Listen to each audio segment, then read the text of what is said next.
right there. Let's see. 1v1. 1v1. Oh, another one.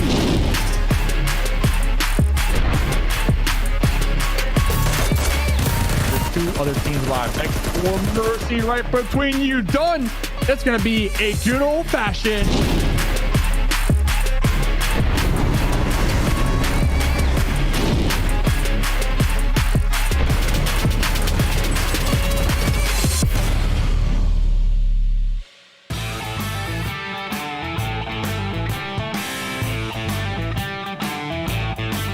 It's the race for the first Super Weekend here at the PUBG Mobile Pro League Western Europe, as we have our 20 teams fighting for only 16 of the slots available to get into that first Super Weekend and start getting those points going so they potentially get into our finals and qualify. I'm Jason Kapp, and I'm your host here, and I have 2 lovely gentlemen returning, luckily for my sake, from yesterday with QLASH and Maxman to help break everything down happening within these matches. QLASH and Maxman, I summoned thee into the room. QLASH, you're looking fantastic today, man. How did day 1 go for you, in your opinion? Very good, very good. A good variety, I think, of games, I think it's fair to say. Some pretty fair circles for a lot of these teams, but we saw some really good rises, I think, from teams like Black Sparks, and I guess you could call ScrimFarm's a rise, even though I think a lot of people had pretty high expectations for ScrimFarm. Yeah, Max, I mean, you got 50-50 at least with your predictions here. You got ScrimFarm doing exceptionally well, but I'll ask you bluntly, did you expect ScrimFarm to be this good at the start of the event? I did expect them to do really good in some sense. I was thinking they were going to be top 5, but I was not expecting them to start day 1 with like the only back-to-back chicken dinner we have so far. We got to keep in mind, also, this is just a qualifying stage. If they can replicate that in the Super Weekend, that's what we're looking for. So I think ScrimFarm did great, but now they need to continue on that launch. Well, let's find out who else did great here as we take a look at our overall standings at the end of day 1 before we kick off day 2 here and see what teams join them towards the top of the ranks. There's a couple of names in there we've been talking about quite a few times. Black Sparks in there at 2nd place, Destiny at 3rd, GAMELORD at 4th. But, you know, for me, QLASH, and I guess technically for you since you're British, Lakonostra MVP, the UK team coming through in 7th place, looking pretty strong to qualify into our Super Weekend. Yeah, it's very rare that Brits are actually good at video games, but here we have the slight discrepancy in the matrix here, and Lakonostra MVP in the top 8 so far. I think they can bump up a little bit more. I think some of the situations they were in yesterday were a little bit unfortunate for them overall, so I would like to see that little bit of a bump up. Yeah, and Max, what other teams here on the front page are you looking at? I mean, RESQ, we talked about them a little bit yesterday. I'm happy to see them in 8th place as well, even though they've had some rocky games. I mean, RESQ in general, I think that they were, especially on their 2 last games, really good at finding those off angles and actually creating points of pressure on other teams that allow them to actually get their 1st, 2nd position over on Miramar. That was game number 4 yesterday. So I think RESQ have been shown some true promises, but I want to see them maybe a little bit more controlling to try and potentially go a little bit overboard. But at the end, all you want to do is get top 16, and they're in the middle of the pack. I have no issue with that, but once hitting the Super Weekend, I might want to try and put a little bit more action into that one. But you mentioned the British teams, didn't talk about the French ones, man, for me. I feel you don't like French people? Is that why I get bullied? Well, no, I mean, we're going to talk about them later. That's why I didn't want to touch on them just yet. Panda, though, I do want to touch on really quickly because, gentlemen, I mean, in 2 of those games, having 1 player alive, staking their way into top 3 or into top 2, as we saw it towards the last stand for Panda, that is phenomenal to see, showing they have that ability to just stay alive. Even when in the very first game, QLASH, they were down to 3 players and still pulled it into a top 3. Yeah, really good kind of presence of what they had to do in that game. And I think with their rotations, with it being early and their understanding of the topology of the location that they were in during those final moments, fantastic stuff to kind of, you know, to find themselves some points there. Yeah, as we take a look now at our 2nd page here, our 9th through 16th place, just to remind you guys, if we did end off things at the end of yesterday, these would be our 16 teams playing in our Super Weekend. But we had the likes of RESQ there, UDR Killers, Gaijin Seraphim, GODSENT. I will say this, Max, I expected GODSENT to be a little bit higher. However, I understand it is just day 1, right? And they're still feeling each other out, so I'm not going to put too much pressure on them just yet. They're hiding the big brain strategies for the very first Super Weekend at the end. But I do agree in the sense that GODSENT, this is a little bit surprising to see them around here when I counted them as like this Avenger level threat kind of team with the likes of Unicorns of Love 2. But no, they start off slow. Day one, I mean, they're not teams that typically pop off at the very, very start of an event, so I'm not too scared for them. Same for Nexus. These are names that I think Super Weekend, they could be performing really well, but it's a little bit weird to see them on the second page where I was really expecting them to see like top 5, a few of these teams being really high up there. I think, Jason, a lot of these teams that we know are going to be big favorites down the line for this tournament, they're extremely proficient when it's a 16-team lobby and it's that same teams every single game. Sometimes in these varying lobbies where you're going from group to group to group, that adds a little bit of an essence of chaos to it, and that does trip up some teams here and there, and maybe that will be their strength, as Maxman is saying, in that Super Weekend later on down the line. I definitely hope so, because I think the kill points for them worries me a bit. For GODSENT in particular, with only 5 kills compared to everyone else around them. I mean, you see 9 for Gaijin, you see 6 for Lost Bullet. I'm expecting a little bit more kill power out of them, but as you're saying, when we get into the Super Weekends, I think I agree with you. They should definitely rise up here. And a couple of other teams that need to rise up. I'm just gonna go straight to it here. Team UMBRA, 1 kill, 3 placement points. I told you, I'm not gonna be too mean to you today, I was scared. Okay. 1 kill for Team UMBRA. This team has players we've seen play in PEC. Like, this team has players that have played at the highest echelons of PUBG Mobile, and for their first day of matches to only have 4 points total, that worries me a lot, Max. I think that one point that I really want to mention here, I've been watching all of their games and I rewatched the VODs, especially yesterday. UMBRA, a little bit scary in the sense that they rotate way too late. If they want to get positioning points, if they want to have opportunities to find kills, they need to get in circle a lot quicker. Otherwise, it's just not going to work out. So they need to improve on that point in my eyes today. Now, we're seeing some of our highlights from yesterday, and we did see, I mean, GameLord, they had a hell of a match in one of our games, putting up so many big numbers. Gaijin Seraphim, as you saw on your screen there, a little bit concerned for them because they had one good game, and then the rest were really subpar, Claris. I mean, they had like 22 out of their 26 points from one match alone. Yeah, I mean, they ran with what they were given with that game that was good, and as we previously saw, them taking the high ground position against the GameLord that had been dominant throughout that entire match was smart of them to do so. But yeah, they're going to have to tighten up the bolts here a little bit as we take a quick look at ScrimFarm and Clown being able to pump out the big numbers, which I'm sure we'll take a little bit closer look at later on. Oh, we will indeed. And one of the teams that you did mention there that we're going to focus on a little bit here is indeed going to be GameLord. We talk about highs and lows of teams. We've talked about how Gaijin Seraphim, 22 of their 26 points from one match. But we can see here on your screen in just a second that GameLord had a struggle at times. But at other times, they had an easy time, Max. I mean, you can see match 1, they came out the gate swinging with 27 points. I mean, this is just a great example with these stats you can really check out. You know, their first game, it was on Miramar. They were almost able to get himself a chicken dinner. Got snatched away by Gaijin very last second. But it was also mainly down to the fact that they were playing so heavily as a team-focused plan. That was their main idea. They went down to it. They breached circle as a team. They were holding positions as a team. They breached center circle as a team too. So I think that GameLord, they are really strong when it comes down to their individual capacities. We mentioned Victor a few times yesterday, especially on the broadcast. I think, James, you brought it up a few times too. And he really showed up in big times yesterday. I believe he's part of our top 10 fraggers in the entirety of this event. But when they split, when they're too spread, you'll see that especially in, I think, in our second game highlights. That's where they crumble apart. And this is the game on Miramar where they did win. They play as a team. They push everything as a full squad. Sure, some players are knocked, but it doesn't matter. They still remain as the team that they are renowned for in the French scene in general. And they made it work out. So really, GameLord showed some really high opportunities and able to get himself in a really good position. But unfortunately, when they split too far apart from each other, when they're not able to assist each another, that's when they crumble apart.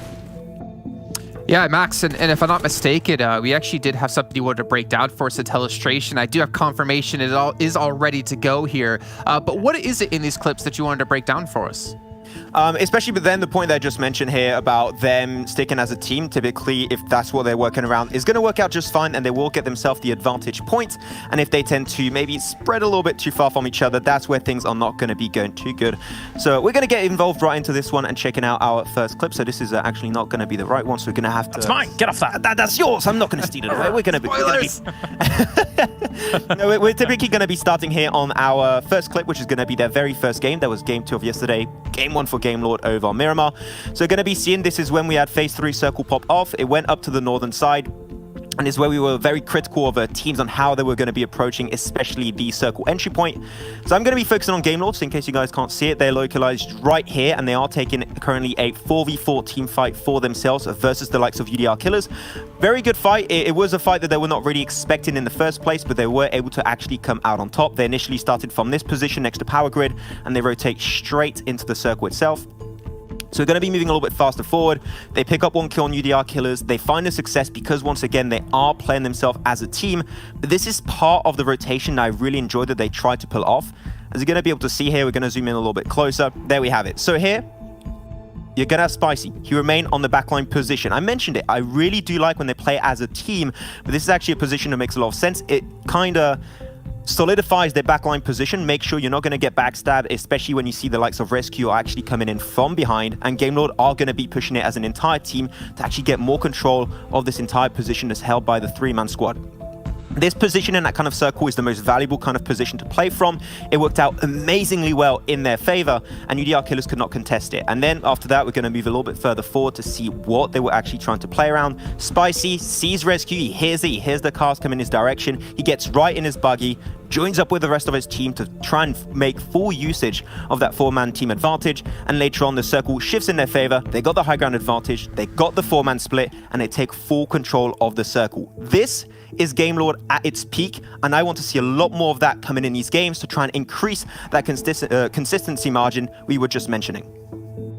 So I am curious then, Max, you know, you talked about the way they spread out, the way they group together at the timings in the games that they struggle with. I'm curious, was it just the lack of maybe being able to read out the lobby correctly, of reading out positions in your eyes? I think it's also a little bit of lack of scouting. That game there, they didn't scout the mountaintop. If there was a team up there, they were gone.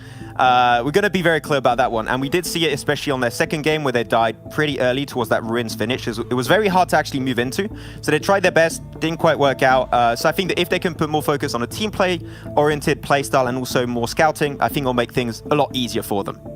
All right, well, that is one of our teams currently looking pretty to get into our Super Weekend, but we're going to look at 2 more teams who are sitting pretty well off and pretty much damn sure they're going to make it into the very first Super Weekend, with ScrimFarm up against Black Sparks. These 2 teams battling head-to-head, and more importantly in my eyes, Claris, really setting the pace for how these games are going to go, and if you want to be in that first place running. Yeah, coming out the gate swinging, I think is fair to say, and ScrimFarm did that in spades. You can see right here that they currently sit atop the entire lobby for headshots, damage, kills, knockouts, assists. Heals, meh, if you're not sitting at the top of the lobby for that, great, because you probably haven't taken as much damage as some of the other teams, and that's fantastic. Meanwhile, Black Sparks has been sitting a little bit lower than that, but I would make the argument that whilst they are very proficient when it comes to the fights, their rotations have been immaculate to be able to get themselves to the top spots, Max, meaning that when we're seeing the comparison of how these 2 teams are playing things out right now, varying strategies are still able to get you to the top. I mean, they're definitely looking so consistent as a team. Where we're looking at the stats, especially, I made the numbers. Even though I'm not really good in math, I did have to get the calculator out because Jason knows that I can't make very easy additions and multiplications. But we did see that that's a 15-point per game average coming out from Black Spark with a total of 60 points. So they were looking amazing. And I think that this is one of the few teams that were dark horses. I mentioned Panda as a dark horse, and you brought up Black Spark as a personal dark horse of yourself actually coming into this, James. And I agree. I think that they were really showing big performances when it comes down to their rotations, getting good positions. I think especially Hamo, in my eyes, is the player that stood out the most. And because of that, he was able to put his team in a lot of really strong positions, thanks to his scouting and also thanks to his aggressive nature and his playstyle, and things just worked out great. So I'm just hoping it was not just a one great day explosive performance. I want to see that now be a consistent result for them every single day along this tournament. I thought it was so interesting as well, thinking back to the very first game of the day. I think it was Datati, or Datati, who was sitting very far back towards prison, while his entire team pushed forward towards, you know, climbing up the hills. And yet I was impressed to see ScrimFarm, I mean, be able to play with basically 3 men with him to help give him the vision and I guess the scouting from long range, but to be able to push up a hill like that, I think that really shows and attests to how good they are when it comes to these close quarter combat fights, and that their raw aiming mechanical skill is really top notch, Kalaris. Yeah, definitely. And information as... It's funny because, again, there are so many aspects to PUBG Mobile, and for a lot of people, they would say, gun skills, killing. That's the way that they want to play this game. But personally, for me, I'm a huge fan of macro plays and gathering that kind of information to be able to then move on to the win without many hurdles available to you. And, you know, ScrimFarm has been able to do some of that, yeah. All right, well, moving on to another team, but we're not going to jump into the team just yet. We're actually going to turn our eyes towards the top 10 players overall from our first day, because the team we want to talk about is distinctly in there for a certain reason. We have to talk about really quickly, though, Kalaris, off the bat, the #1 player, Clown on 19 kills is insane. Yeah, look, right, he's got that little squirty flower on his lapel right now, and he's spraying down the entire lobby. 19 kills in one day across 4 games is absolutely insane. And, you know, Detati's been able to follow that up with a lot of those knocks, and the Clowns followed that up with the kills here, Max. But, you know, I think as a team, they've looked phenomenal. I would love to see on this graphic later on in the future, the number of knocks and number of kills, because Clown, I'm not gonna lie, KS, they say it stands for kill secure or kill still. You decide, but Clown, I think, has been working amazingly well with the likes of Detati. 100% agree there, James.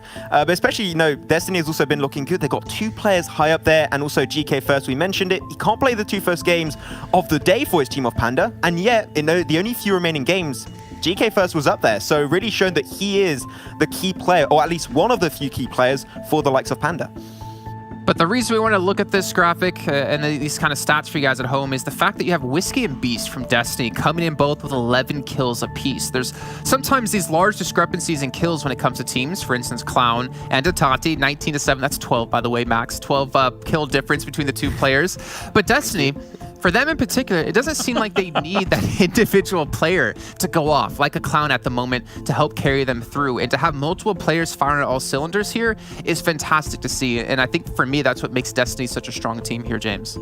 Yeah, very, very impressive stuff by them so far, not only in those kills, but as I'm going to break down in a little bit's time, you know, in terms of that information gathering and how they're able to work with that. And yesterday, for me, in my mind, one of my favorite plays, maybe in the entire tournament, went down yesterday, which later on I'll break down. But let's take a little bit closer look at how things break down for them, Jason.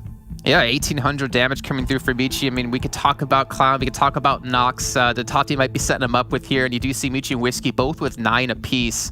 But again, those 11 kills. So at least, you know, Beast and Whiskey are putting up some decent knocks for their kills. But I'd still say, like, that's some pretty damn solid damage between Michi, Whiskey, and Beast. I mean, that's over 4,000 just in the team alone. Yeah, for sure. I think that the main issue, though, we're going to be seeing, Mozaro, if you get run over, don't try and get vengeance, okay? It happens to the best of us, okay? If you want to try and catch up to the likes of Beast, Michi, and Whiskey, you got to try and take those gunfights, not try and roll over the team that's in a building. That was GameLord. Take it slow, mate. You're fine. That's a pro tip here from Maxman, who played in PMCO and unfortunately was not able to qualify in a prior season. Oh, I'm sorry, I gotta bring that back for PUBGC, man. I just remembered it. But Clarence, you said you did have a clip about Destiny you wanted to break down here. Why don't you go and throw that up on the screen and start to talk about it? Yeah, we gave you an appetizer before when Maxman tried to shamelessly steal my clip, but we are good to go. All right, put your glasses on. Get your notepads out because this might take a second. Let's start this off. This, for me, yesterday was one of the best plays of the entire day. Why? Let's play this out just for a sec and get us right into position, because the position that we saw taken from Destiny was extremely important to their win and their information gathering. Right, so we're going to pause it here for a sec. Now, we're going to work on what we've got in terms of terrain, vision, and then how they move throughout this game. So, to start things off, from where Whiskey is up in this top little left, he has huge vision. If you're thinking about the average render distance in PUBG Mobile is about that 400 meters range. He can see this entire area about there. So he can see a lot of this. Great position for this information. We were saying, why are they so split? Why are they so split? I went into PUBG Mobile myself and looked exactly at these positions. Now, from this point on here, this is kind of a plateau that he can basically see the very edge of ScrimFarm moving in on. And also, Michi knew that they were coming from there due to being able to hear the fight that they had just taken in wiping out a previous team. Now, as this game continues on, Mizaro is scouting out this entire section here. He can see the later stages of what is going on, and Michi can see about this. Now I'm going to do a little lip there because there's some foliage coverage he cannot see through.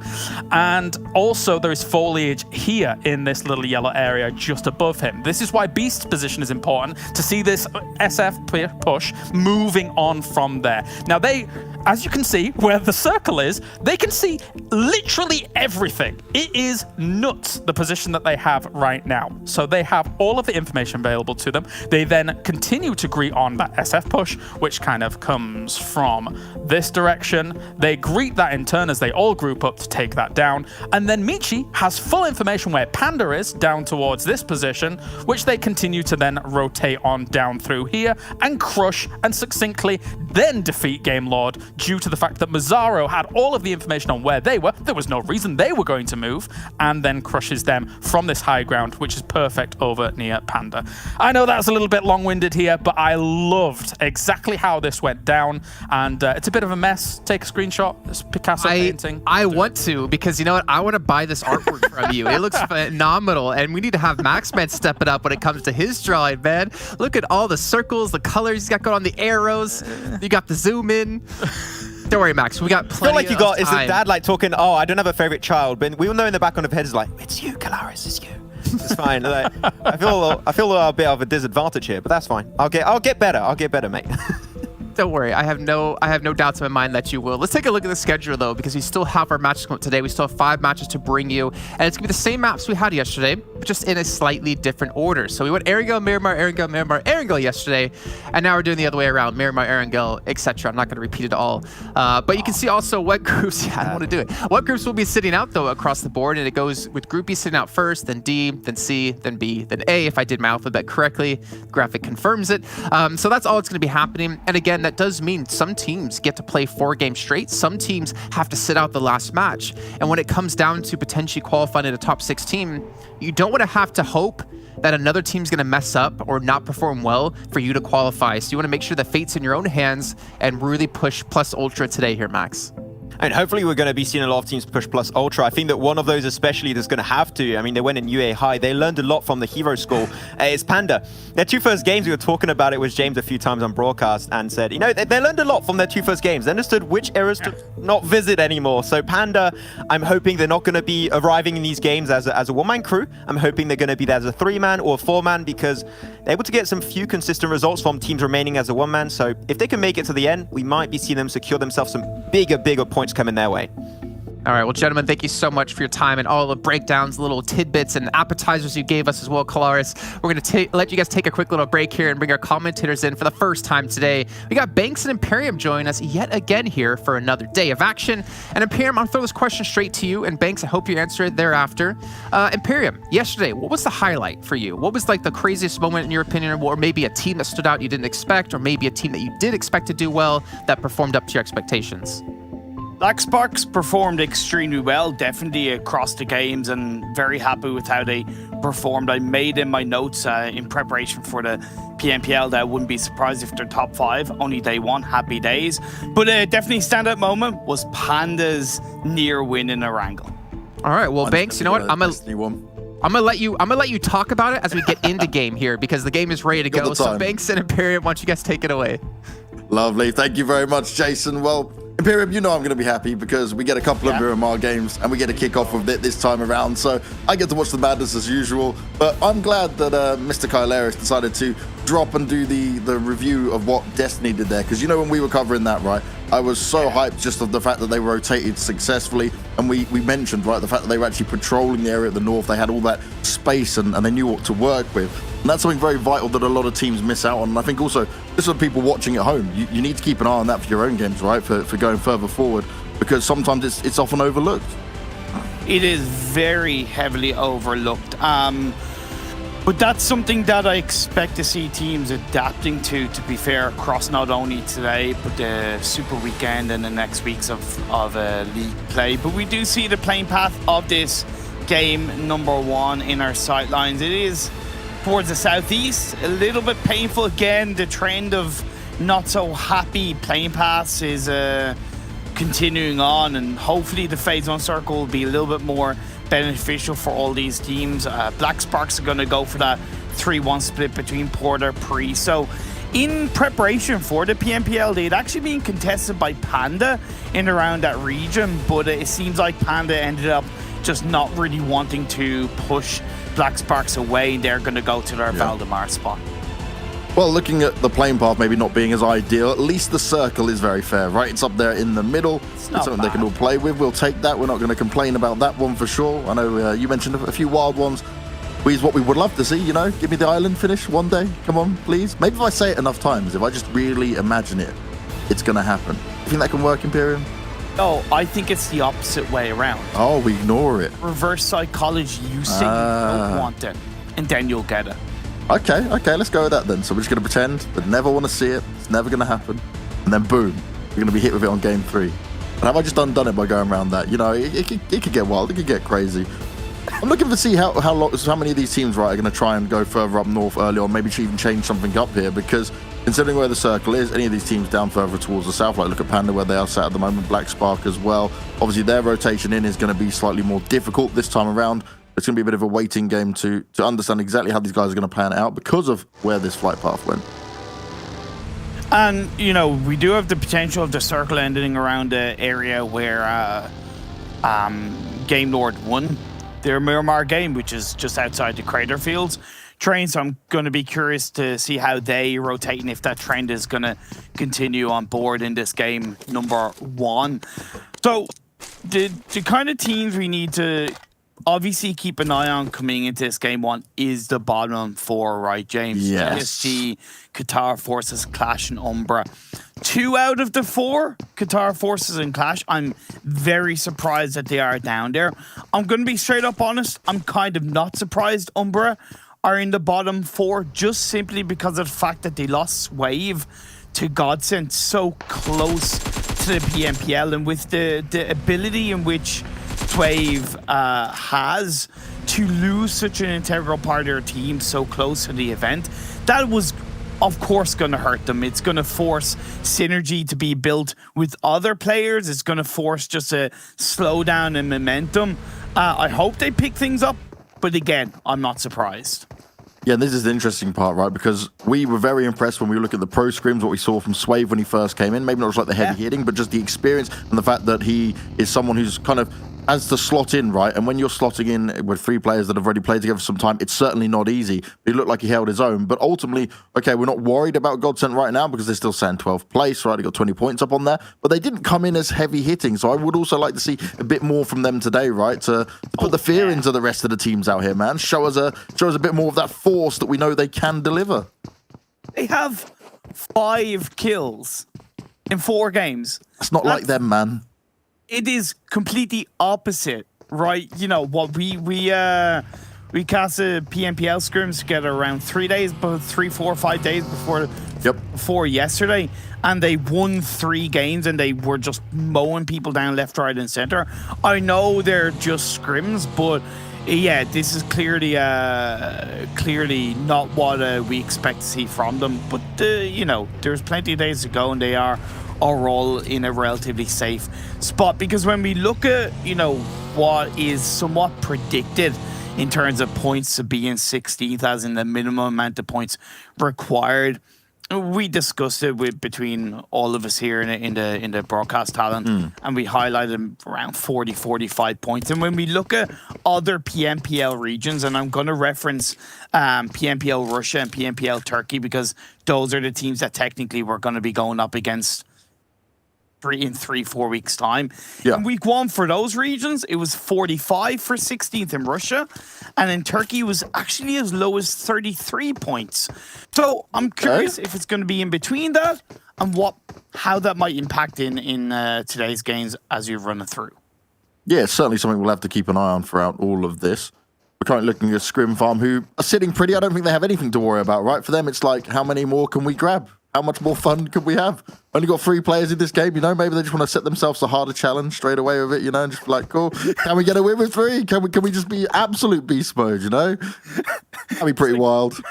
They're just trying, you know, like like a handicap kind of thing. They're just trying to, we'll just give everybody else an extra chance. We'll play with 3 players, guys.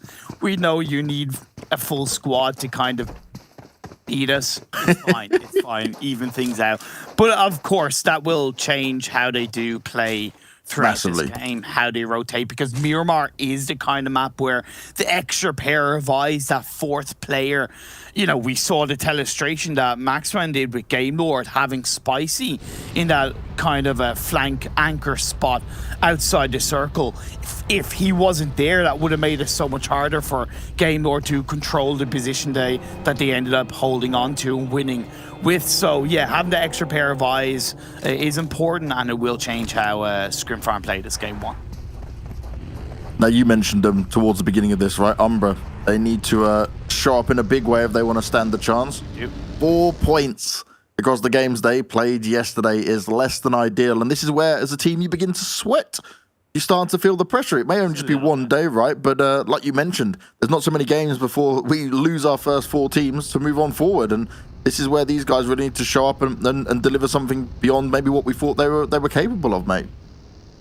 Indeed. Now, with the phase 1 circle over halfway through, we're seeing teams starting to make those rotations deep into the center of phase 1. I find it weird that Gaijin Seraphim are still so heavily apart, considering where they dropped, how they position themselves, and the fact that they should have predicted that teams would have been rocking around this region. It's outside water treatment. It is that relatively high ground. I'm not saying they can't work with it, that they can't use those split positionings to their advantage, those extra angles in their favor, but it does worry me that they'll get picked off one by one as Woodson goes down at the hands of Azzy. Great play by GODSENT. Both of them at the same time. They've waited to take their shots there. They've got the huge high ground advantage as well, so an easy knock, but won't be able to get the confirm in there, as Marley will deal away with the wheels of the vehicle to try and make it slightly more difficult here. And GODSENT's position, really strong.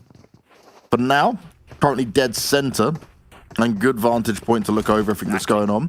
And we're already seeing, right, when we look towards the map at the moment, like Panda, they went for a long rotation again, just cruising around the outskirts. They're going to come around across Crater Field slowly. And I'm a big fan, man, of when it comes to these longer, safer rotations, especially when you are still trying to grab all those extra points at this point. Because how many times do we see it where a team's like, just, oh, okay, we'll just go for the casual general up north and through rotation, and they get caught off, they don't have the information, and then they pay the price of it. As we see the shift, we go over towards the east, and some of these teams won't have too far to go. Oh, and I definitely feel a little bit for Team UMBRA, because they kind of committed for a little bit more of a northern phase 2 shift, and it's kicked them a little bit in the face, because now they're on the northern edge of the circle, and despite most teams being on the southern part based on the plane path, a lot of teams, again, predicted for that, so there's still a little bit of traffic around where they currently stand. Lakonostra MVP in a little bit of a fight against RESQ. They do have a player knocked right off the bat. RESQ, they tend to drop around, cruise / rotate around that area, something maybe Lakonostra MVP should have been aware of. They've been caught out because of it. And to point out with regards to Panda and those wide rotations, it's not just the fact that they're rotating wide, which I'm also a fan of. It's the fact that they're rotating together. In the early parts of the PMPL, rotating together, keeping those core 4 players, you know, ready for anything is so important on these rotations. Well, you mentioned it already, right? This battle going on, Rice already finding themselves with 2 kills, 4 still up in it and alive, and they've got the vehicles to continue to move on forward. They are within the circle. It's not going to be a problem for them. But it's whether they go on the hunt and try and finish off the rest of the players as they start to give some chase. But, you know, Lakonostra, they're going to decide, no, you know what? We lost 2 already. We're not going to stick around. We'll try and play a little bit further for these placement points of what we can get done. But wherever they look and wherever they turn now, this central area is heavily contested right now. And they're not going to find too much space in order to give themselves the cover to stand around, so they just need to be very cautious. And I like this already. You see Will, he's decided to jump on out, just wanting to scout ahead before he makes a decision on that. Exactly. Check if any doors are open and just be that extra bit cautious to ensure that you don't just walk into a death trap and get eliminated first. It's not a good compound that they're going into, but considering they only have 2 players left, it's not directly desperate times, desperate measures, but compound is clearly going to be safer than open ground. And I was actually talking to Daddy, the IGL Lakonostra MVP, yesterday after the games, and, you know, he was saying that the team were nervous in the first game, which made sense because they were a little bit, you know, as much as they played for position in a fantastic way, they didn't really grab the kills in the first game. But you know, they plan on improving the calls to be cleaner, and that they do think they can easily be in the top 5. It's not a good start to day 2, but that confidence that he shows, hopefully that will translate over the games today. We've just seen it here. Qatar forces pinned down. He tried to make a great escape as his vehicle's wheels were popped out, but it was very much out in the open. And it's not only Polar that are fighting against them.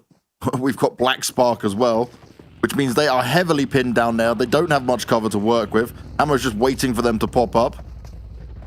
And this is the problem when we've got so many teams fighting here down towards the center. We're seeing many opportunities for these third parties to take full effect. Oh, good vision. Look at the shots being landed. Great stuff there. They will find the knock, not be able to confirm it, given he has got a bit of cover, but it may be confirmed by Black Sparks. They are there on the other side, ready to get engaged. They also need to be careful that they don't expose themselves too far up to Polar Ace.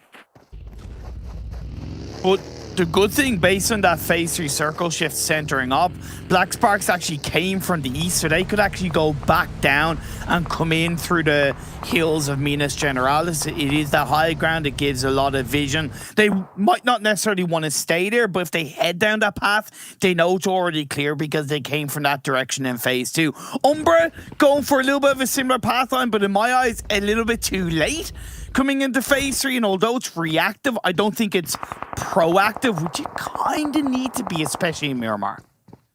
Especially in Miramar, for sure. GODSENT, they've been blessed with a position that they haven't really had to move from. They'll still gain that high ground. We saw that when the map popped up. So they've got to chill for a little bit, but they also haven't been able to pick up too many kills from just what I'm remembering of seeing the kill feed. UMBRA still trying to get their rotations on go. Glass spraying them out, but he can't hit the shots. Maruta managed to escape on his buggy. Fine, because, you know, Rice Gang at this stage of the game, now that they're, I wouldn't say so far away from the edge of the circle, but they are a lot further than the last phase. They can play for kind of aggression. They can play for coming in on the edge, much like they did on the games in which they did do extremely well, right? Play on the edge of the circle, move, shoot, and push people back. Get those kills, create those third-party situations. So I'm really not worried with how Rice Gang are playing so far based on them being outside the circle. Destiny are also looking pretty good, very centralized in this phase 3. They do have to worry about the teams coming from the Picado/San Martin mountains like Lost Bullet and GSG Europe, but they have a lot of information on Nexus, who are currently in this graveyard position. Also, an interesting thing to note, I've only just seen it, that Rice, they've actually dropped Crisby out for this game, and Cakes, she has come in. A little change up from what we saw them playing into yesterday is, ooh, Nexus. XT lands a nice amount of damage onto him. Gonna still try and see if he can get it done. Does need to be careful, some return fire is delivered. But at this distance, it's nothing that he needs to be too concerned about. They just need to be cautious of what could be going on around them. Potential of another team jumping on top. But again, this area continues to be very heavily contested as we look at it. And that's what I worried about with Lakonostra MVP, right? You know, that compound, you're not able to push a team back that's behind you on the hill, right? They've completely, have Lakonostra MVP surrounded. Yep. Rice Gang right now, but let's see where this phase 4 is going to shift. It does go down on towards the southwest. That is a bit of a ping pong shift indeed. It puts Destiny in firm control. It will force GODSENT to make some kind of move as they're now outside on the north, and GSG Europe, they can still continue to play on the western high ground in the hills of Picado. Now GODSENT and ScrimFarm were close enough to each other for a long time. Both now are going to have to make their way down. GODSENT were taking a few shots at ScrimFarm. Maybe we'll decide to wait for them to try and push around because they do need to go past them. They know Destiny are there, James. So with that information, they can choose whether they push it or whether they try and play around them. They've already sent Vito forward, you know, having that scout positioned in. Maxon talked about it with GameLord. GODSENT are doing it with Vito. If he doesn't get caught out, this is perfect for GODSENT to punish Destiny from another angle, as Destiny do seem a little bit distracted by Gaijin. And that's a problem. These distractions will be the thing that see you get taken out early on here. We've still got 16 teams up in it. It will not be for long. Grenade going on forward. Nexus also taking the shots towards Gaijin at the same time. And this is where it's going to get just a little bit more wild. Throws the molly down, doesn't want to expose himself with it. And Caster, he burns on out to death. Ols trying to use the smoke to his advantage and just stay hidden for as long as possible. And get picked up by his teammate. Itachi is close by. Very much fighting out in the open, mate. Panda are playing just as good as they were yesterday. They are outside the circle, so they have to move in. But takedown Polarize is, of course, going to be massively important. K2 goes down to the blue zone, though. Maybe an error on the timing he wanted to try and make work there. Polarize wanted to try and capitalize on it, but they're now going to have to get the rotation on go as well. But they know which way isn't safe, and it's this northern side down towards the far east is oh so difficult to control for these guys. Watson playing this to perfection, but he's taking a lot of damage. Yusef still managing to get it done. I'm surprised. Watson had such a huge advantage over him in that one. Yeah, but because he was on the high ground, more of his body was exposed. And when you have the M249 squad wiper against you, you don't want your body exposed. But now it's Clown up on his own, and Nate is cooked out. Beautifully played by Yusef. Come on through the Kobe shots. And ScrimFarm, okay, they're in a great spot point-wise, but they are the first team to go down here. Certainly not going to be the last. We're going to get a fair few more going down real soon, most likely. There's RESQ. They found UMBRA, and we already spoke about the fact that UMBRA are down on points, but maybe they'll be able to grab some now. Some grenades go up, but it's just a back and forth. Throwing them on forward as Talon, he wants to try and make this one hit the money. This is a problem for UMBRA. Tick. This confidence. Goes rounds on the car, wants to come and sideswipe him if possible here. There's smoke giving the cover. He's also now being ticked away by the blue as we see Panda go out next. More of these teams start to fall, but who will be next out of RESQ and UMBRA? The blue is just pushing on towards them. And RESQ, they need to make a time, they need to make a fight, they need to play into it. But the shots are coming on through. They're not making it work for now, and RESQ, they're heavily under pressure. Both teams not really benefiting from this right now. RESQ may go down, but already with Naruto being eliminated, ProLord on the floor, UMBRA, they need to be careful. And guess who's come around the corner? Unicorns are loved. They've got the grenades, and they are just sending a barrage of grenades forward. UMBRA, they are next down. They tried to fight, but it was far too much for them. And the fights continue as Black Spark's getting involved as well. And the next circle has ping-ponged up to the northwest, so these teams like Black Sparks, like Unicorns of Love, are pretty far away from the circle. What do they do? How are they going to make the decision? Beg for Mercy is going to instantly get in that vehicle and move forward to try and get some kind of information. The circle has benefited Destiny. It's benefited Nexus, who did move away from the graveyard area, and Yorb are still in line to get a fantastic result. That was a great third party on the side now from Unicorns of Love. Well, not quite third party, but just a clean up Team UMBRA who took down RESQ. This has actually opened up a lot of the south side of the circle left for Unicorns of Love for them to try and push on round. And they're going to be heading straight out towards the west. As Rice, 3 kills already. We've been seeing them fight quite out in the open for a while now. In general, their position's not bad, but Destiny, that's a scary team for them to go up against as the grenade does start to land. And considering the compound is had here for them as the third party comes through, but Kate is going to deliver on it. We didn't get to see her yesterday, but she's come into play today, and she's delivering right when they need it.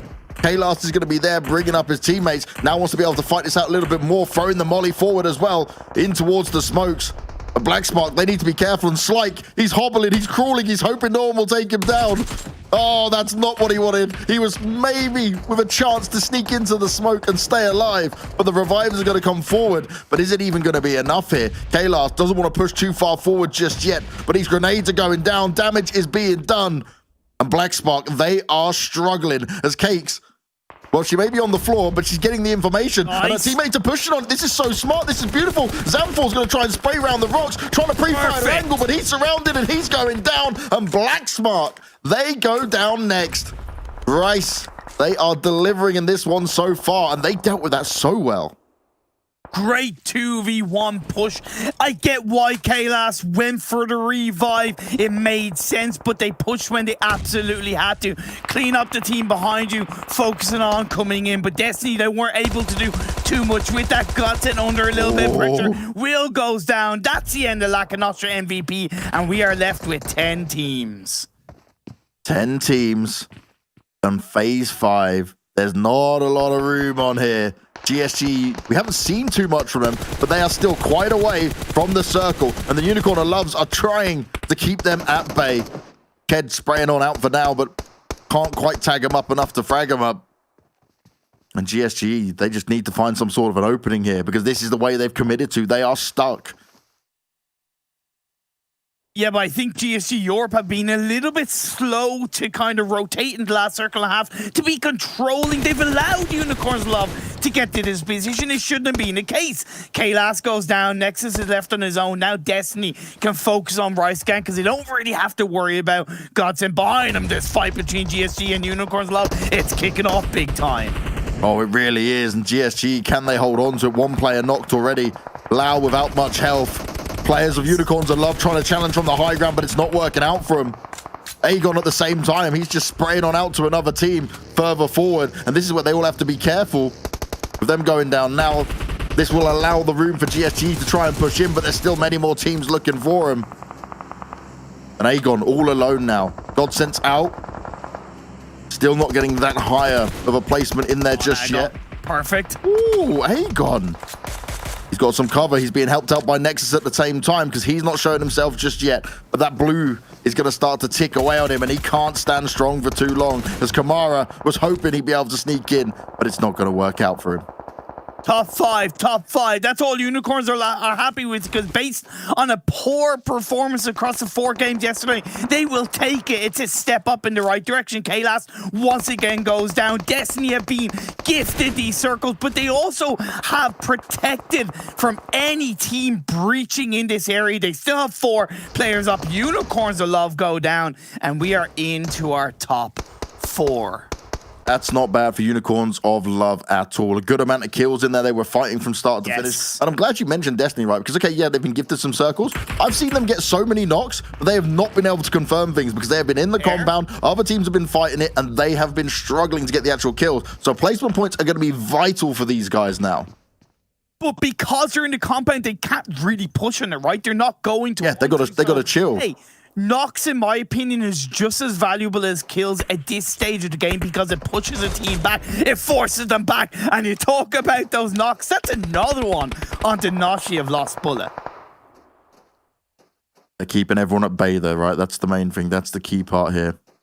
Bryce Nexus ticking away. Playzone will grab him in the end. They go out in 4th place. Not bad at all for these guys. And remember, they were fighting a lot in the open. They did not have cover. Is Destiny now starting to push out a little bit here? They have been spotted, though. QLASH able to spot that one out and see what the Destiny team is going to be up to here. Nexus very clumped together, man.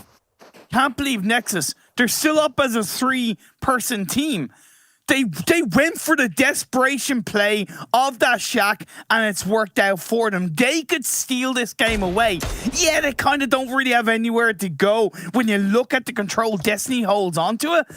But Nexus, the Romanian side, they have a lot of support, and they're working it through a Miramar. Oh no, lost. They had to make a run for it. It was time for them to move, but it is problematic to say the least. Noshi taking a lot of damage from the play zone, but it's Whiskey. He came up Putrid before, and he's doing it once again. A bit of trade fire coming back out, and Lost They've still managed to keep their numbers in there. And Dammy, he's delivering the headshots. Perfect, saving his teammate in that one as well. Is it going to be enough? Can they steal the win away from here? Nexus are going to have to creep in real soon. No, she's going to get revived. Mazzaro just doing it very much out in the open. A slight bit of smoke covering. And Alush, does he realize? Yeah, okay, he's aware. There's a few players over here. 3 Nexus players down in one shack. At least they found themselves into the circle for now. But the grenade plays are coming on through. One wrong move and you will be blown to smithereens. The Dammy goes down from Lost. And this is not ideal for him. Martha doesn't have too much health in it either.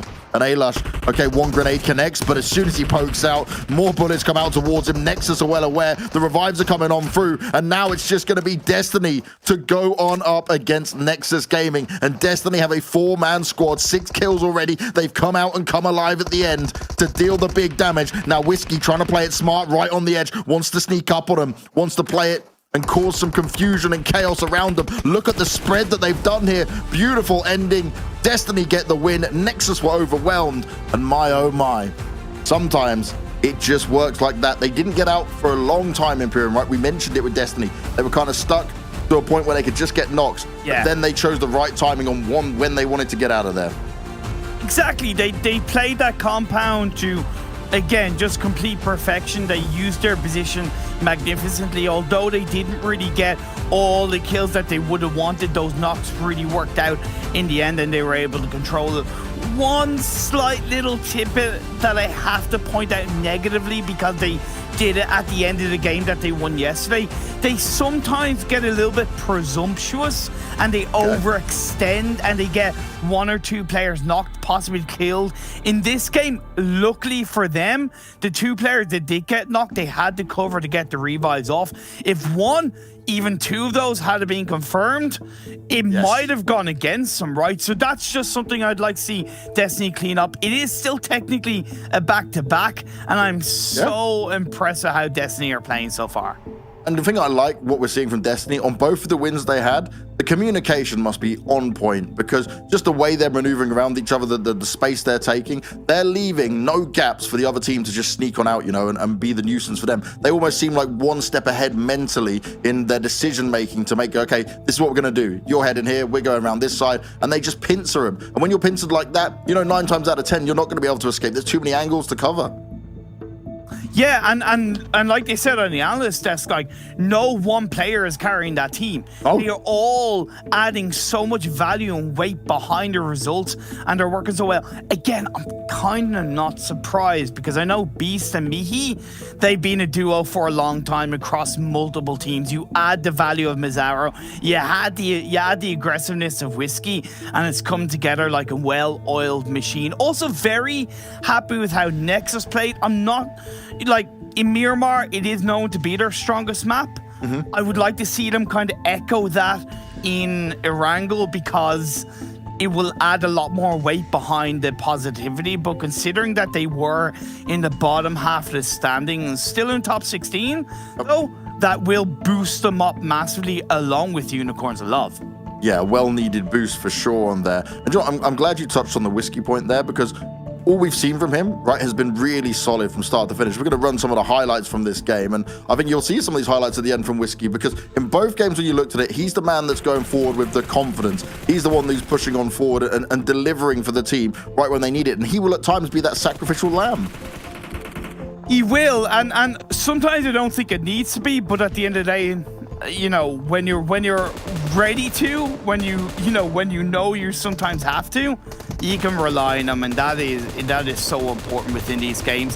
Kind of disappointed with how GODSENT played, to be fair, and we do see in the highlights Qatar forces Youssef with that M249, the grenade popping off and taking out the current leaders of the board. And yeah, we saw GODSENT do work in that moment, but where is the aggression? Where is the control that I've seen, that you've seen, that so many people within the EU scene have seen from GODSENT in the past? It is nowhere in sight.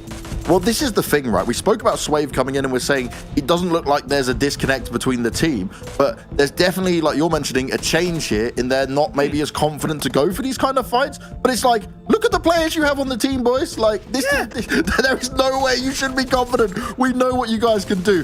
So maybe there's a slight bit of nerves. Maybe there's something they've changed up that maybe they need to revert, you know? Because if you're saying we want to see more of this aggressive plays out of them, it's like, okay, boys, you're down in a pretty bad spot right now. Okay, you're still within top 16. This is the time you can actually take some risk, try something different. But maybe now try that aggression again. Just go back to what you know, because you don't want to be in a position where you start to get pushed around again.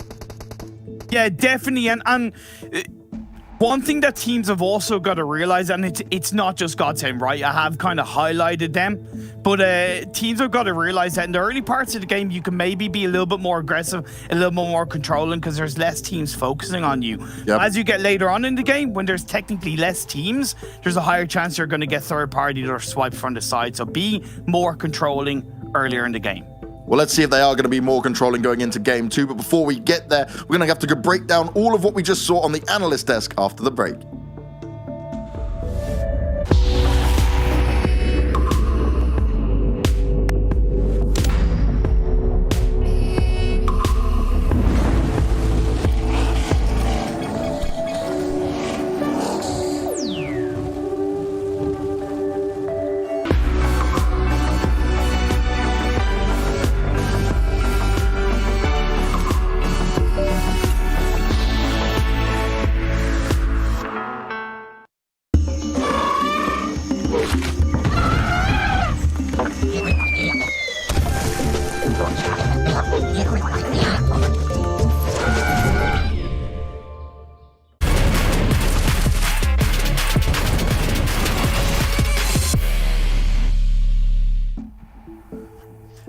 It seems to be sticking true for Destiny as they take themselves a chicken dinner here and again get themselves even further up into those standings, and more importantly, they're taking points away from other teams. They're trying to make sure they can maintain a top 16 placing or maybe sneak their way through into top 16 before the Super Weekend kicks off on Thursday. I'm Jason Kaplan, still joined by QLASH and Maxman. Gentlemen, Maxman, to you first, because you know what? I can tell how hyped you are and I want to be nicer to you today. Initial thoughts of that match? I mean, we've got ourselves a back-to-back chicken dinner again from Destiny. Sure, it was a 24-hour delay because it's on the second day now, but still, Destiny, they had control, they had a very strong compound. It felt like we were in the Jurassic Park movies when they're like, oh, the Raptors ran him, like, oh, guys, please stop, don't take our compound. And luckily, they were able to hold on to it, able to convert it into a big win. It was a good position that they used really well. It was very simple, and it worked out just fine. So, good execution from Destiny. Yeah, fantastic to see, and honestly, I think Destiny might have changed their phones midway through the event here, and maybe got themselves some 1+9s, because when it comes to power, get your game on all day with a full day's charge in 15 minutes, courtesy of OnePlus's unique 65-watt warp charging and warp charging wireless 50 available on the 9 Pro only. Hashtag never settle, and these boys don't settle for just one chicken dinner. Like you said, Max, they got themselves a second, and let's take a look at the rankings so you can see what points the other teams got. And on these other teams, note, there's a couple of teams out there that we haven't seen towards these top rankings that have been able to finally get themselves through to there, and more importantly for their sakes, hopefully maintain a top 16 placing, Claris. Yeah, brilliant stuff. Lost Bullet, of course, taking to the foothills towards the west. That's a decent place to play from. I'm sure we can talk about it a little bit more later on. And Nexus Gaming making what is an attempt at a winning play. They were stuck in that graveyard position, bombing it to center towards that kind of shed little area, getting themselves 14 points in the process. Not too many kills, mind you, but plenty of placement, and that is good enough for me, Jason. Yeah, and looking at the rest of the rankings, I mean, Unicorns Love, Max, we kind of griped on them a little bit yesterday. We talked about the Unicorns of Love curse, seen them get 14 points, and GSG Europe in particular, who was outside of top 16. This is good to see. At least these teams that are not safe necessarily are making that big push here on day 2. Yeah, and also to add on top of that, these are points they desperately needed, because before this game, they were standing pretty low in 13th position. They were in the red zone. They could have got contested by the teams on the lower side, so these are points they're going to be really happy to take for themselves. I'm not even going to say just Unicorns of Love, also GSG Europe. 6 points, might not be insane in your mind, which I do fully understand, but yesterday alone on their 4 games, they only got 14 points. So those 6 points are getting them just an extra step closer. They were 17th.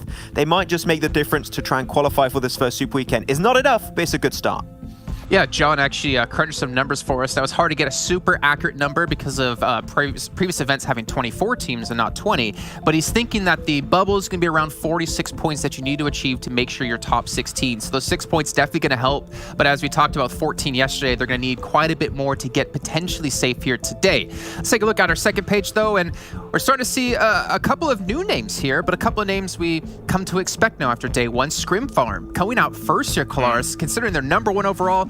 I have to ask, because I'm not going to be too critical of that Zero, do you think this is them trying some things out, realizing we're already through, and being #1 or number 16 place doesn't matter when it comes to getting into Super Weekends? I think they were stuck between a rock and a Yusef up in the north side. Because, they tried to rotate into that circle past where we saw Qatar forces was going to be difficult, and they bore the brunt of that damage. Or you see Gaijin Seraphim, 2 points. Team UMBRA again, 2 points here. And GODSENT on the second page.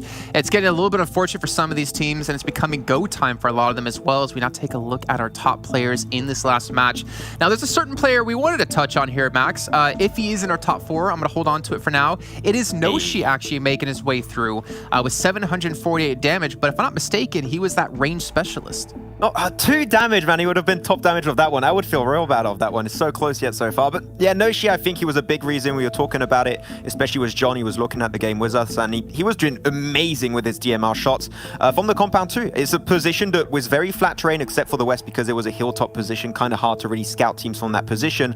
But he was just keeping everyone at arm's length, kind of back to what I was saying with the Raptors in Jurassic Park. He was making sure no teams would get close enough to be able to get close enough to contest that position, to nade it down also. And the moment the circle shifted over to the west of the compound, he was the one trying to take that position in his own control. He pushed forward, kept them at arm's length once again, and that's the reason why they were able to, I would say, get this many kills, and also why they were able to secure the win is thanks to Noshi. Definitely. Of course, the entire team did great, but Noshi, with those DMR shots, able to keep everyone away, made things a lot easier for them in the long term. And Dami taking the lead on all of this up towards, again, only but just by 2 points of damage, but you can kind of understand how he was able to rival the numbers from Noshi in this game because they'd taken up a very high ground position that looked down on a lot of this circle. Now, of course, when it came to the final circles, Jason collapsing down on that, getting off of those hills, we saw how much they were trying to set up cars to then try and ram raid down that hill, but yeah, it wasn't to be too much. The last thing I want to bring up really quickly about our top 4 players, Beast. That's a player we just talked about at the top of the show, right? Talking about how he had 11 kills. They had 2 players in the top 10, in the top 5 actually, and being as consistent as ever, getting the kills through, especially when they're picking up victories like this. But I think we need to start talking about the team that had Danny in first place, Lost Bullets. This team was in 16th place before this match began, and they are on that precipice, that cusp of potentially not making it into the first Super Finals. And it's fantastic to see them really step up here as we're going to look at their averages from yesterday compared to just this match today. And obviously across the board, it's going to be all up and up. But the kills for me, again, super important. I want to see teams, Max, that can duke it out and fight it out here. I mean, I think especially Lost Bullet, they probably rewatched their VODs of yesterday, and I think we can all remember especially that fight that they had where they got completely shattered to pieces by Eastern Stars. It was one of their players actually taking a 1v2, then it turned into another 2v2. It was all over the place. There was no real synergy, and there was no, I would say, overall bigger plan in terms of their overall playstyle. So I think that Lost Bullet understood yesterday it's not going to work out. We need to try and rethink our approaches, not only of how we play the game in general, which is going to be down to then playing as a 4-man crew and not going for 2-2 splits that don't make too much sense, but also how they're going to be approaching circle and put a little bit more of an emphasis around scouting, which I think they heavily done here. And James, without any ounce of doubt in my mind, this has been the improvement they needed for the second day to make sure they can hopefully qualify in the Super Weekend. Yeah, definitely. There was a slight fortunate situation going down. GSG could have been the team to rival them up on that high ground. However, I think Unicorns of Love did them a great service in actually pushing up on that location because, to be fair, for Unicorns of Love, there was nowhere really else to go, and they actually got high ground above GSG. Now, if GSG lives in that symbiotic relationship with Lost Bullet, but then eventually takes the fight to them on the same plane, they could have lost out on that situation. But, yeah, Lost Bullet goes uncontested. Yeah, another team we're going to have to mention as well who have been able to really show up today so far, albeit just one match.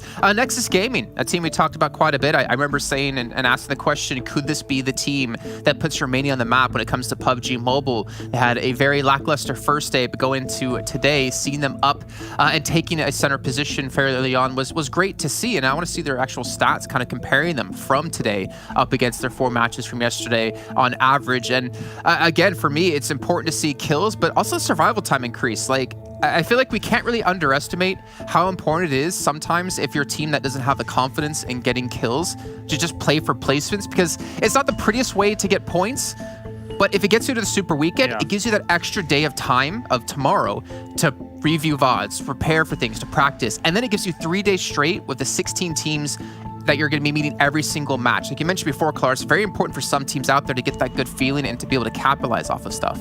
Yeah, absolutely. And having a good feeling in game as well. Like when you're stuck in Graveyard the way that they were, knowing that there's going to be like 4 or 5 teams encroaching on their position later on, they had to try and bomb it center to make something happen in this game. Otherwise, you die on the edge to all those other teams, or you lose out in the midfield near that road just south of Destiny. So great awareness to be able to take that spot and find themselves. It's not the win in the end, but it could have materialized in a win, but at least you get top 3. Materialized, just like the schedule is going to materialize right next to me on this position. I hope I'm looking the right way. This position, just kidding. I completely fluffed that one up. Left and rights are hard, man. But you guys can see what's coming up next. It's going to be Erangel with Group D sitting out, and you can see the matches that will be coming up later on today, and of course, what groups will be sitting out as well. But as we move our eyes over to Erangel, I'm curious, can we see, you know, Destiny maintain momentum here over the course of the day? Can we see some other teams, more importantly, step up? And Lakonostra MVP, you know, I'm going to put them back out there again. It's great to see a UK team able to step up like this. I'm curious when it comes to Super Weekends, with the caliber teams we're going to have, with the amount of matches we're going to have back-to-back as well, will they be able to maintain the kind of pace they've been able to show us so far? And will that pace be enough eventually when we get to the finals, if they do get there, to maintain a top 3 or to get a top 3 to get into the EMEA Regional Championship, Max? I mean, I think they can make it happen. I mean, so far before this very first game, they were in 7th position. They had a good showing, and I think that they were potentially one of the most impressive teams from the UK in general. But I want to talk about another team. It's going to be Clash. Hopefully, I'm not going to curse them too much coming into this one. I had a little talk with MZ, and he's like, he told me 2 things. He said, didn't have a great day. We're going to try and review how we play around our communications and synergy. And also, Max, don't curse us. So hopefully, things are going to go good in this first game for them. Well, you know what, Max? We're going to see if that curse will hold true. And I can tell you right now, RRQ Athena definitely can attest to that during PMGC. Thank you, gentlemen. We'll catch in with you guys after the second match does finish, which means it's time to bring in our commentators once again. Join us for another match here. It's going to be Banks and Imperium. And you know what? I asked Imperium a question last time. Banks, I'm going to ask you a question this time. Have you been ill lately? Because you're looking a little bit weak. You're looking a little bit skinny in the arms. Where's the muscle, man? Mr. Torso over here, yeah. I think my arms outweigh every part of your body. So you know what? Let's get rid of Jason, yeah, because these Americans, they just got a lot of chat, but they can't back any of it up. Imperium, you look real good anyway, mate. And I know I look damn good, even with my new floppy hairstyle, bruv. Exactly, mate. You look snackalicious, my friend. Of course, I have to say that, seeing as I'm, according to you, your husband. So my husband, yeah. On that bombshell, let's get into this game. Number 2, of course. Indeed, as Max said, we have the reintroduction of Clash, and they have 4 games to solidify a top 16. But there's also Eastern Stars and UDR. Yes. Reference Eastern Stars because they're currently 17th overall in the standings, and UDR are in 13th on 30 points. Yeah, it is a problem, right, when it comes to doing with these points there at the moment, the scary moment for all of these guys. But just coming back to us real quick, Imperium, so we get to just wait for the lobby to be built back up together. You know, we can continue the conversation around what you want to do with this relationship of ours. You know, now you've just announced to the world that we are husband and wife. Well, I think they realized, wait, they're husband and wife? Yeah. Let's just show them some more. It was a beautiful ceremony. It was low key. We kept the social distancing, of course. I was in Ukraine, you were in Ireland, you know, we did it so well. Used a Google Hangout. James got on one knee. It was a wonderful proposal. I cried. My beard got a little bit wet because of the tears. And yeah, I've got to say, I'm the happiest man in the world right now. Oh, look at that. I'm pleased to be a good wife to you. But all jokes aside, right? Yeah. When we are getting onto a more serious side of things in this, one thing I think that we have to be very clear on for these teams, right, even though you look at it and you say like some of the points are so bad, we know one game can change the fate for these guys very quickly. And that's all they need right now. And because the point isn't going to be that crazy, you just really need like, I don't know, one 20-point game or something, and it can completely jump you up, because look how close it still is. Yeah, we got some of the big front runners at the moment, but they don't have complete control. Exactly. I'm back. I heard you were talking smack, Banks. It's my turn to get some redemption here. I'm just kidding. You're looking all right. You're looking good. And I agree with you. Imperium is looking fantastic. He's been taking some great walks. Hopefully you've had no more burgers thrown at you, though, on your walks. If you didn't see that. What? You haven't. Yeah, he had a burger thrown at him by a car driving by. Up, Jason. I don't. I was trying to shout out your social media, man. Your Instagram. If you guys want to see the stories about his walks, you can head over to his Instagram and give him a follow. There you go. Yeah. Anyways, besides a burger being thrown, that sucks. That's so weird. I'm curious though, Imperium, because I guess you're just talking about sometimes all you need is that one game to get you through, to get you up into maybe top 16. I am worried though, because I think back to some other teams in the past where maybe they get a little bit lucky, they get the zone shifts perfectly, or they position themselves in a good position, which is good. But I feel like one game, yes, it might get into the Super Weekend, but one game isn't going to be enough to carry any sort of weight when you get into the Super Weekends, when you play not 8 matches, you play 15 in total for the Super Weekend, right? And then if you do somehow make it a top 16 for the finals, top 3. Like, if you're a team coming into this, your goal isn't top 16 ever. Your goal is first place. And I feel like it's maybe a bad mindset to be in, or a bad mentality to be in, if you're a team, to be like, we just need that one game. Yeah, you never want to be... you never ideally want to be in a position where you need that one game, especially if it's the very last game. It's a reality at the end of the day, because there's only so much about your game that you can control. But that's where mentality comes into play. That's where a strong IGL comes into play. That's where looking back on the previous day and trying to adapt. Because I know that, you know, I also talked to MZ, as did Maxman, and he echoed the same thing to both of us.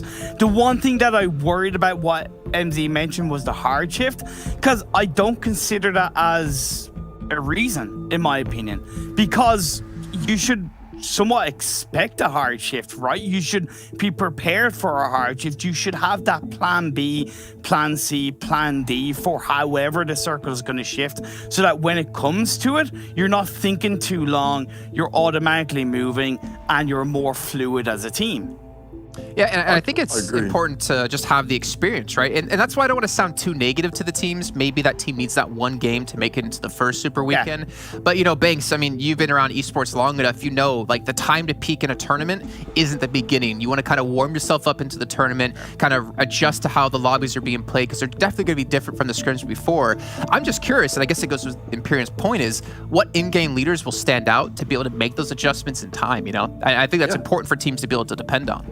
I think doing the review, right, and doing the analysis after every day, like we have to do, right, when we're working this and when we're looking back at the games, it's the same thing the whole teams need to do. I've seen some teams across games where they will just have the IGL and like their analyst looks at it all. But for me, it's very vital to have the whole team sit there and watch the game through and through together, go through every little detail. And you shouldn't be scared of kind of pointing out some of the mistakes or what might not be working, because end of the day, you need to be able to sit there and have an honest conversation with yourself. It's like, okay, I'm the one, I messed this up. I didn't listen correctly. And also, I think in PUBG especially, you have to ensure that when you've got a team, yes, you have like one guy who's the IGL, but you almost need someone else who's like on a secondary caller role the whole time, because there is so much going on, keeping track of like positions where they've seen stuff. There's so many little details that I think maybe the general public kind of look at and go, oh, look, these guys are just really good. There's so much detail that you can get into on how these guys plan it out. And I think that's the difference between like the very top teams and you watch them improve, and the guys who kind of can start off really well, but then they get figured out, you know, and they're not adjusting, and that's always a problem.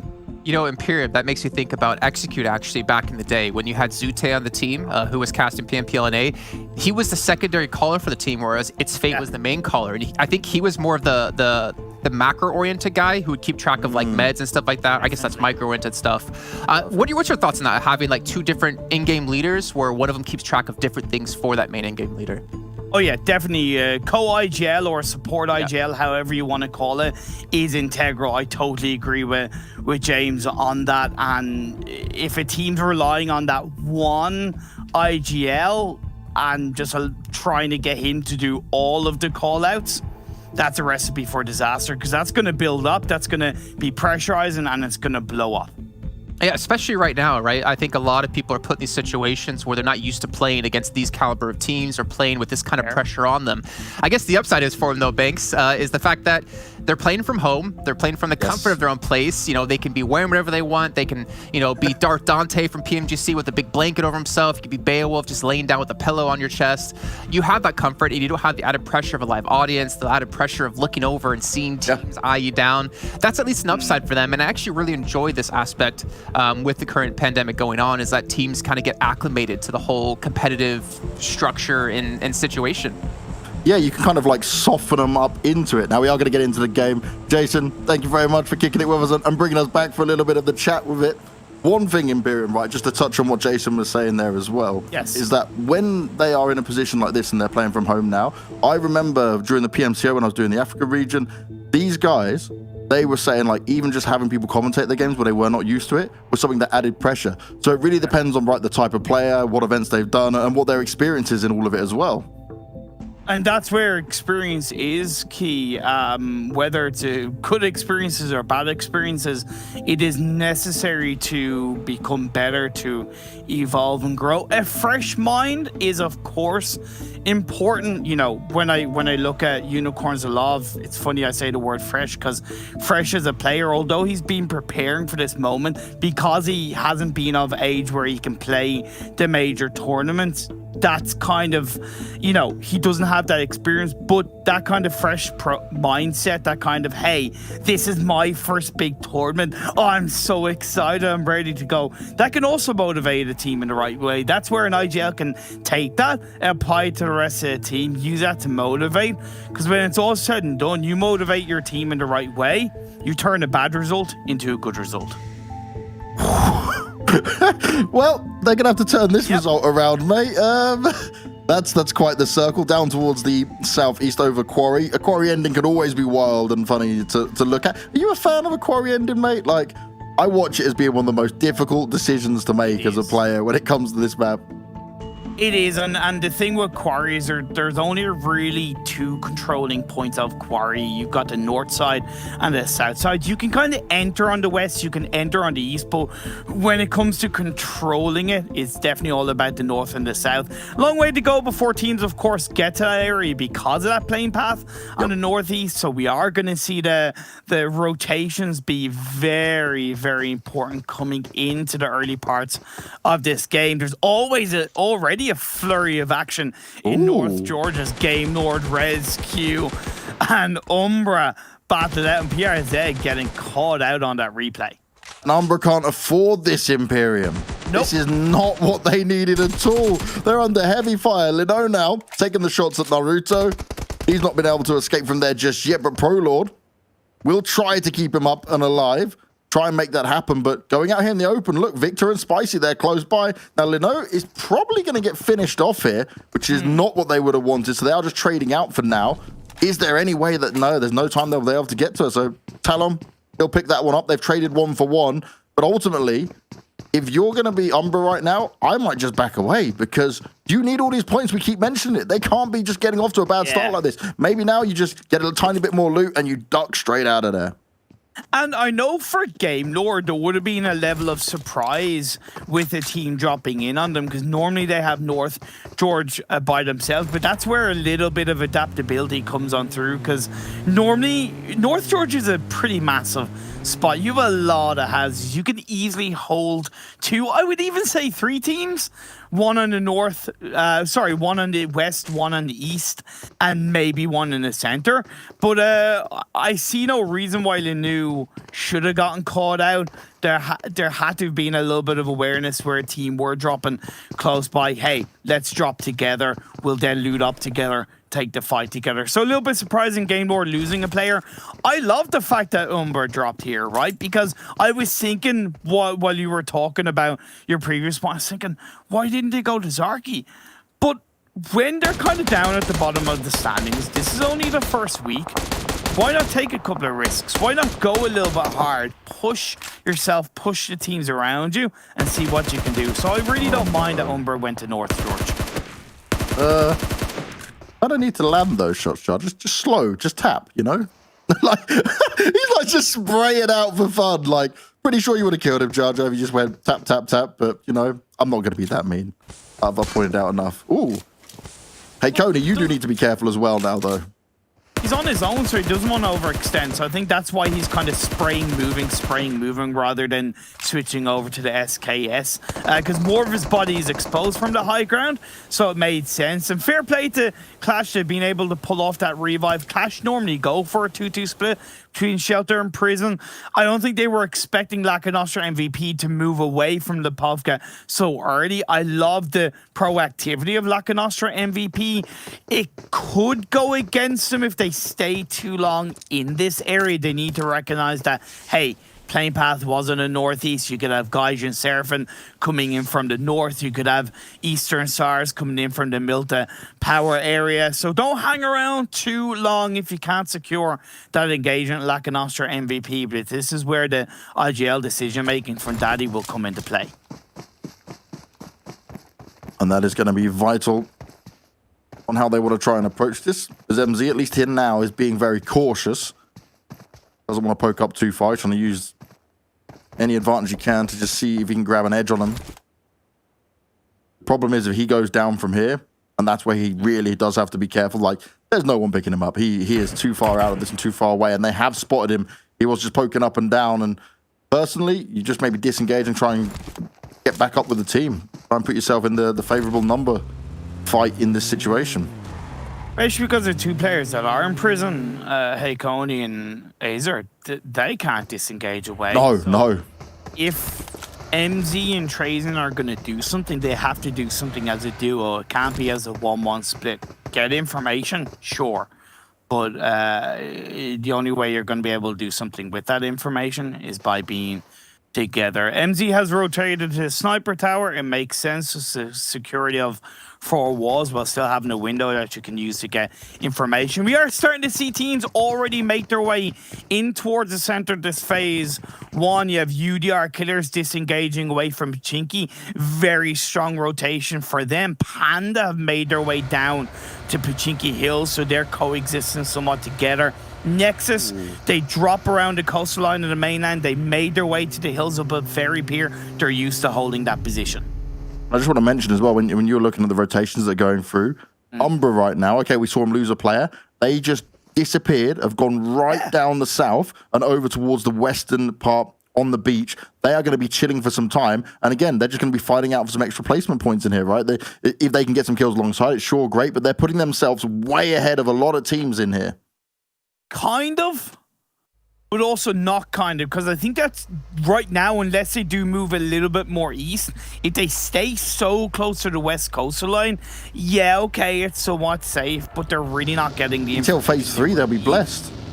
You know, on a phase 2 shit. It's definitely a lot better, and the fact that they disengage is extremely healthy, and it makes complete sense. We are also seeing UDR actually go more close toward the southern edge of Quarry. Black Sparks and Polar Ace are very close to each other. And Destiny, they're coming in just towards the south of Everest. And just to think of this, right? How many teams are going to be coming from this northeastern side, considering how much water was within this circle? Like, the rotations in for a lot of these teams are going to be so stacked. So this is what I'm saying. UMBRA's just ahead of the curve, at least until phase 3, when it's only going to get slightly more difficult for them. So this should be good for a while. And it will give them a bit of time to play off of. But currently, Quarry is going to be heavily focused by many of the teams in here. Rotating through this blue is not going to be an issue for any of the teams. It's just a waiting game for how far they can get with it all. But James, like the amount of teams that are still in the blue, never mind on the edge of the circle.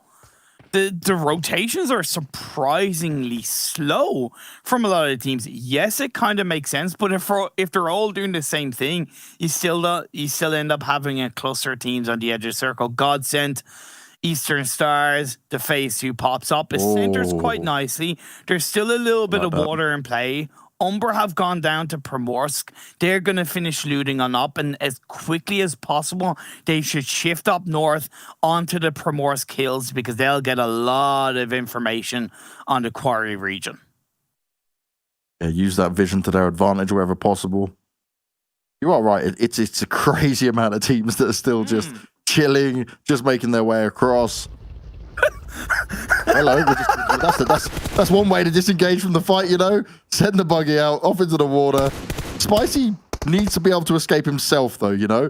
It's all well and good that the rest of the team have done it, but, like, if he gets taken down by Tick, no one's saving him. And if he can't take down Tick, he's also leaving his teammates open to be shot at. And guess who's already there? Blood is just chilling in the back lines. He's looking at it, and he's thinking, oh, do you know what? I know where they've gone. I'm going to go try and find them. I wonder if this is a little bit of a targeted bridge camp from RESQ. I can only presume it is because of the fact that they know, but GAMELORD are coming in from behind. Sorry, Unicorns love coming in from behind and GAMELORD catch them out. That's 2 free kills for Spicy. Spicy living the dream. He'll take that all day long. They didn't expect it. Tick's like, wait a second, this was my plan. Why are you stealing away my kills, man? This is what I wanted to try and do. So considering they lost Lino, she went down very early on, right? We saw that between them and UMBRA. To walk away with 3 kills already and be in a pretty bad spot, like, you're taking damage from the blue. Yes, it's a very slow tick. It's not too much of a problem for him. But, like, you were pinned down and you made the best of a very bad situation. Yeah, but Agon, what is that? What is that decision? So if you're coming in from the blue, if you're coming in from the outside, you either rotate as a full squad or you kind of send that one scout. 2 players in 1 vehicle scouting, that's as useless as 1 player. So you're better off losing 1, keeping 3 up. Whereas now they're down to just 2. Agon and Ked, they've known each other for a long time. But considering how well Unicorns Love overall performed in the first game today, it's just a little bit sad to see them down to 2 so early on in this game, but let's see how they can adapt. They do have a lot of space coming into the northern edge of the circle because so many teams have opted to stick more towards the center/eastern side of this phase 2. There's a flurry of teams coming through from Pachinki Hill to Quarry. Poor Blood. He's been there a long time. Netted himself 1 kill so far, and now he just watches Spicy disappear. He's got a fair way to go in order to rotate back around in this.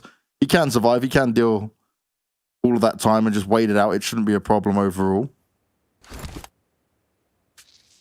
The Kashi, I don't understand how he's going to get out of here, man. But they know he's down there. They do indeed, and now Gaijin Seraphim, they're going to come in. They're going to take the fight against Black Sparks, but 2 of their players are knocked.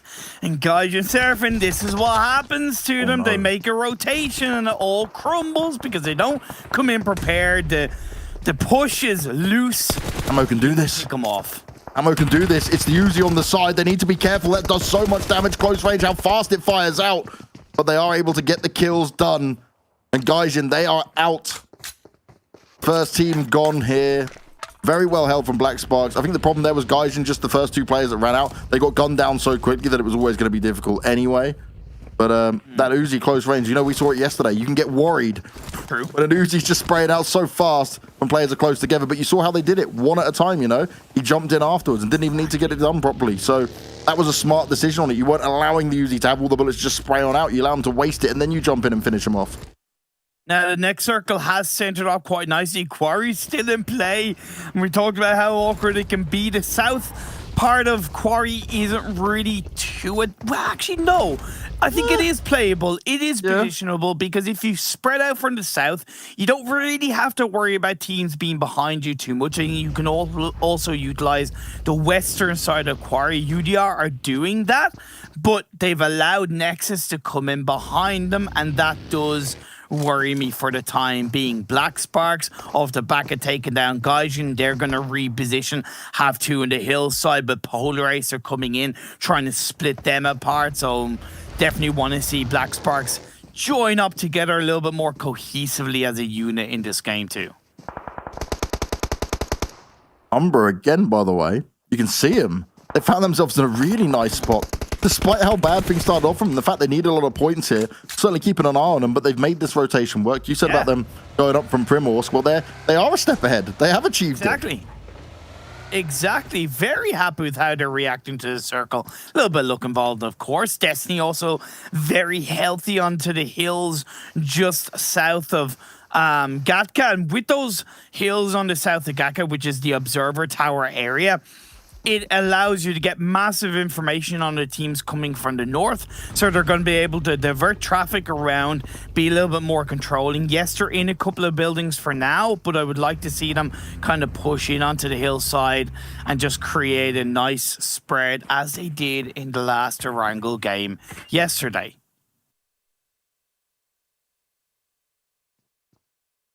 Now, Unicorns are love. We did like what we started to see from them. They've been definitely fighting very well. Can they find some big success in this game? Can they start to turn the tide and push their points up here? I know there are a lot of fan favorites in there. I remember that when we were doing the pro scrims. Hey, Lakonostra. Careful. Going a little bit too deep as a 1-1. Only 2 players up. You got to make sure you're rotating to the air. Luckily, it's only the 2 players of UMBRA that are around you, so you didn't get caught out. Now they're doing a bit of scouting. That's quite healthy, holding on to that dip. But if they stay there, it's at risk of grenades. Well, Black Spark, we should already see them deal the damage onto one squad. Now they've got to try again here onto Panda. They've all rolled up together, and it's going to be a team engagement here. The nade starts off strong. Luffy's gone out of it. More nades landing. Hamo took a significant amount of damage. He's going to pop up. Hamo's going to be spraying on out, but he can't quite connect the shots. The push round's going to come in. Zanfor's bleeding on out, and they are going down one by one. Panda executing this oh so well. Can they end it as... And then it works out. Beautiful stuff. Black Sparks go down. Those 3 cameras greatly confused me there, Imperium. I was so lost. It's okay, James. It's okay. I know you're getting old, so... I know, mate, this eyesight. My husband's got to cover me, you know. Protect me from the madness. I got you, Boo. I got you. But, you know, it's disappointing to see that Black Sparks, what happened with them and Gaijin, they did the same thing against Panda. They went in kind of more 1-by-1. 2 players got knocked instantly, and then they go down. Now UDR, GODSENT, they're going to be fighting on him. Vito finds Nano. That's a good start for GODSENT. Oh, out in the open. Swave, he turns up into it. He's still alive. Dancing around the bottom. He can hear the footsteps. It's where he wants to go from here. Decides to enter in. But can he make this work? First aid kit going to be used. Oh, he hears it all. Will he get swung on? He stops healing on up. He's ready to take the fight, but this is not ideal for him. He doesn't have much health to play with. Tries to pre-fire it. Does spot him out the window, but hasn't gone in for the attack just yet. Dancing around each other, and it's just a firefight on who will make the first mistake. Plenty of shots being fired, and finally Swave, he feels like now is the time to get that first aid kit off. Vito got a fantastic knock on the Nano, slowing Ulysses and Nano down for joining up with Pocus. I like that Marley joined up. Vito got the knock on the Ulysses, and the squad wipe is finished off. Very well coordinated from GODSENT. Finally, they wake up. Finally, James, we see an element of what GODSENT can do. And it was off the back of aggression. They were ready for that fight, but are they ready for the next one? Because Eastern Stars, they've heard this, they've seen it, and they feel like they want to get involved in this fight. Do they dare take the engagement now, though? That's the question. At Phase 4, this is something they might want to fight for, especially considering there's not much space for them down here. Oh, Panda. Now they've found UMBRA, and this is not ideal for UMBRA. Poor guy's been fighting for as long as possible. We were happy with the rotation they managed to achieve. 7 points is all they have so far. They certainly need a lot more. But Panda, this is a team that you want to be very scared of. 4 alive. They've already taken 1 squad down. And they'll be very happy to deal with the final 2 members of UMBRA who are just holding themselves. Hoping they might find some success. Good amount of shots being landed there from Nexus. Dexa, he's actually helping out UMBRA at this point. Nades going forward as well. Plenty of smoke cover being put down. Panda pushing up together as a team. But can they make this work? The vision is going to be a big problem, and I like the idea of throwing these mollies down because you just want to stop them being able to push forward at any point. I don't get why Panda went for the revive, to be honest, but it's worked out now. They're back up as a full squad. 1 player left of UMBRA. Talon comes on through. A little bit of a third party for Nexus has slowed down Panda. But I was thinking, we haven't really seen a game where Panda's been into the late game as a full squad. We could see this game being the first. I love this Talon. Nice. Use the smoke to your advantage. Try and get at least another point. You know you need it. Straight in with a finish off, and he will take down 1 member at least. Okay, they're down and out once again. And yes, they've not managed to get a huge amount of points. But at this point, every little counts, and you've got to take some like that. And that's why I always say, for the most part, don't go for the revive. Because what they allowed Talon to do is play around the side of the building, use the smokes of Panda threw out against them, and pick off a kill. It just should not have happened. A knock is not a confirmed kill, right? A knock is just a knock.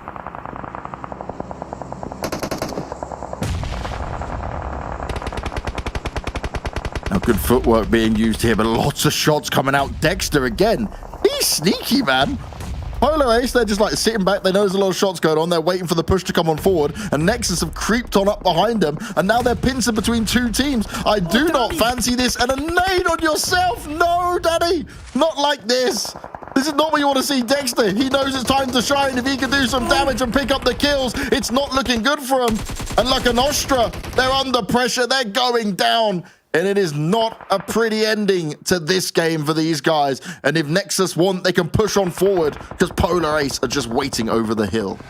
Ah, so close. Nearly a Chow Maria moment for Lakonostra MVP and their player Alicio. But at the end of the day, the Biniba comes on through as Nexus come out on top. Now, Panda are just rotating in the middle of all this madness, going and blind. Two goes down. What is that, Panda? Desperation personified. You didn't need to do it. Like, they've definitely heard the shots, mate. I'm unsure of what Panda were trying to achieve there. That was like a Hail Mary. It was like just running forward, yeah. They're screaming, yeah, just running on and like, yeah, let's go. And then, oh, wait a second. This maybe isn't what we wanted to achieve here. Bit too late to back away as well. Nexus right now just feeling like, okay, who else wants to just poke into us? I know, right? Like, come on, give us some more kills. Keep going. Send it my way. Look how many good teams are around here.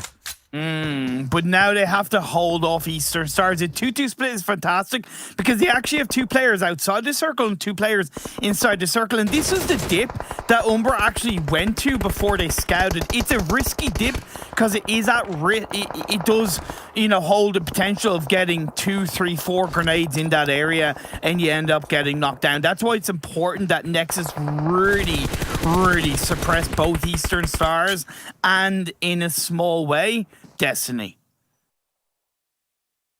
And Destiny right now, they'll be thankful that that circle shifted a bit closer towards them. Didn't hard shift away, but it's GODSENT and RESQ. They'll have to move further. Mozzaro just spray it on through. A few shots connecting, but no one going down just yet. Polar Ace, by the way, have been so patient, mate. They've been around this for so long, and they've just not overextended at all. They've stayed towards the back. They're trying to make it work for themselves. Destiny, more grenades going forward. They want to try and find some of these knocks, and the first one comes through. They're looking for some more as well. And Destiny, do they want to make a decision to try and push on this? Some more smokes going on out to ensure they've got cover away from Polar Ace. Dexter again with the spray. This time not able to find the success of old. And Aphis, that nade could be perfect. Goes on out towards them. Nexus, they need to be so careful. The nades have come on through and they're dealing the damage. Destiny, they came out into the open and Dexter believes he can take advantage of it, but can he get the finish off? No, she goes down and he's looking for more as the Unicorns of Love have fallen elsewhere, and it is happening all over the map. Sushi, the last player up. Hold down. Now Destiny and Eastern Stars are going to be a little bit more focused on each other. Those nades can still be an element of Sushi, chucking up his smokes, hoping that she can stay alive, keep her team in with the chance of being in the top 5 as Beast goes down. Mazzara's going to go for the revive. Eastern Stars are gaining firm control, led by Kapahala, also known as Banahala. Can they take down Destiny? Yes, they can. Destiny, they were fighting strong, but the timing was not on their side. As soon as they lost the one player to Nexus from the side when they were trying to deal with Eastern Stars, it was just less than ideal, and they have no idea. Sushi is chilling right now. She's like, I placed the perfect smoke. I've not made much noise. No one's really around me. Oh, they're taking some shots. Kapala, he knows he's trying it, and he will take her down. Nexus are the next team to fall, but a good effort. They will go out in 7th place. And you know what? Considering the position, you'll take that all day long. You're not going to complain about that one. Definitely. But now GODSENT, because that road was split in the middle, it was always going to be important that GODSENT actually looked to take that northwestern edge on the other side of the road, eliminate the teams around them. But RESQ kind of gotten there first, and now we see Polar Ace. They've been quiet, but now they have to get up. They have to start shooting. But that nade, Athis, integral on point. That was on the money. Polar Ace, they have been chilling here for so long. They only had 1 kill up in it. What? GODSENT went... They looked like they were in such a good position. That was quick. Oh, I wish I could get a replay of that and have a look at exactly how that went down, because it looked like they were taking good space. Well, RESQ keeping themselves up as full squad, making a 3-man squad, making it work. Well, Eastern Stars and GSGE, they are up as the only 2 teams with 4 players left in it. RESQ, we know what they can do, but look how split apart they are. The smoke's down on 2 of the players. As Tick, he's not been... What? Kabahala? What? Are you not seeing him? Tick could do some madness here.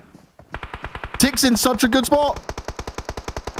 They're just walking straight past him. This could be insane. How are Eastern Stars going down so heavily? Why are they pushing and being as controlling as they had against a fight between themselves, Destiny and Nexus? Just all falling and crumbling apart for Eastern Stars. And everyone on RESQ went down. They just walked past Tick. No one's looked at him just yet. He just sat in the smallest of bushes to make it work. Imagine if he just steals away the top 2 plays because of this. Oh, there, he's finally found. Yeah. That would have been huge if he managed to pull something off there. Very patient with his trigger finger.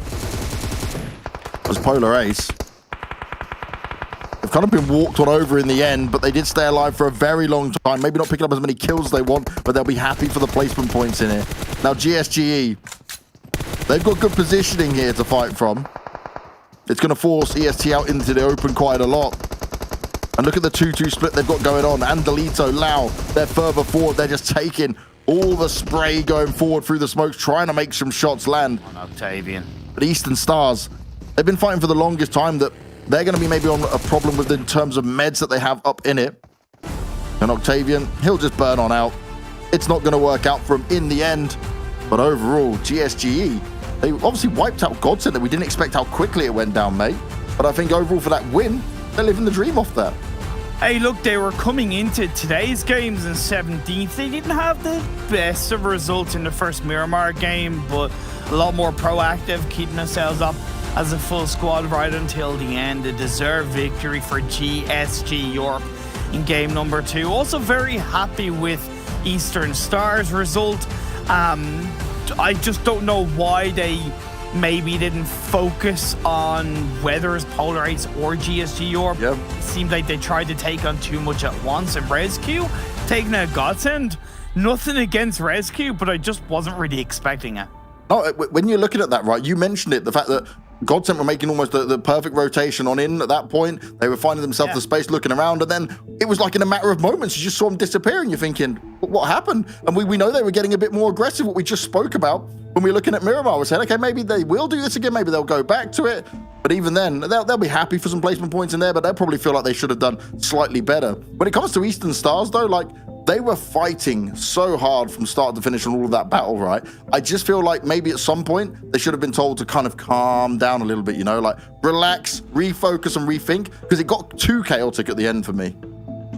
It did, but let's be fair, there really wasn't too much cover around the kind of edge of the, or past the edge of the circle coming into the last circle or two. So trying to deal with that in the heat of the moment when you hear a lot of shots going on around you, it's not easy. It really isn't easy. So, you know, we have to give a little bit of a credit to how Eastern Stars played despite crumbling a little bit.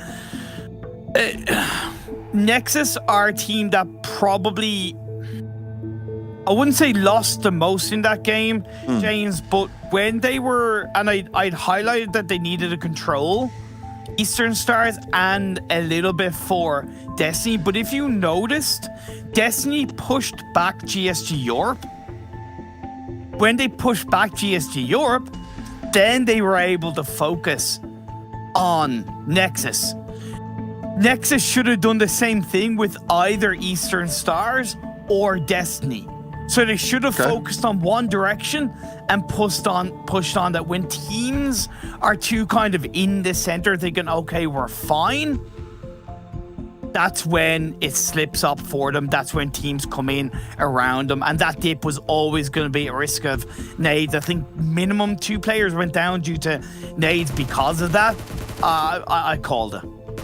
Well, this is where we started off here, right? And it was not looking good for UMBRA. Once again, they found a player going down early on, but they did reply, and they put it into this like 3 versus 3, and they were able to disengage. We're very happy with what we saw in the end in terms of how they rotated. This was a wild one. This didn't make much sense. Unicorns are love. They thought they'd just stroll on in, guessing they were the last team, but they were maybe not prepared for so many players to be sat there waiting for them the whole time, mate.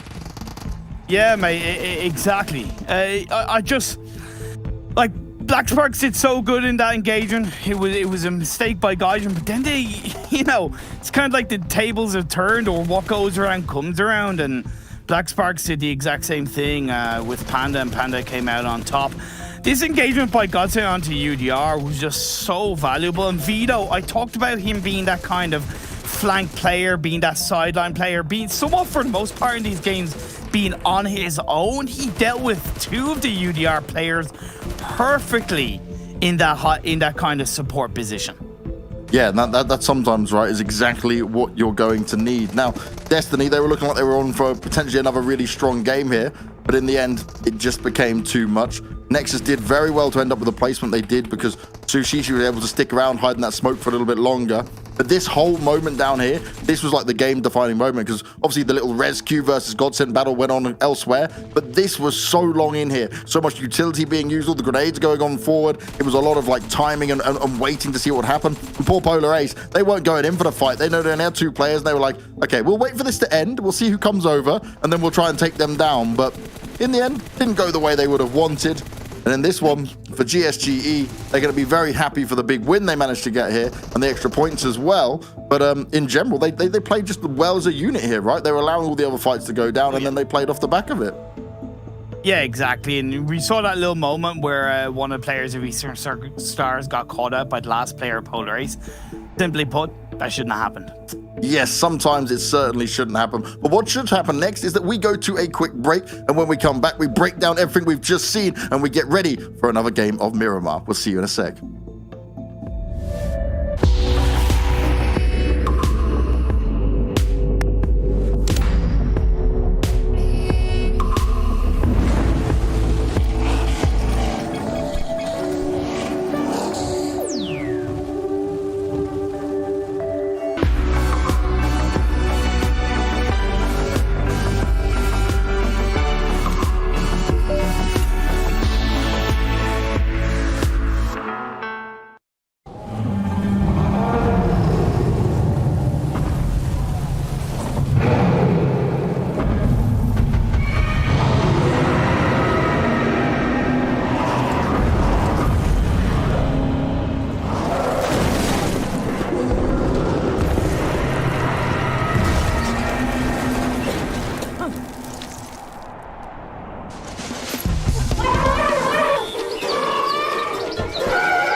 Welcome back, everyone, to the PUBG Mobile Pro League Western Europe, as we're now 2/5 of the way done here with our second day of our first week of league play, all leading up into our very first Super Weekend kicking off on Thursday. Before we get to all of that, we have to talk about this last match here because GSG Europe pulled themselves down a massive victory, and a victory they needed here, being in 16th place right before this match began. I'm Jason Kaplan, he's Kalaris, he's Maxman. I'm pointing the wrong direction. I was pointing in the right direction. No, I don't know. Directions are not good for me. Max. Clash again, bottom of the table. Just want to get that out there again really quickly because we all are now memeing on you for it. But GSG Europe, big play for them. Big time for them to stand up. Again, we were mentioning with Imperium and Banks, like sometimes all you really need is that one game. And maybe this is that one game they needed to start to get the momentum going. I mean, yeah, I'm just flabbergasted you have to do that every single time, Jason. I don't know why you're just attacking me every single time we get into these segments and Clash die early. But yes, agreed. We talked about it last game. It was a few good points. I think they got 5 or 6 in the very first game of today for the likes of GSG Europe.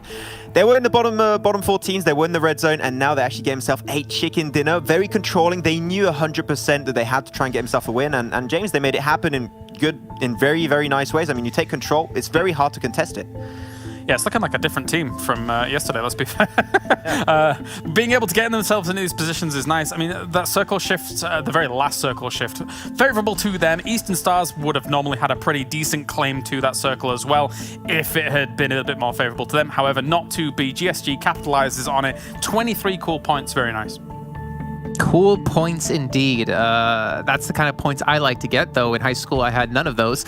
Eastern Stars coming in second place, RESQ in third, but Polar Ace, Nexus, Panda, Destiny, again, we're consistently seeing these teams make top 8, if not even higher than that when it comes to these games. And honestly, Max, I'm enjoying seeing this consistency because that gives me hopes that they can maintain this kind of progress going into Super Weekends and ideally into the finals. Especially for GameLord, right? We were talking about them at the start of the show, saying how we want to see them improve their consistency, because otherwise, if they get a bunch of 0-pointers, 1-pointers, it's going to be fine, because we all know that because of their performances yesterday, they basically already secured their spot for the Super Weekend. But in the Super Weekend itself, those are not the results that are going to allow you to make it to the grand finals at the very end. So GameLord, good attempt. Unfortunately, they did get kind of sandwiched up between Unicorns of Love and also the likes of RESQ into the northern side on George Pole Bridge. So that was a very unlucky one, but still, they kept one player alive. It was Spicy, went straight in the center circle and was able to keep the hopes alive of his team, securing 6 position points instead of dying and getting the big fat bubble. So good attempt from GameLord, and it did reward itself at the end. Yeah, so we're going to take a look now at the second page here and you know, kind of ideally get to the overalls a little bit later on today. We're not going to see it just after this game. We're going to see it actually after match 3, 4, and 5, considering that's when it's time to go. But again, we're seeing Clash there, Team UMBRA again. I'm just mentioning the teams. GODSENT even in there, Unicorns of Love. I mean, the fact that I'm pointing them out, I know it might seem negative to the viewers out there, but I'm mentioning them and I mention these other teams because we're expecting bigger things from them. We're expecting better performances, Kalaris, and right now these teams just aren't giving it to us. They're consistently on this page, I think, throughout the 7 games that we've seen so far from these teams. Yes, sometimes there are standouts and things like that. Unicorns of Love in the previous game, for example, definitely capitalized on what we saw from them in the west side of the map. But yeah, as you say, people expect bigger things from them. Maybe they bring it in the Super Weekend if they even get there for some of these teams. Like Team UMBRA, for example, I think it's a team that I have been critical of in the past, and I continue to kind of be. You know, when you go to PEC and you're getting like 15th place overall, yes, it's on an international stage, yes, there's loads of, the best teams in the world, but then you're supposed to be bringing some of that knowledge back with you to these tournaments that are a bit more regional based and blasting it, but we're not seeing it just yet. Yeah, maybe it's just for the fact that we're having so many of these other teams step up. Again, we talked about quite a few different teams, Classic Athletics, Execute, to just name a couple really quick at the top of my head, who came in from PMCOs into like PMGCs, and that really surprised us. And what's also surprising is that the 1+9 series has the next-gen Qualcomm Snapdragon 888 chipset for the most graphic-intensive gameplay, alongside heat dissipation that keeps your phone cool enough to play on max settings. Hashtag never settle. And speaking of max settings, Maxman 30 settings, as we're going to be looking now at the total damage here. I don't know what that has to do with Maxman settings. I'm going to call you Linus Tech Tips, man. Those transitions, those segues, like chef's kiss, man. They're a work in progress. Just like some of the teams out there are currently a work in progress, as they're not sitting too pretty overall in the standings. But nice to see that not only can GSG Europe, get the chicken dinner here, but the fact they still had the highest damage on this, they had almost the highest kills. It's showing they can be like an overall team, or a well-rounded team, I should say here, Max. I would clearly say, though, that a lot of those stats, the top damage and also the kills they got, were from the very, very finishing moments. Not in a negative way whatsoever. They played passive when they saw the opportunity, very similar to Gaijin yesterday on their Miramar game where they did take the win at the end. They just pushed himself in center circle, took control, and that's how they got himself the win. So I don't really have an issue with GSG Europe, how they played it. personally enjoyed it quite a bit. But the one team I really want to point out in this one is Eastern Stars. I think that they are a team that played really well on the southern side edge of circle. They controlled so many teams. They even went for a third party on the likes of Nexus, which is the reason why Nexus was not able to rank up any higher in this game in the first place. This is, I would very clearly say, the first great showing from Eastern Stars. I know there's a lot of Romanian fans out there just supporting and vouching for this team in this tournament, and it feels good to see actually this Romanian team finally show up in this tournament. Yeah, and just like they're starting to show up here, we want to maybe dive a little bit deeper into GSG Europe here and take a look at their stats.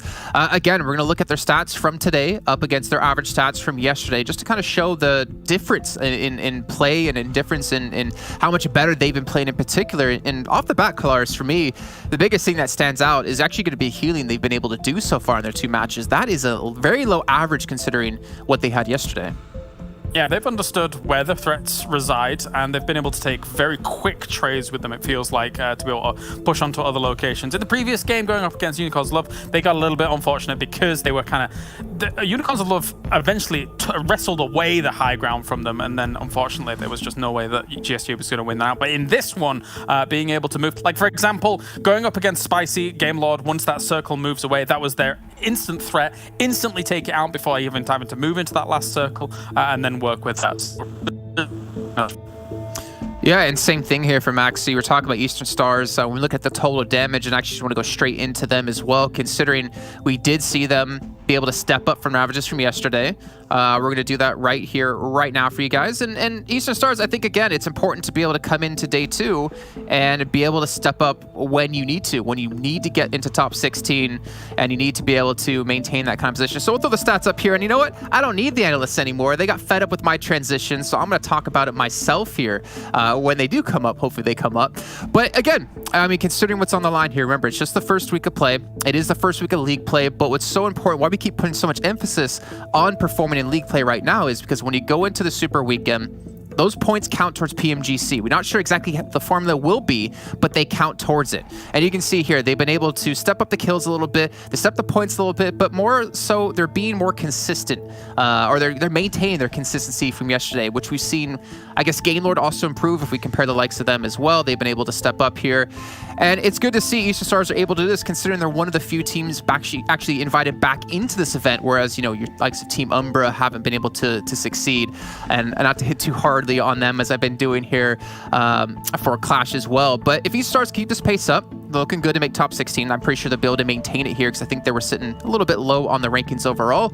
And then they should be able to hopefully use that time, as QLASH has mentioned before, across those 3 different days to feel out the lobbies a little bit better, and then put the points down when it matters. You know, if you think back to football and PMGC, they played exceptionally well in league play.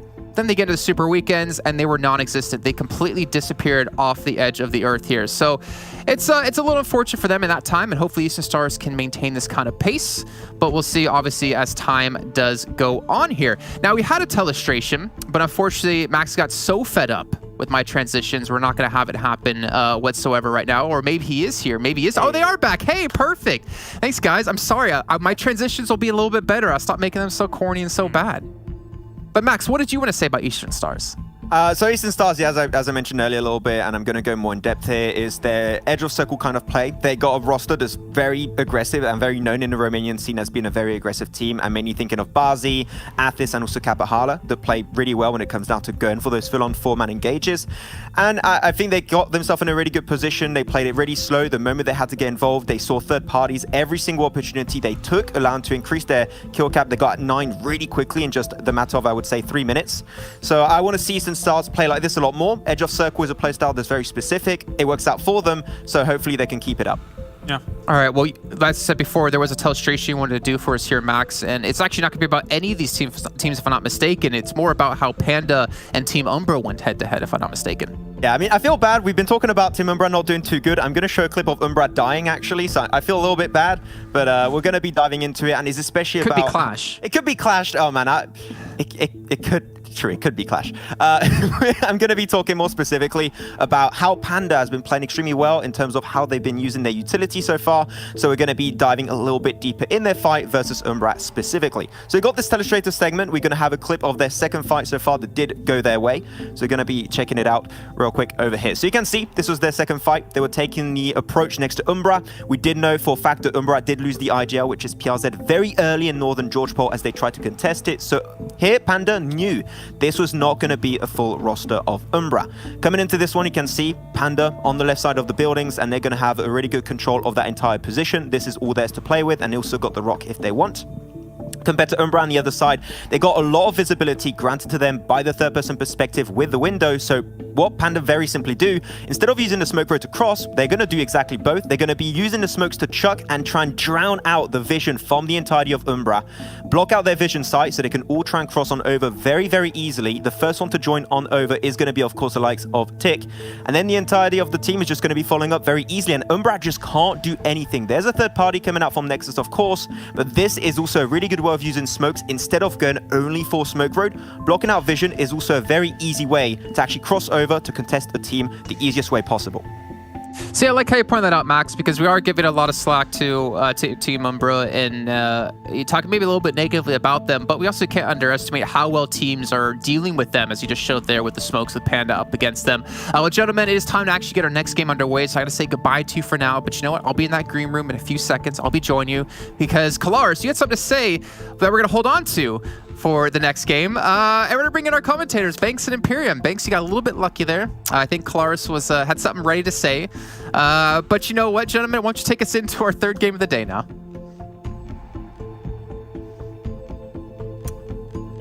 Yep.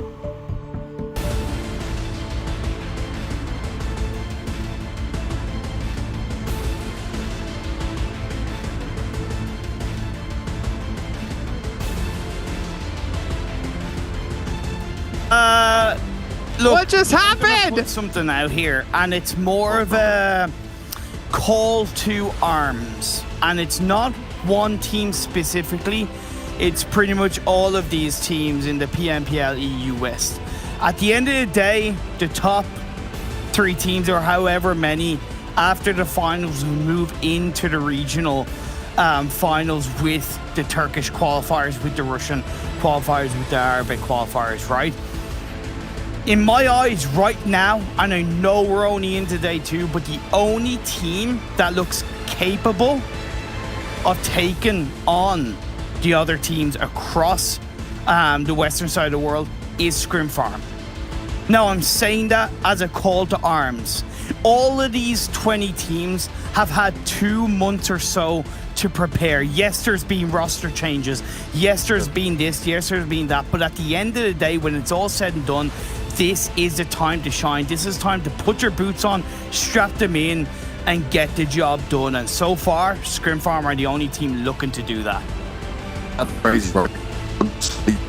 I'm glad you mentioned like the roster changes with it, because we had a conversation about this in terms of how roster changes go down and how much time you give them. And sometimes we find teams make changes too quickly, you know, and it's a hindrance to them.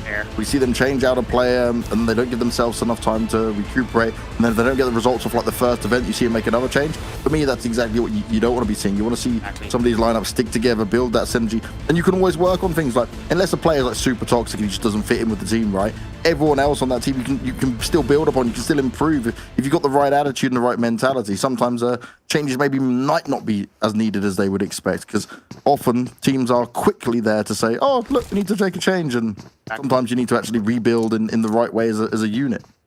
For sure, and a typical example of a change for the good to me is RESQ. Now, I was really worried, and I'll continue to be a little bit worried. I was very worried about them coming into the PMPL because they didn't look like they had any kind of leadership. They didn't really look connected too much. So bringing QLASH into the mix as an IGL was, for like a good 90% chance, was going to have a positive effect. But a positive enough effect to see them 7th overall so far in the PMPL League Week 1, I wasn't expecting that. So that change, that positivity, that's all them. Now, will teams catch up? Probably. Will it become harder for them? Of course it will. But it is still a sign that it was a good change. Well, good changes are certainly what we want to see, but it's about the teams now that need to grab these extra points and potentially make a good change off the back of this game. Still in the early days, right? It's only day 2. But with these points quickly disappearing towards the more upper echelon teams in there, it becomes a bit of a problem for sure. As Destiny, at least today now, they have overtaken ScrimFarm so far, as we saw on the points. And Eastern Stars, right? We did like what we got to see from them previously on Erangel, but what can they do now here on Miramar? Can they continue that success? And also, when we look at GODSENT, are they going to be more aggressive? They started to show what we wanted to see. Maybe because they went down in the way they did. Do they doubt themselves? Because I just want them to stick to their guns a bit more. Definitely. I agree.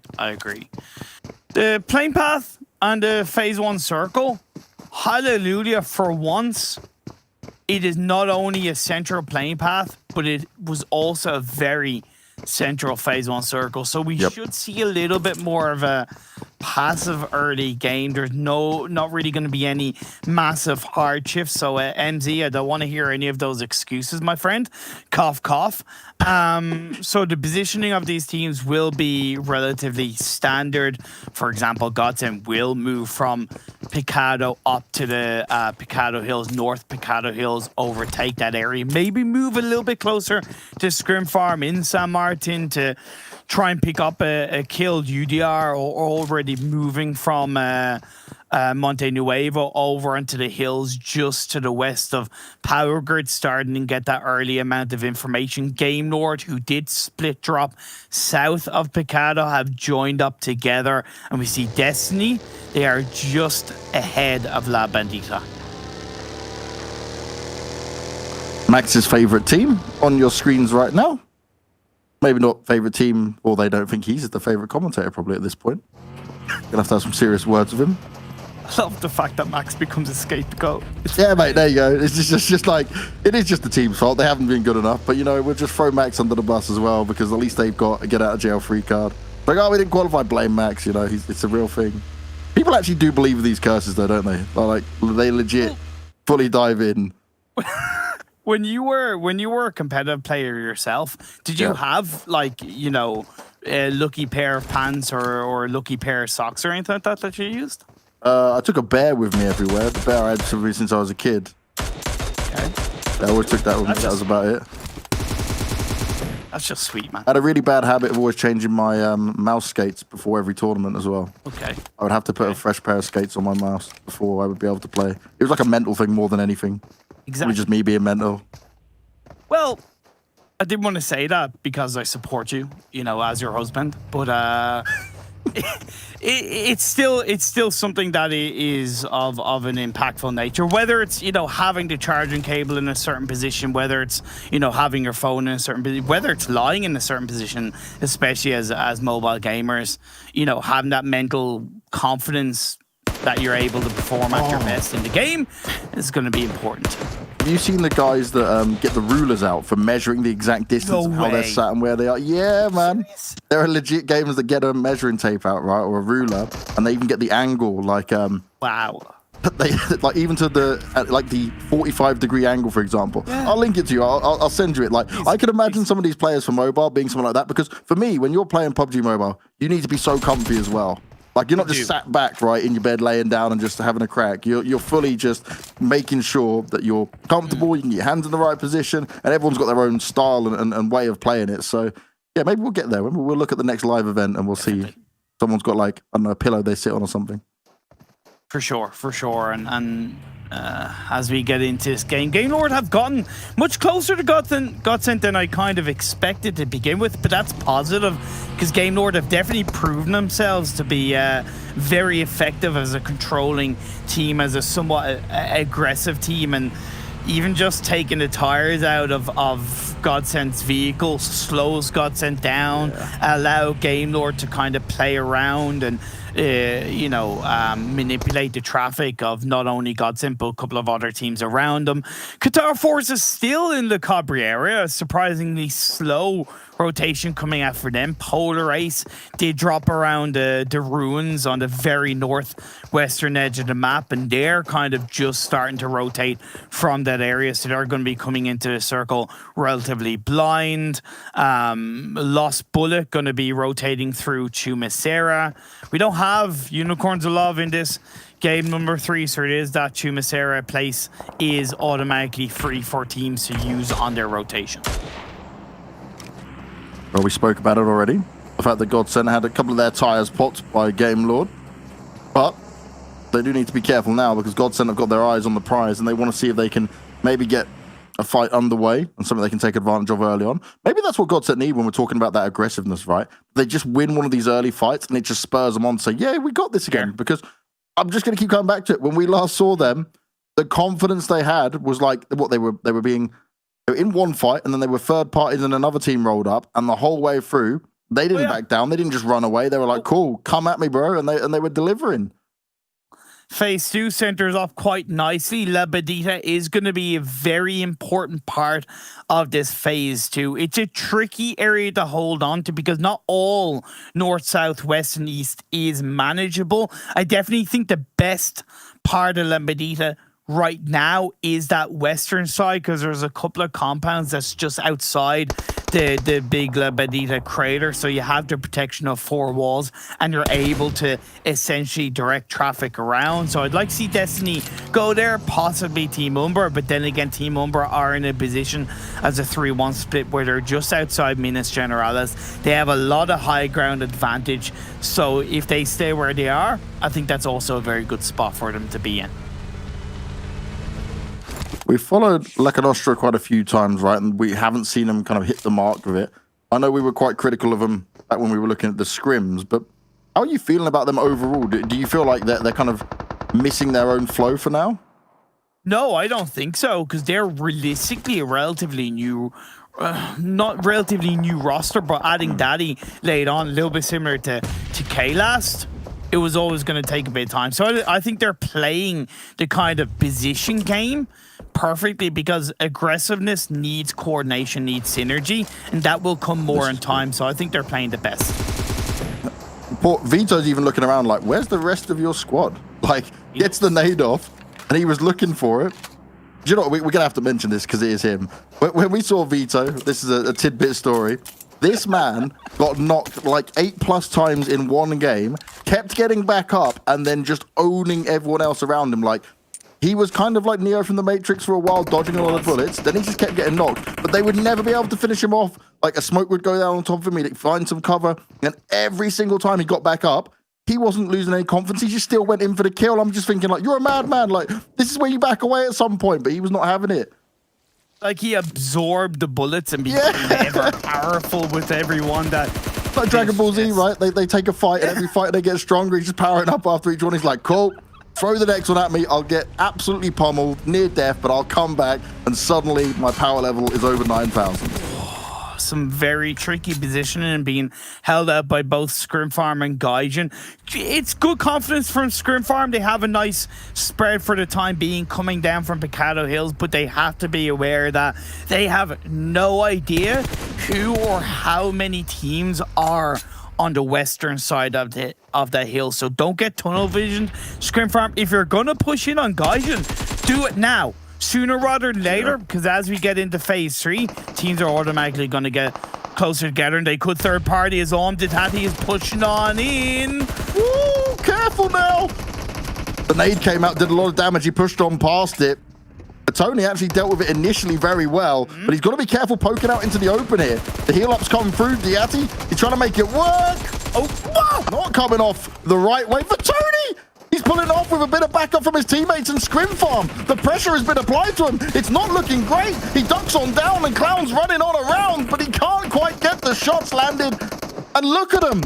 They've come back full force, fighting away. Prada pushing up on now, and he's just running straight in. Watson in the back lines. It's Clown. He's delivering back, and he might be able to save the day for his team. Clown clowning on him as Vitoni's left standing, but Vitoni comes in, but he doesn't quite get the last kill, and Clown from the upper stairs gets the job done. It wasn't pretty. it was unclean, it was disconnected, but still ScrimFarm show why they can make the best of a bad situation and take down Gaijin. There's a lot to break down in there. There was a lot of blunders for sure as well. That did not work for ScrimFarm as the way they would have liked it. Losing 2 players, but they will still walk away with at least 3 kills on it. My oh my. Like, a fun little fact, Ditati, his name actually means, because is a shortcut in Romanian for the word having, and Ditati is Romanian for everything. So his name actually means having everything. And talk about living up to a name, because he wanted everything in that fight when he pushed it on his own. He wanted to take down all the Gaijin, but you just can't do that. Oh no, Swave out in the open and picked apart. Straight finish off, no time for him to get any cover, and his teammates were not even close. So again, GODSENT, they got 1 kill onto Gaijin, not a problem for him, and then straight back down. And remember, they're in 16th place right now. You see at the top of your screen. Yeah. They're on the very edge, mate. Like, they need to start getting a few more points for sure, just to make things a bit less stressful. I don't think it was too bad for GODSENT, because it was losing player on a rotation and they still hold a central circle position. So in my eyes, that was a win overall, because all 3 players are together. It's not like it was one of those kind of 2-1-1 splits and they lost a player as GAMELORD inside Picado. Okay, weird place to be, a team fight on phase 3. How, where, why, who, what? Lost Bullet come out on top, but okay. Okay, I don't know what to say. We had 2 of these interesting ones. This is one of these like typical Miramar games where like logic goes out the window. We sit there, we try to understand things, and you go, well, okay then. This is where we're at, I guess. Poor Daddy as well. You mentioned it, right? The change up for this team. Yeah. Well, he is now the man that's have to just make a single difference in any way he can. But realistically, without that much cover around him, Rice on one side, Eastern Stars on the other, I don't fancy his chances so much. Maybe he can just bide his time for a little bit more, but Eastern Stars will eventually probably walk past him. Then he's going to have to get his skates on as well soon enough. But I don't like Rice Gang's position inside Minas.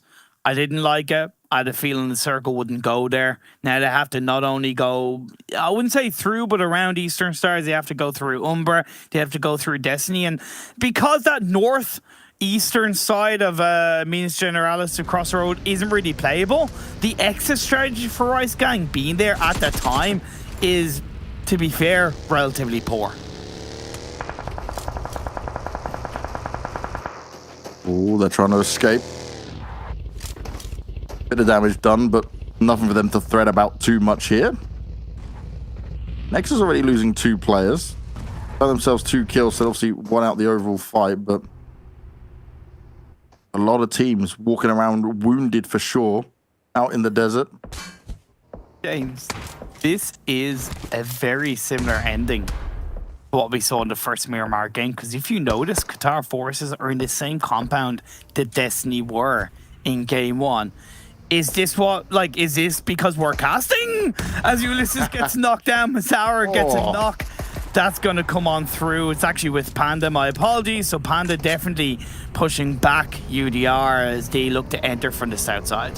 And I'm liking what we've seen from Panda, right? Multiple times when we come to them, they are just approaching onto a team. They're going in for the fights. They know what they're planning to do here, and it's going for a lot of these kill points very early on. I know we spoke about the time they came in to just revive their team out in the open, but they're wanting to play the numbers game to their advantage. The ScrimFarm, well, they're down just a Clown. When we last saw him, it was 2 players up in it. Now Clown is all alone. I'm hoping no one's going to take him down to play out the rest of this one. Oh, no. Right from the side. Curse, mate. That was all you. I'm sorry, Clown. I honestly believed you were going to just be able to chill for a while. Didn't expect that to be happening. Neither did you. And that put ScrimFarm down and out of it. After such a successful opening day, not been so hot for them, but we already know the amount of points they have. They're very blessed in this as Bazzy, he's trying to run on out, and Eastern Stars, they need to be oh so careful. Octavian taking a lot of damage as well.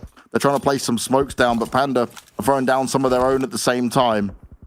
Oh, Nexus with the third party. Dexter just nipping through. Dexter's such a good player and he's so proactive. He's always aware of what's going on around him. But Eastern Stars, they push in and encroach on the Panda space. And we saw this yesterday with Panda, right? Where they allowed Destiny to push in onto their area in the last game in Erangel. We're kind of seeing a similar thing.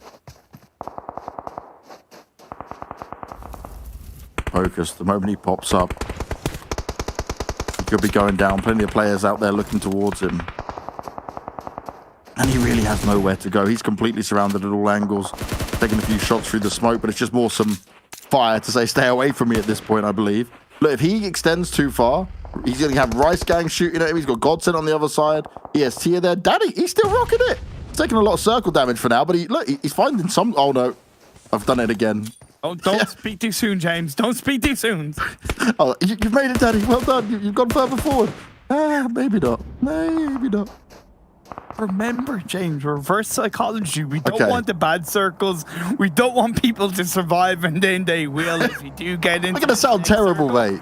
It's sent Daddy, go die. Just die. Yeah, you know, just end it now. Be gone, and then he ends up winning the whole game. There you go.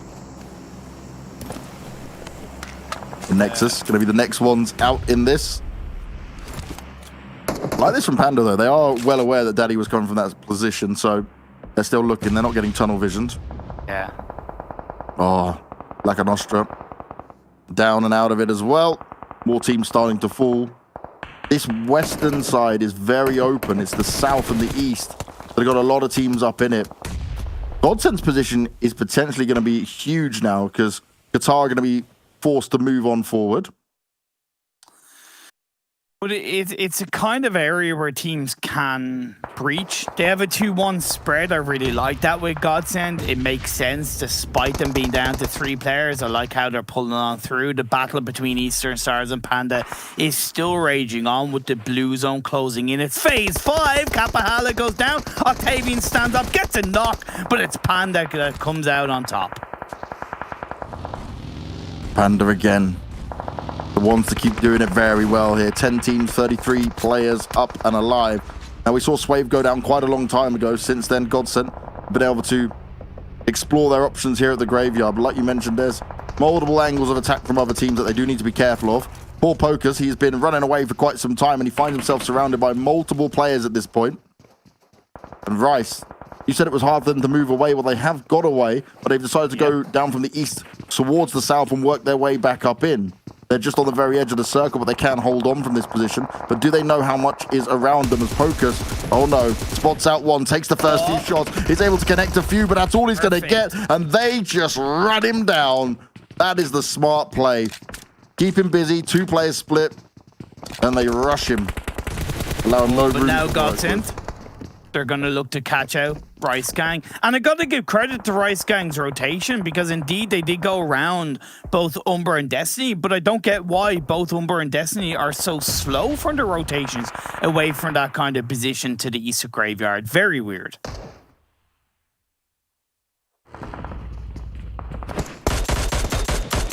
Ooh. Lost bullet. Master taking plenty of shots off, can't quite connect him. This is a hard spot for them to fight from overall.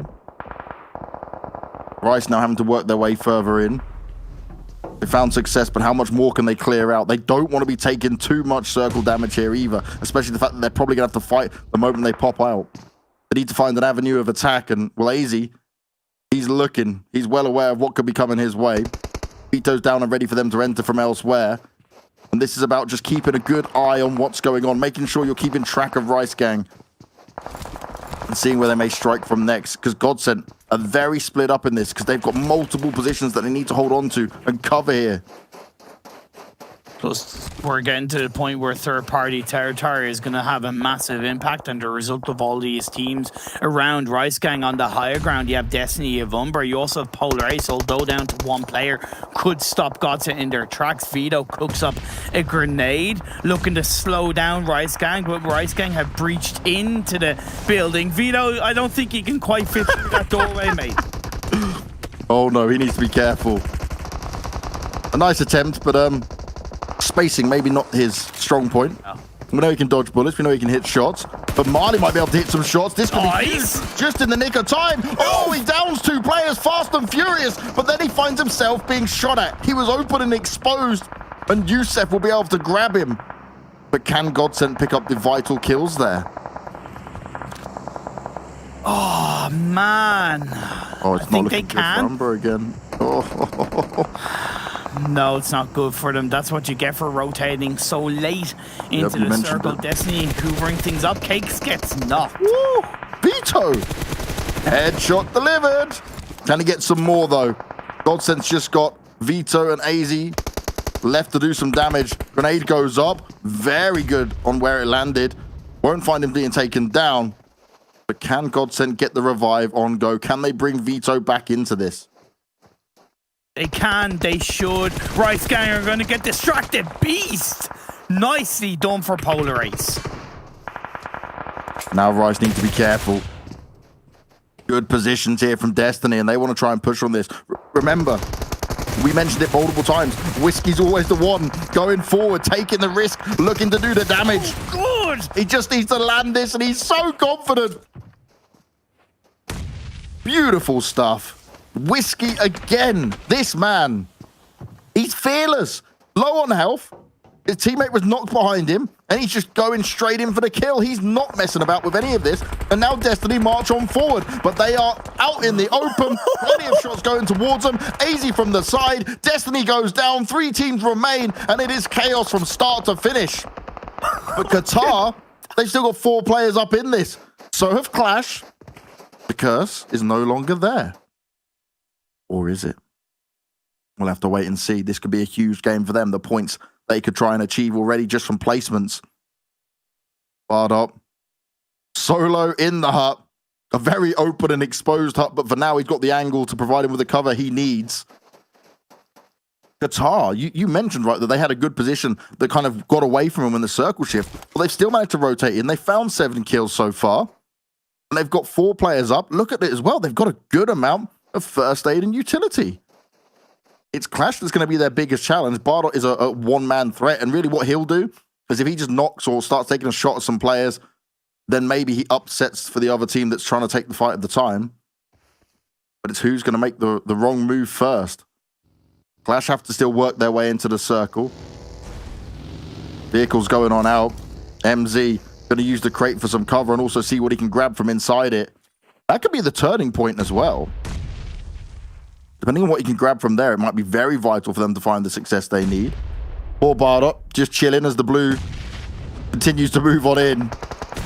Seeing how much time he can bide himself here. The moment he pokes out, he takes a few shots, and he's just going to die on out to the blue. He's looking to do some damage to both of them. He's keeping it fair. But Polar Ace will walk away with a 3rd place. And Hakoni going down first, instantly finished off. That's an 8th kill found. The nades are going up fast. Not quite connecting for him just yet. And QLASH, they are in a 3v4 with Qatar smartly pushing on them. And look at the positions we have here. Very well spread. If the grenades go off, it's not going to be hitting 2 players at any point here. Qatar are looking to overwhelm them from multiple sides. Youssef slowly snaking his way further forward. Satan's got a nade out going towards him. No damage being done. He has the cover he needs. The molly's going to be placed towards the feed of MZ, but it's not close enough. They just need to find one potential bit of damage or a mistake here from Qatar, and then they might be able to activate off the back of it. But QLASH, they know that they're not going to be given an easy fight here. Youssef's still working his way around, and they're just pushing forward ever so slowly. Who's going to be able to be exposed first? Now we see him push more for a 2-2. Youssef, he used his time, he used his chance to move forward, and that is the perfect moment to do it. Circle's gone away from QLASH. Now they have to make a move. They have to wrap around one side, and one side only goes a trio. They could catch him off guard, but Wadia fully aware of that. Yeah, Wadia getting that nice bit of early damage. Azza throws on up a grenade. It actually does start to tag up Youssef, but it won't be enough to put him on the ground just yet. This is the battle of the minds and superior communication here, especially where QLASH don't have the numbers advantage. They're relying on just being able to find that sneak attack. Trazen, slowly but surely making his way around. If he can't land this, though, considering 2 players are going to be looking at him, now he's going to be in a spot of bother. First shot's being taken towards him. They're jumping up and down. Satan going to find himself being knocked down, and that is the start Clash wanted. Can they activate off the back of it and try and turn this into something? They need to use the meds for sure, but... Oh, will it Satan? He might be able to get close enough to Yusuf to try and get a revive in. It's a big risk. It may not be possible here. There's Azza so low on health. He shows himself. Wadea's in there and he'll claim himself another kill. But it is back and forth. They are trading it. The 2v2 to play off into it. Is it going to be enough done here? MZ using it well. Damage being done. Clash, could they steal this away? Come on. Damage being done. Lots of bullets being shot. MZ right on the edge of it. First aid kit being used. Wadea gets himself healed up. He's going in for the kill. Lots of damage to be done as they dance around the rocks. The first bullets need to land. He's so low on health, and he gets it done. Clash, they steal away a huge win. Mistakes were made, but shots were certainly hit there, Imperium. Oh my God. One of the closest finishes I've seen in a PUBG Mobile game. First off, massive respect to both sides, because I do think overall they played that end game, both teams, very well. The mistake Qatar Forces made was that they just probably weren't aggressive enough. They knew they had that 4-3 advantage. They allowed one of their players to get knocked. Now, how they reacted to that by sending 2 players on the side to kind of have that circle effect to knock down Trazen was great. That was all well and good. But by that point, Clash had done exactly what I wanted him to do, which was focus on one side only, came in, got the second knock, so it was instantly about that 2v2. And MZ, they don't call the M249 a squad wiper for nothing, Banks. He didn't have to reload. He didn't have to do anything other than peek, fire, push, fire, push, fire. Job done. Clash finally start to show up. Do you remember what I said, Imperium? Could that crate be the difference maker? And it certainly was. He was able to pull it out the bag at the end and take that into a favorable situation and beat the Max curse. That is what's most impressive here. We start to go into the highlights. Max, if you're the curse for him, maybe you could be the lucky charm for the win. Maybe they can actually give you some credit for that one. I don't know. Maybe you'll get something lucky. And I just... looking at the highlights, the fight between ScrimFarm and Gaijin, Vitoni did such a good job for his side. It's a little bit unfortunate that they lost a player early on against GODSENT, because if it had been the full squad up for Gaijin, it probably would have gone in their favor, to be fair. Clown saving the day for ScrimFarm to grab a couple more points. I still don't know how 2 teams ended up in Picado on phase 3. I would really love that question in some way answered, because that shouldn't be the case. Unless the circle is dead in the center of Picado, you just don't go there. So GAMELORD, you know, either one of those teams kind of deserved to go down because of that. In this case, it was GAMELORD. Now, also, when we got to the ending part, the point you touched on that I thought was interesting is the fact that I felt like when we saw Qatar get the end circle on top of them, they changed up the play a little bit too different. You know, like, they had the advantage, they knew where they were at, but you watched, Yusuf went forward and then he fell back. You know, and I feel like when he fell back, he almost just gave Clash a chance to get that ground, to get that space. Like, you needed to make a move, and the move you chose was going a bit more defensive when you didn't actually need to be. You could have left Yusuf there and just had everyone else give him some cover fire, you know? Of course, and hindsight is 20/20, because even when that drop came down, Qatar Forces knew exactly where Clash were because they pushed for that drop. If I were Qatar Forces, because at this stage, the last player from Polaris had gone down, so they knew it was a 4v3. I'm surprised that Qatar Forces didn't actually use that as a bait, use that drop as a bait. But they allowed the crate to be picked up, and they allowed Clash to win. They certainly did, and that will jump Clash up the standings. But we'll take a look at the standings. We'll review what we just saw in just a few moments, because we're going to be back with Jason, Kylaris, and Max, the Curse, after the break.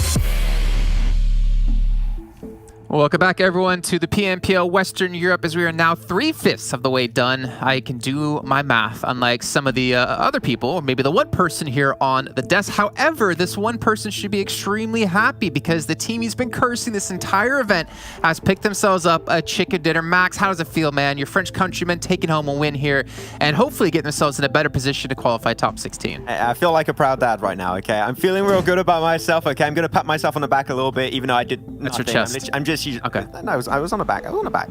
I was pretty good in biology back in school. But it was a great push at the end. They played the train really well. We got many things to really break down that play in general. But this is Clash also understanding what position they were in the overall standings. They knew they're in a very, very dangerous position so far. It was going to be deciding if yes or no they were going to be making it in the grand final, well, in the first super weekend, should I say. And they played it super passive. They saw the opportunity. They went for it. I think that this is Clash understanding where they are and playing to their strength, and it worked out just fine. So yeah, keep it up, guys. Hey, to be fair though, as well, you know, the French got the win before the Brits did. And where are the Americans, Jason? Where are they? Huh? It is an E Western tournament. Europe. So You're welcome. I'm here all week. Okay. Let's take a look at the rankings instead of focusing on Claris's oversight. Yeah, Clash taking themselves first place. Qatar Forces, though, really needed, I'd say, out of them because they were sitting, I believe, in 18th place, and they desperately need as many points as possible. And again, a pretty big soak towards the top. We also see the likes of GODSENT in there, Claris, able to get some decent points. Lost Bullet yet again. So we're starting to see some new names make it to this front page a little bit more consistently, which is nice to see, especially considering some teams only have one game left. Yeah, and let's be fair, you just don't want to miss out on a super weekend, right? I mean, we have seen situations where, you know, teams have somehow, some way made huge recoveries after missing a super weekend, but it is so scary to even just miss one. So, you know, teams like GODSENT being up here, etc., Lost Bullet, having to kind of even out their averages a little bit more up towards the top as well. It's nice to see some of the bigger names coming into this tournament being able to put up these performances, especially considering we are now nearing just some of these final games coming in. It's nice to see Clash. I must admit, you know, all memes aside, Max, it is nice to see them do well. It feels probably good to be able to see them up there. I'm also really happy with GODSENT personally, that in their results recently, they had like a few ups, a few downs.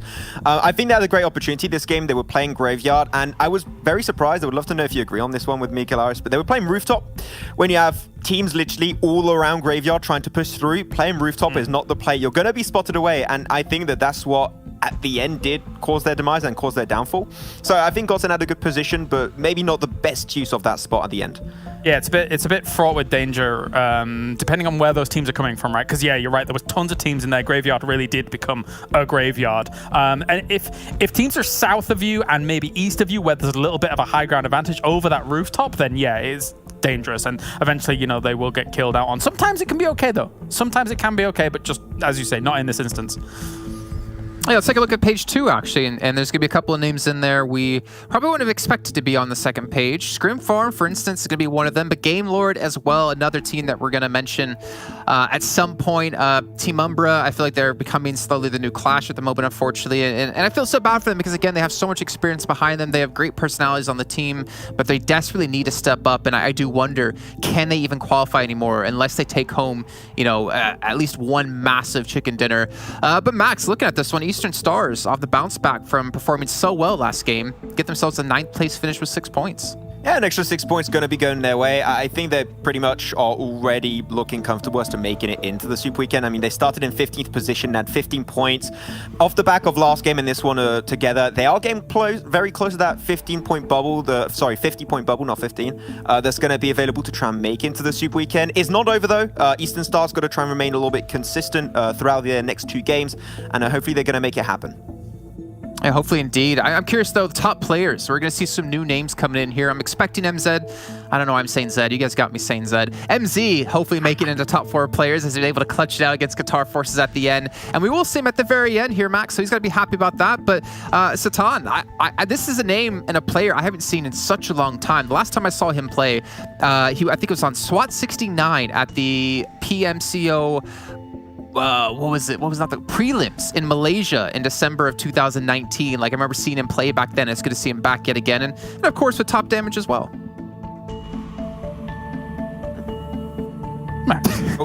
Anyone can jump in. Okay, I'll continue. Trazen, yeah, as well. They can see number 1, 3 kills, 4 assists.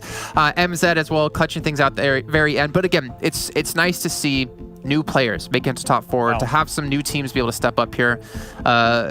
Claris, what's up? Yeah, I mean, especially since that you don't see M249s too often right now when it comes to play, and it can sometimes the M249 is a weird gun. It's sometimes wieldy, sometimes very unwieldy, especially if you're in these situations where you're prone. Very wieldy indeed. But there was moments there using it, just kind of coming around for the pre-sprays. Pre-firing with an M249 is fantastic because you know that clip ain't going to be running out anytime soon, so you can make use of that very, very strongly.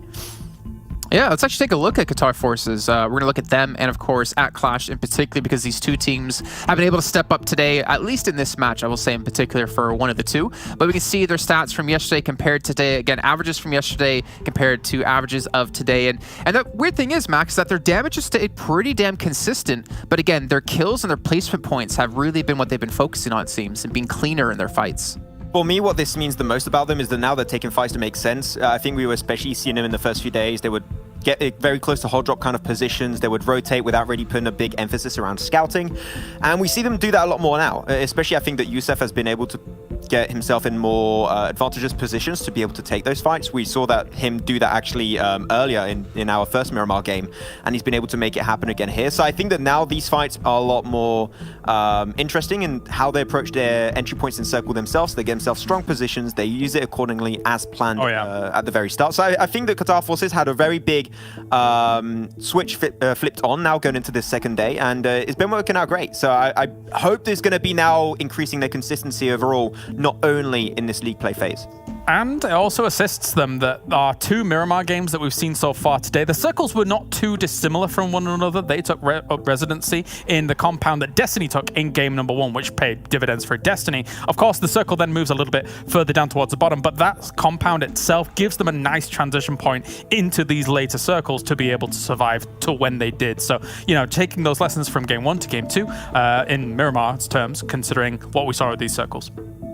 And something that clearly doesn't matter when it comes to performance in games, I have to mention their jerseys. I'm digging them, the gold and the white.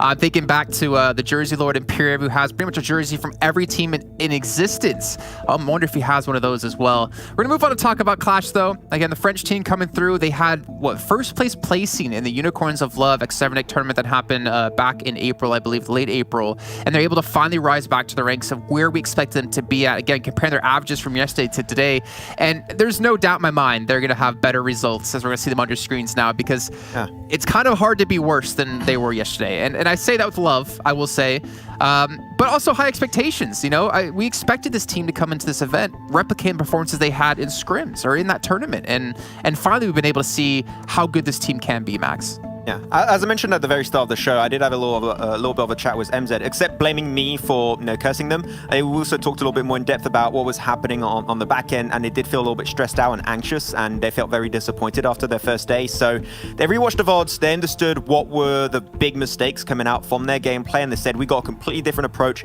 coming into this next day. It didn't work great, of course, in the first few games, but this one paid dividends for sure. And though we got to say this was a great result, is not enough, okay? Because they had such a poor day yesterday. They need to try and rise up to the occasion, hitting this next one. So yeah, they've got to keep it going, and they need 2 other good performances following today. And this is a team made up of world champions across other esports. So, you know, you're expecting big things from an organization quite like this. And we're seeing the final moments play out. MZ with this M249 really working things out very nicely. Eventually, that was an entire wraparound of that situation. And we're going to break down the kind of positions in a few moments' time. Why don't we just do that right now, Claris? Since you mentioned, let's actually break that down. You know, you wanted to highlight in particular these two teams, the positions they were taking. I'm going to ask you, why is that?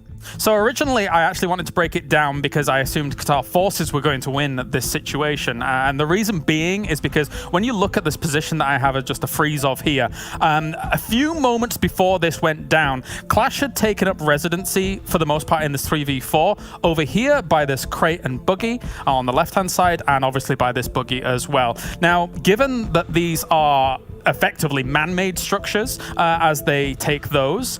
You're going up against what is a natural ridgeline. This natural ridgeline affords Qatar forces more unpredictability about where they're going to be coming from. And if they see the man-made structures on the other side with very limited kind of cover in this area completely, as Qatar forces, you're assuming that they're going to be over by these man-made structures because you're wanting to try and create yourself cover. However, QLASH did a great thing here. They subverted the expectations of their opponents and actually started the wraparound on this side here. We have MZ prone in the middle, as well as Trazen kind of going for that wraparound, knowing that Qatar forces had a lot of their focus over on that left side because of the man-made structures. So good by QLASH to kind of deceive their opponents to a certain degree on this wraparound and win out the 3v4. And more importantly, another fantastic piece of artwork coming in from Polaris. It is well here. We'll get Max back on the drawing board here in a few minutes. But still, yeah, really cool little breakdown there. And again, some teams can end up surprising you. But what's also surprising is our overall leaderboards. Now, we haven't shown them throughout the day. We didn't show them for the majority of yesterday. But we're going to be showing them for every single match from now on because it comes down to these final 2 matches if teams can make it in a top 16 or not. So let's take a look at the teams on our first page here of overall standings. And these teams in the majority will be safe. Again, the point threshold we're looking for is about 46 points. And you can see here, RESQ kind of hovering over that at 46 exactly. So Destiny, ScrimFarm, Black Sparks, Polar Ace, Panda, GameLord, RESQ, and RESQ, we should be seeing going into our first super weekend here, Max. And that's going to be the main idea, of course. If you're going to be on the top 8 with only 2 games remaining, of course, some of these teams are not going to be playing 2 games, especially looking at Destiny, Polar Ace, Panda. They only got 1 game to play now, so they're going to try and solidify their position. But they're pretty much set. Maybe they're going to go for the extra flex opportunity just to be like, oh, we were top 3 in league phase. But then you've got to try and translate that back into the Super Weekend. But yeah, these have been some teams that have been looking the most consistent. Even teams like GameLord, RESQ had their up and downs, but in general, they do show that they have that potential. So hopefully they can try and just be on the high the entirety of the Super Weekend. That's what we're looking forward to. Just a small aside here is that, yes, of course, Destiny is completely qualified here into the Super Weekend, but the fact that they have a 13-point average across 7 games to have that total of 91 is bonkers, Jason. That is amazing stuff by them. I also love the fact that I always talk about this so heavily when it comes to points is how you get your points. 46 kill points, 45 placement points, having a very healthy balance of the two. So important to see where some teams actually had almost double the points in placements than their kills. But now looking at if we stopped right now or other teams that would be qualified, Qatar forces have barely made it in at 35. But again, all these teams still have points to grasp to get through into top 16 overall. And of course, our last 4 teams, Gaijin Seraphim, by the way, Max, a team that got a chicken dinner, them and QLASH are actually not even safe at the moment, not even close to safe.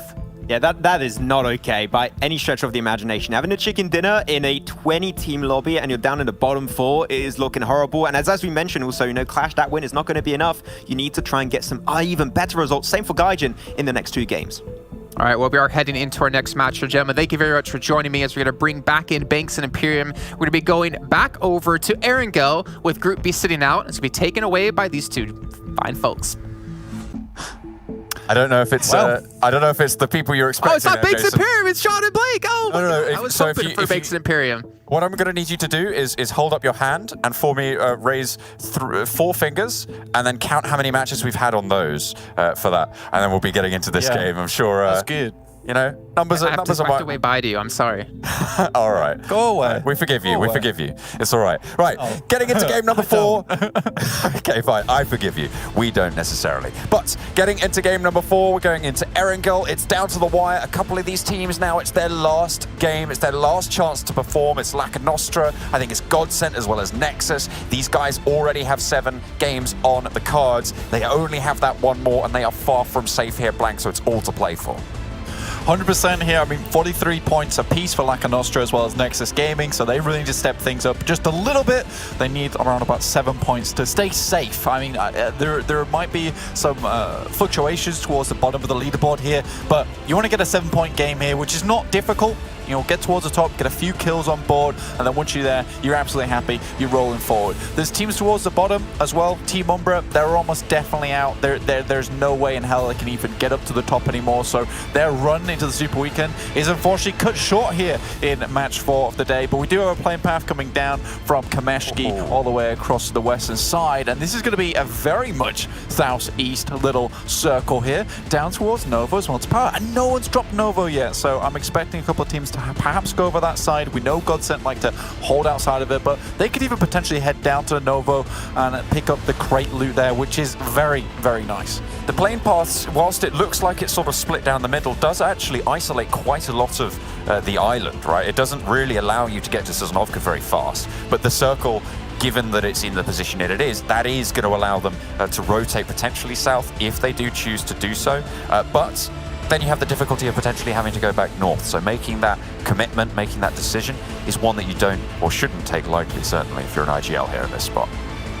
I think for Nexus, however, this is a good opportunity for them. Potentially they can move into Sosnovka and then just stay there. You can stay pretty safe knowing that not a lot of teams dropped in that area, and then just bide your time, try and make your way towards the top of the ladder, maybe get a few kills coming out. So it might not be the most risky play style, but it is safe. And really at this point in time, when you're Nexus Gaming, 7 games on the card, 1 game left, going for a safe game, I would say it's not a bad idea whatsoever. On the other side of the map, though, west side, Mr. John, there is GameLord, obviously in George Paul. They are happy to stay up there. Black Sparks are over on this side as well, as was RESQ, and Qatar Forces all the way down in Quarry. So they've got a little run ahead of them to head towards the east side. But I'm honestly looking at UDR Killers here, John, because they've had a bit of a redemption story. It's not been as bad as in the EMEA League for these guys. However, they're still only sat on 33.6 games played. So they do have 2 left, and they can potentially make it up there. Yes, they're going to have to get around about 17 points ahead of them, which is not the easiest thing in the world, but it can be done. It can be done. That's around about, I believe, 7.5 average, or maybe 8.5? Am I right? 8.5. 17. Yeah, 8.5. Yeah, 16. 2 times 8 is 16.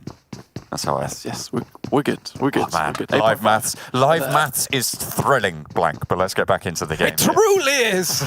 North George, GameLord, going to have to move a little bit further than potentially they might have liked, but they'll have plenty of loot. They'll be on the back end of a pretty hefty queue around that sort of northern throes of Pachinki, around school, around everywhere else. But take a look at who's on your screen right now, because it's Lakonostra MVP, one of those crucial teams that we're looking at today in this final game that they're playing on the day. So this is their last chance to earn those points, Blake. I mean, this is a team that's by no means done terribly during this league play, and they're still fairly safe, all things considered. They would like to have a good game here, at least get some points on the board. I mean, they don't need too many. What would be horrific for them is to go out with maybe 1, or God, lo and behold, get just the 0-pointer, which would be horrific, and then you're really biting your fingernails towards the end of league play, trying to ensure that you get in. But that's relying teams towards the bottom do very badly, and don't actually head up the ladder further than you. So it's a little bit of a rough situation to be in, but being over here in the Povka gives you a few rotational paths ahead of you. You can head up towards some nice compounds towards Mansion, potentially scout out just down towards Milta Power, maybe gatekeep a team like Eastern Stars.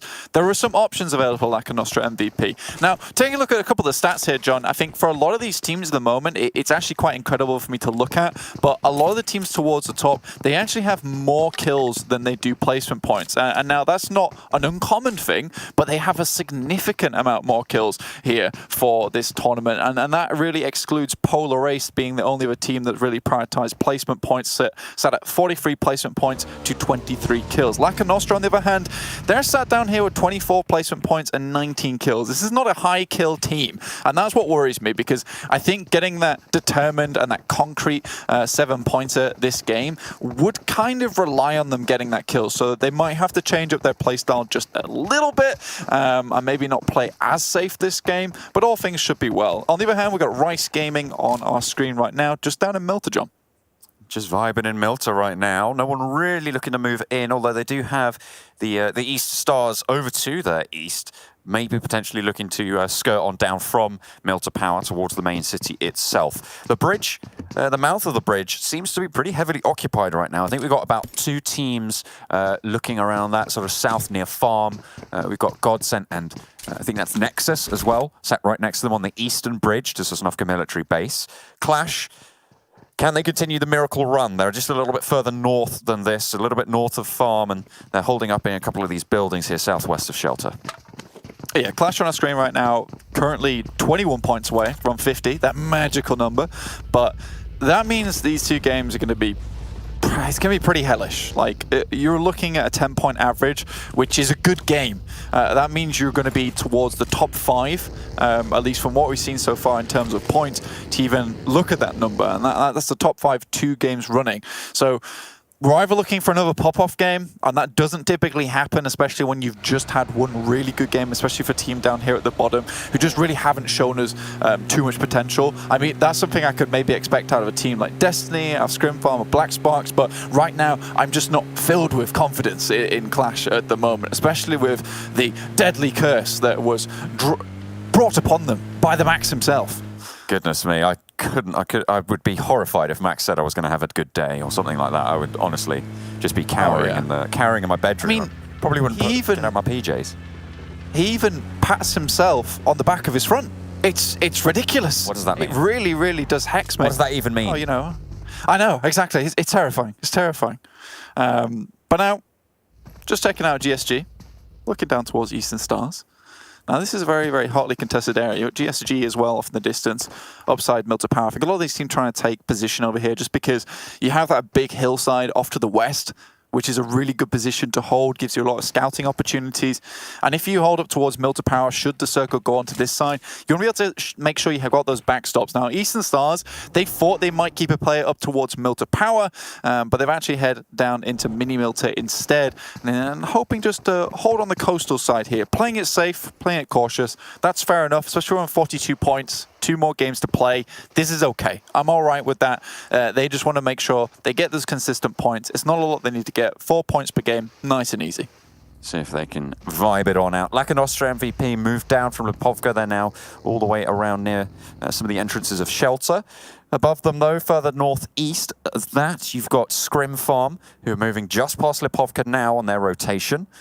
And everyone from Georgia Pole starting to make their way in. You've got GAMELORDs who are making that move. We said they were in North Georgia earlier. RESQ as well, following them on the south side, so potentially a little bit of road wars going on. But GSG having a little bit of a scuffle, potentially popping off a couple of shots. No one really taking too much flack there, but let's take a look at the next circle as it pops.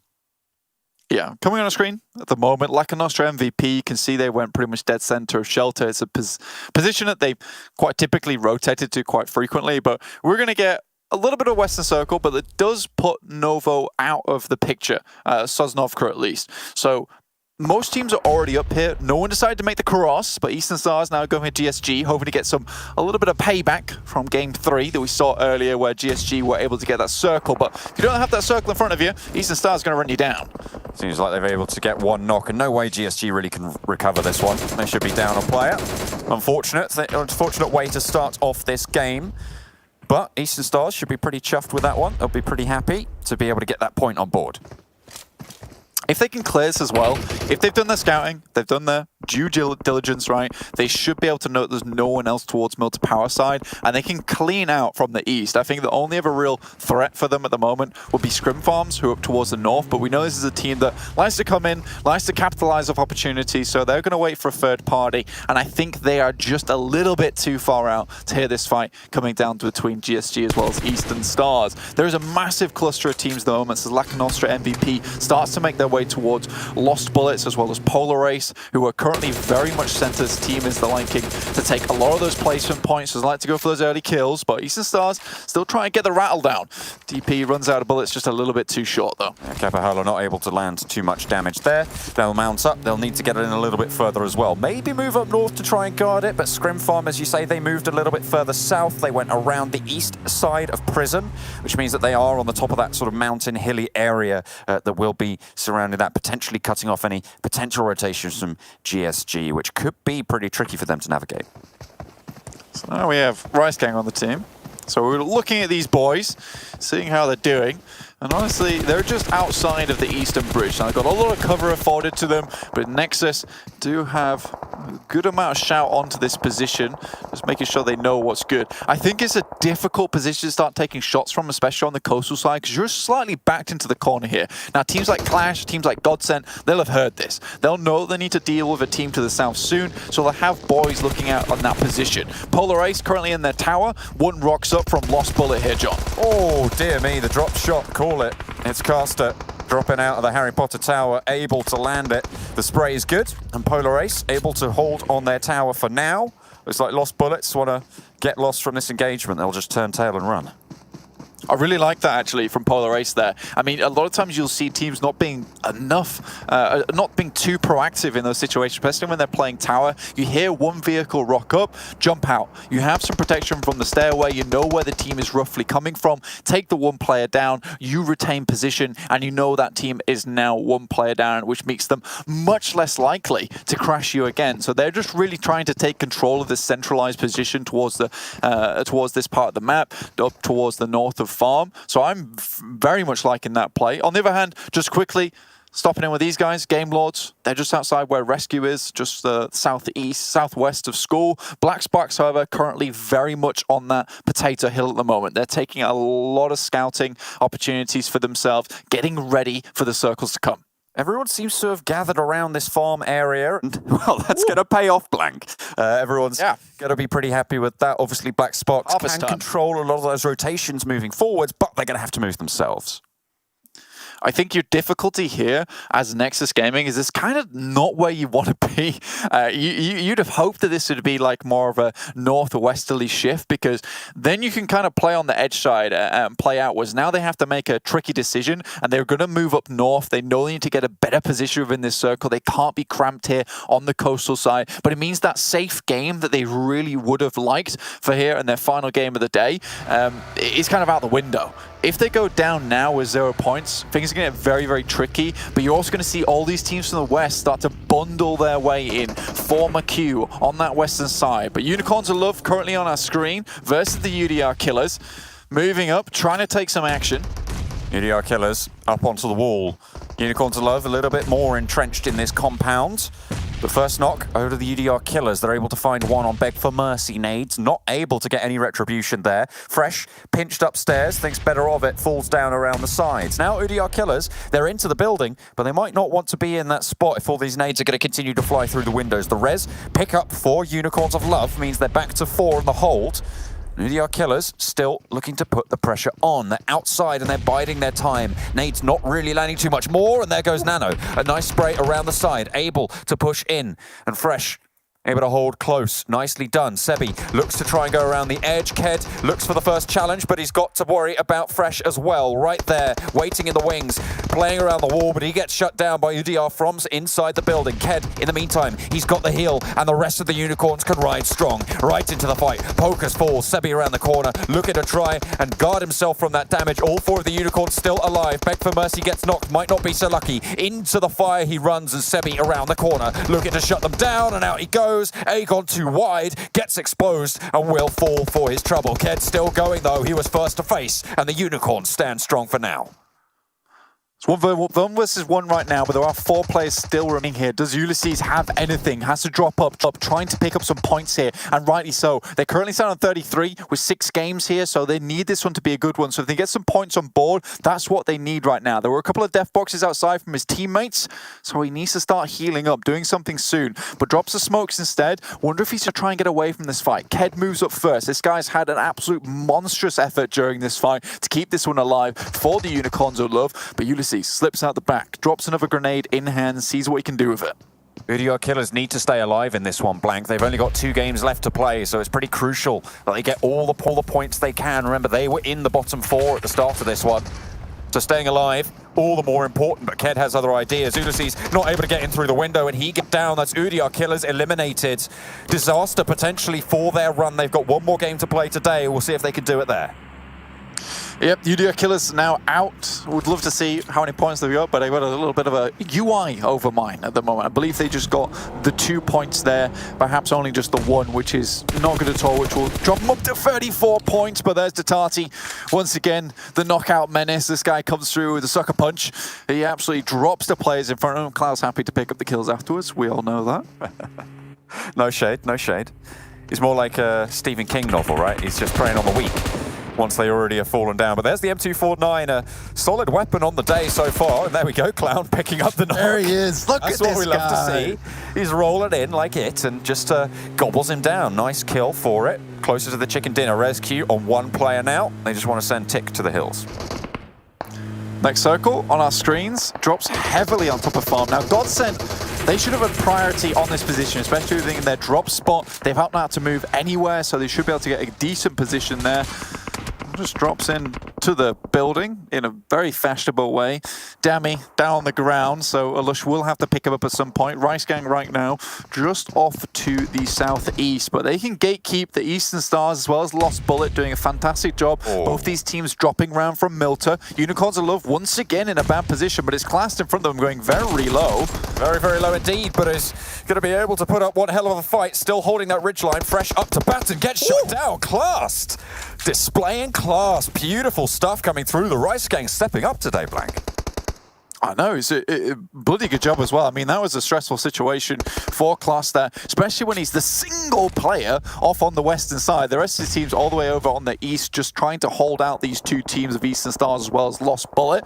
But it is Polar Ace looking towards the eastern side. They're looking up towards GSG, but ScrimFarm, they're slipping across the road right now. You expect to be smokes on that side, but they'll be moving in towards Lakonostra MVP. I don't think that's a team that they wish they weren't crashing them right now, but they absolutely are. They are going straight into it, but it looks like only 1 player standing for ScrimFarm. 1 versus 1 at this stage. Polar Ace waiting in the wings. Some heals coming through. Daddy looks for the spray. Will be able to confirm 1, get the point. But that's going to be all for Lakonostra, potentially going down early. Unfortunate for them. They really needed that game blank. That was their last game of this set. We'll have to wait until the end, but I think that might be curtains for their run here for the Super Weekend. Yeah, I believe that was 0 points. That they played a very cautious game, and like we said, this can go 1 of 2 ways. They moved down through shelter, then they dropped into this position, tried to get some man-made cover going, and now the nades are coming over the top from Polar Ace. Just Woodson alive, and he's been chipped away.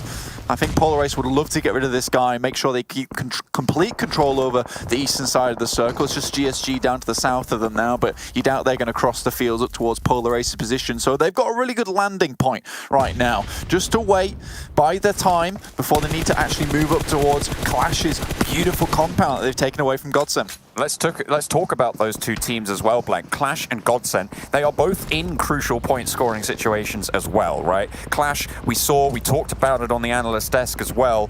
They need some really, really solid games in these last 2. And GODSENT, they are on their last game as well. The circle comes in again and it favors them. This is the perfect scenario for these 2 squads. Absolutely, but Black Sparks as well, we can't count them out. They've had some really, really good scouting this entire game. Just swathes of information being passed their way, just data mining it out of this Erangel right now. So they should have a rough idea of where most people are holed up. The only problem is that they will have to come down from this hill at some point should the circle shift away from them, in which case Clash, GODSENT, they're having a very, very good time. On the other hand, Nexus, Eastern Stars, Qatar Forces, this is bad for them, especially going against Black Sparks, who are one of the most kill-hungry teams within this lobby. They'll absolutely see a lot of teams crossing this road and be able to take pot shots of them as they try to get further into the circle. A little bit of quiet, but everyone's going to have to mount up and move as the blue starts to crunch. Southwestern approach, you're going to have Qatar Forces moving in through Nexus. You've also got Class from the Rice Gang completely split from the rest of his squad on the west and east side, respectively. Cakes and Co are going to be moving in from the eastern side, but Polar Ace lead the charge. Eastern Stars, they're on the south side, and they're trying to guard out GSG. You can see that on your screens, a lot of damage being sent. The knock's already through. There goes the vehicle, and there goes the kill. A nice point being found for the Eastern Stars. Polar Ace really struggling as well in the middle of this fight. It's not going their way against the Eastern Stars. They continue to take the fight, and again, it's lost bullets as well. Polar Ace eliminated. Yeah, I think that was very odd from Polar Aces, if I'm quite honest with you. They had a nice position just to wait it out and then potentially move in once they had a clearer picture of what was going on around them. Instead, they send it down the side of the cliff, down the side of the hillside, and just get picked up by the many teams who are all trying to find a home in this circle. Nexus, though, still in this game with a fairly decent compound ahead of them, just within the circle. But GSG, they roll up towards the shack behind them. Now, Nexus need to deal with them, but there's so many teams around them also causing them problems. Nexus, 43 points so far in the tournament. They need as many as they can get here, so staying alive as long as possible. Fantastic news for them. 10 teams remain, and they are going to try and last as long as possible. Hunkering down, Nexus, right up close to GSG. Hiding in the corners there. And it looks like the first knock going over to Nexus on the hold on the southwestern edge. For now, they'll be strong. GODSENT and QLASH actually starting to fight over in their compound. Just a knock, might not be flushed. Levi going down as well. Really, really good stuff here. GAMELORD rattling shots out the window. All the way over towards the Rice Gang. That's two of them going to be knocked. GSG got eliminated in the meantime, but GAMELORD just put the hurt down on the Rice Gang. Oh yeah, Rice Gang absolutely out of here. Victor with one hell of a spray down. Now just QLASH remaining on. Oh my goodness, Black Sparks. King of the hills right now. Wow. Most teams will have to walk towards them, and with a 4-man squad, they've been able to hold this entire time. And again, all that information flooding up towards them, they should have a good picture of what's going to happen next. And I imagine they're going to paint a very, very violent one. Paint the town red. Not the usual business for farms, but seems like that's what we're going to be delivered here. Southern side Nexus, they're going to have to leave. Eastern Stars will have to push through that location. 2 players alive for them. QLASH, they'll have to make a move sooner rather than later as well. They're on the long side of the circle, which means it's going to push them real sharpish in just 2 seconds. They're taking some shots over towards GAMELORD, trying to open the path. And GODSENT as well on the south side might prove to be tricky. GAMELORD have to drop down as well, and QLASH have the better angle on it.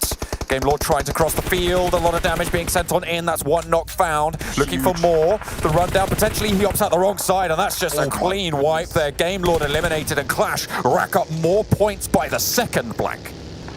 That was very, very important there. 6 kills. Remember, we said they needed to get a 10-point game apiece if they want to make it into the Super Weekend. And it would be a fantastic run at the end of these 2 matches to be able to do it. But that's a beautiful pickup for them onto GAMELORD, which means they're given full parity on the northern side of the circle now, knowing that everyone's knocked over here. So they can just kind of play this one out from down the hillside. They don't have to engage onto Black Sparks as of yet. Eastern Stars, though, taking a fight on Lush. So Lush gets a little bit too close, but it's Nexus. They blew up the vehicle, and it's a quick kill going their way. Third party found. Eastern Stars pick up the frags, and the teams start to drop like flies. This is where points can rack up fast, Blank. This is great news for Nexus, QLASH, for GODSENT. All of these teams in crucial spots here. QLASH, we know how much they need, and it's the last shout for GODSENT and for Nexus as well on this week to try and make their way into the Super Weekend. Next, you can see all 4 of them alive. They've got a decent shout in the the south side of this circle here. And GODSENT on the east. This is a pretty big God compound here for Black Sparks. Look at the walls. Look at the pressure. They are just honestly pushing out towards all these teams. There's no way they can really engage them. They've got all the vehicles in the world available to them. The only problem is, because they haven't moved for so long, meds as well as utilities are a little bit worse for wear here. So they're almost relying on a team crashing into them if they want to get a little bit more loot, because they are sure as hell not leaving this compound anytime soon when the walls are as thick as a fortress. Lost Bullet eliminated. That's another team going down. He's starting to make it up to those 7-point game scores at the moment. Next team to go out will earn 6 points just from placement alone. That's a huge bonus to the teams at the lower end. And QLASH are trying to fight it out with GODSENT. Both of these teams want to make it as far as possible. So taking a fight at this stage, if it goes the wrong way, is disaster. QLASH now trying to move in. If they can get that nade through that small sliver of a window, but it's Dexter, drops up, finds one from Rice Gang, immediately drops and hits the deck. That's Rice Gang now out, so these teams ladder up once again. Top 5. This is beautiful for QLASH. Even if they go out now, I think they have just about earned enough points to see themselves safe. But if they can get more, it makes the next game infinitely easier for them, and who doesn't want that? Coming off the back of a victory, this is how you want to try and convert, Blank. Excellent stuff from QLASH. Looking for more nades as well over the top. It looked like it was pretty good, but not going to get any damage there. Quite decent on the targeting, but just a little bit further behind the cover, but that would all see the mark. They're going to send it. Vito's there. Looks like they are going to send it. You're right. MZ forward into the next bloom of smoke. Not quite fully committing at this stage, but they're hiding in the vehicle. And around the side, in they go. Nexus taking shots as well from GODSENT, who are throwing nades their way. Everybody in this fray going down low needs these points more than anything. And the nades continue to fly. Nexus going low. One player left standing, and GODSENT trying to wipe them off the face of the map right now. But just Hazy standing as they're getting pushed from the back as well. It's QLASH trying to come on in, and GODSENT get eliminated. Oh dear, that might just be not quite enough. We'll have to wait and see how the points do lie at the end of things. But QLASH stay alive here. Nexus still with a shout. This is velocity at its finest, QLASH. I just hope they don't pass out from the G's that they're pulling right now with this momentum. This is damn good at the moment. And now Black Sparks might be getting out of position a little bit, trying to move to a separate compound. But it's QLASH. They're all around them. They're circling them like vultures. Qatar forces, they're kind of out of this one. Satan finally goes down in 4th place, and now just Dexter still alive. Again, an important game for Nexus right now. They will ladder up nicely into their position at the moment. 43 points. Not sure how many they'll come out at the end of it, but 7 points already. That puts them at 50 points. They're fine. This is a beautiful game from Nexus. Well done to them. It is their last game of the day as well, so they've just about made it happen. Not to mention guaranteed 10 placement points as well, Blank. That's really going to see them safe. So hopefully we'll see more of Nexus in the coming days. We'll see how much more Dexter could do. Potentially playing spoiler on the sidelines. Finds 2. Oh dear. Oh my goodness me. He's been spotted out up the hill by Black Sparks, but they're taking a fight. It's 3 teams all going at it at this stage, but he swings out wide. Wants to try and get more. Pushing for the commit. QLASH losing another player on the off angle, but finally they're able to pick it up. MZ stands strong. Black Sparks being held at arm's length right now. Huge stuff from Hakoni to keep them at bay. Black Sparks not able to run down the hill. This fight does not happen without Hakoni on the side at the moment. He kept them all at bay, flexing those muscles here on the eastern side. Wonderful stuff from him. And now they might just be able to finish him up. Vindex goes down. Sam4 just brought back up again. Beautiful off angles. Black Sparks, they're rocked into a corner. That's 11 kills for QLASH here. This is perfect for their spot. They have done everything they needed to do, Blank, and they've made it work. They didn't take too many risks, but my God, they've reaped the rewards for it. And now they have the off angle. They've got them surrounded. Come out with your hands up, Black Sparks. What have you got left in the tank? 3 players left standing, 3 points on the board. They've made it to second and they've done enough to qualify. But what can they do against QLASH here? You do not have a right to an attorney, but you might have the right to the spray of your life. Down goes one, John. They're looking for more as well. They do manage to trade 1 for 1. MZ leads the charge forwards. Black Sparks, 2 players alive in the shack. They know they're there, but they just can't do anything about it. In they go, out they go. Finds another knock, but he's low HP. Out in the zone as well, and he falls. It's QLASH with the back-to-back to see themselves safe into the Super Weekend. A beautiful game here, and what a huge amount of kills. I mean, yes, they don't even need that next game as they put the cuffs on that one. Find a fantastic win at the end of it. That could not have gone more perfectly, even if they tried. Going against Black Sparks as well is a real shout of confidence for this team going forward, because that is not an easy team to take down, especially with the compound that they were holding. It was almost guaranteed that they should have won that game. Black Sparks 100% dropped the ball in that fight, even with Nexus Dexter taking that fight. But again, let's bring this back one step further. Hakoni on the western side.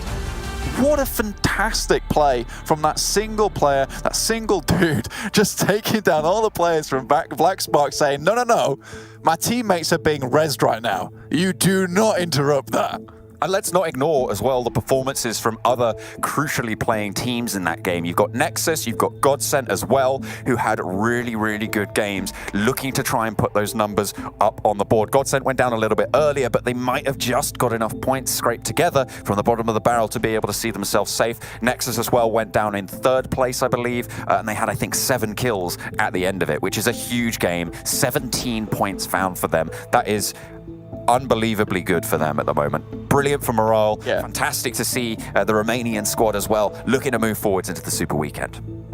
100% Nexus is going to be super happy with that game because they got all they want and a little bit more, right? That just a bit extra makes them feel very safe coming to the Super Weekend. You don't have to be sweating bullets coming into that 5th match, watching with your eyes closed. But here, they'll be absolutely fine. I think Dexter did a really good job.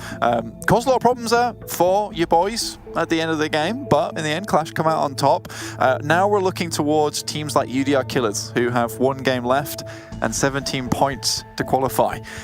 It's going to be rough. It's going to be tough. Let's see if they can make it happen and make sure they don't fluff. I mean, I think they got 29 points on that game, if I'm not mistaken, Blank, which should put them over that 50-point margin. I haven't got the exact numbers in front of me, but I'm imagining that they are doing very well. So anything from this point on is just solidifying their positions. We'll see how the bottom of those tables shape up, obviously, when we head over to our analyst desk. But we've got a couple of those moments from this last game that we have ready and waiting. Let's take a look at some of those. Blank, you were thinking about any of those moments coming in, or are you just super focused on that final endgame circle?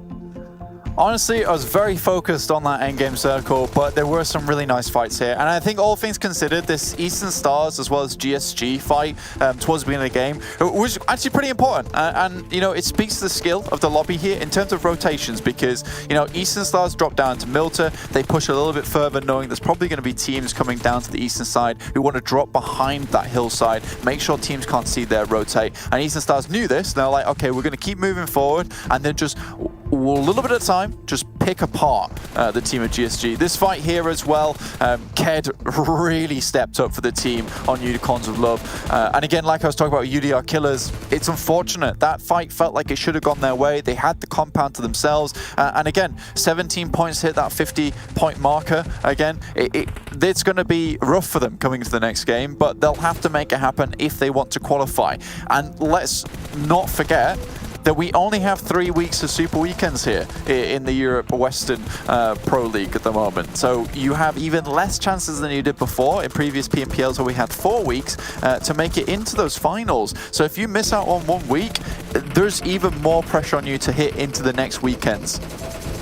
Lakonostra MVP as well. They were another team we were looking at during that game, Blank, and they went down pretty early, so they might just struggle to make it through. That was their final game on the day as well. I believe they ended on a total of 44 points, which puts them right around the area where that bubble might fall. So I have to really use them as that leapfrog bar that we'll be looking at in the next game to see if people are going to be qualifying for this Super Weekend. It's right down to the wire. Yeah, I think for RESQ as well, that was a pretty good game. It was an interesting one too, especially with QLASH being on one side of the map and the rest of his team being on the other. Sure, they took a lot of space. Perhaps it was just a kind of a scuffed rotation that happened and QLASH was left behind. This is a nice spray down from Calamos into the last player from GODSENT. And I love the confidence coming from QLASH in that game. And I think that's what really the game changer was for QLASH, is they come off a victory and they're like, you know what? We do have this. We do have this in us. Or we can go for these wins. And it was beautifully played out. Again, Hakone just being complete MVP for me in those final moments. They've got the clout, they've got the clap, they've got the clash, and they will be able to take everyone down in their way. We'll see who's going to come up in their wake and take those chicken dinners in the next game. We're going to head to a short break. When we come back, it'll be the analyst desk to break down the tables before we head into the final game of our first day, our first week of league play. We'll see you in a minute.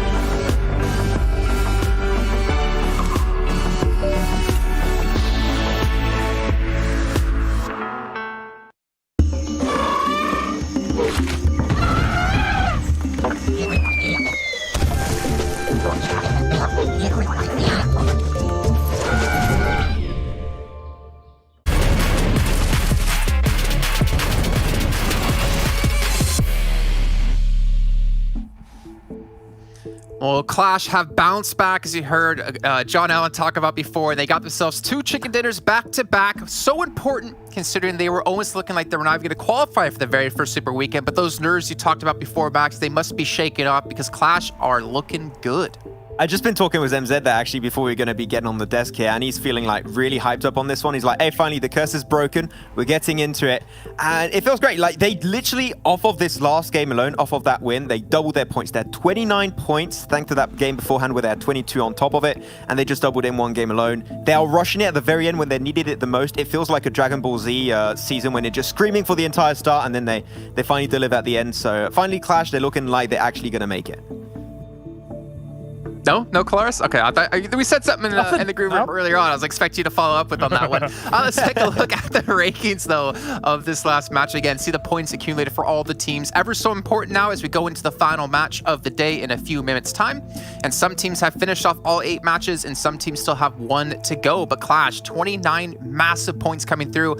Also, credit to GODSENT and Nexus Gaming to really step up here day 2 as well, Claris. Yeah, I thought Mother Nature was powerful, but apparently Clash is powerful enough to subvert what Maxman was bringing to the table here. 29 points is pretty amazing. Off the back of the previous one, actually, we're seeing a lot of back-to-backs just in general when it comes to kind of these extreme performances. So very impressive stuff. Nexus Gaming, a team that we said at the beginning of yesterday, I said yesterday I was hoping would be able to have a good time here, finally getting themselves some decent points on the board as well with this 17. So happy to see that too.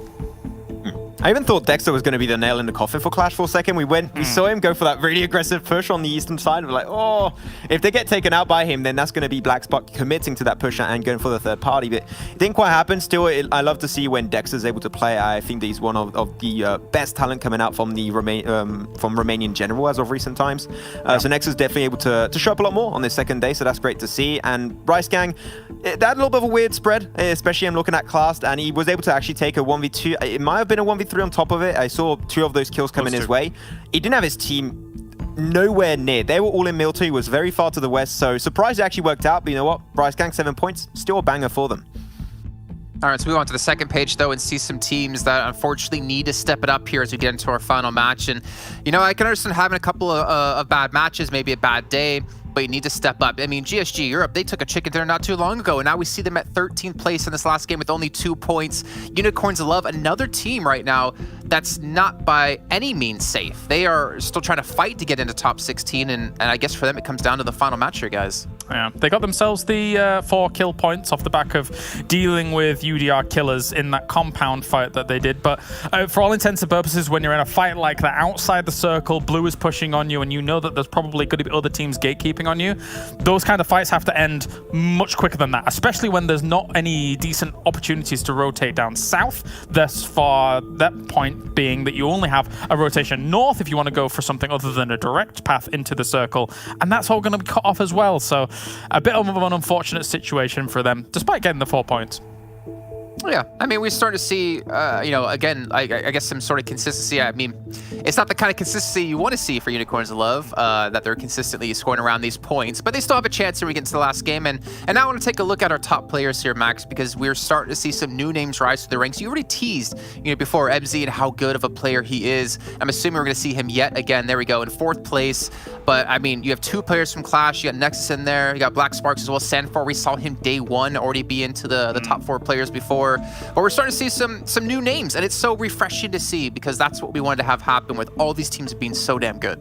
We've seen every single one of these players, especially in clutch situation. We saw Dexter. I believe there was one really good fight he took yesterday for the side of Nexus. It didn't work out great for the team afterwards, but got himself a clutch or 2 there, here and there. Sanfor also, I think he's been the most clutch kind of focused player for the entirety of Black Sparks. And MZ. MZ's been doing good. Also, we can indeed say Z because in the alphabet you say Z, so it's MZ. Everyone calls him MZ, so it's fine to go for it.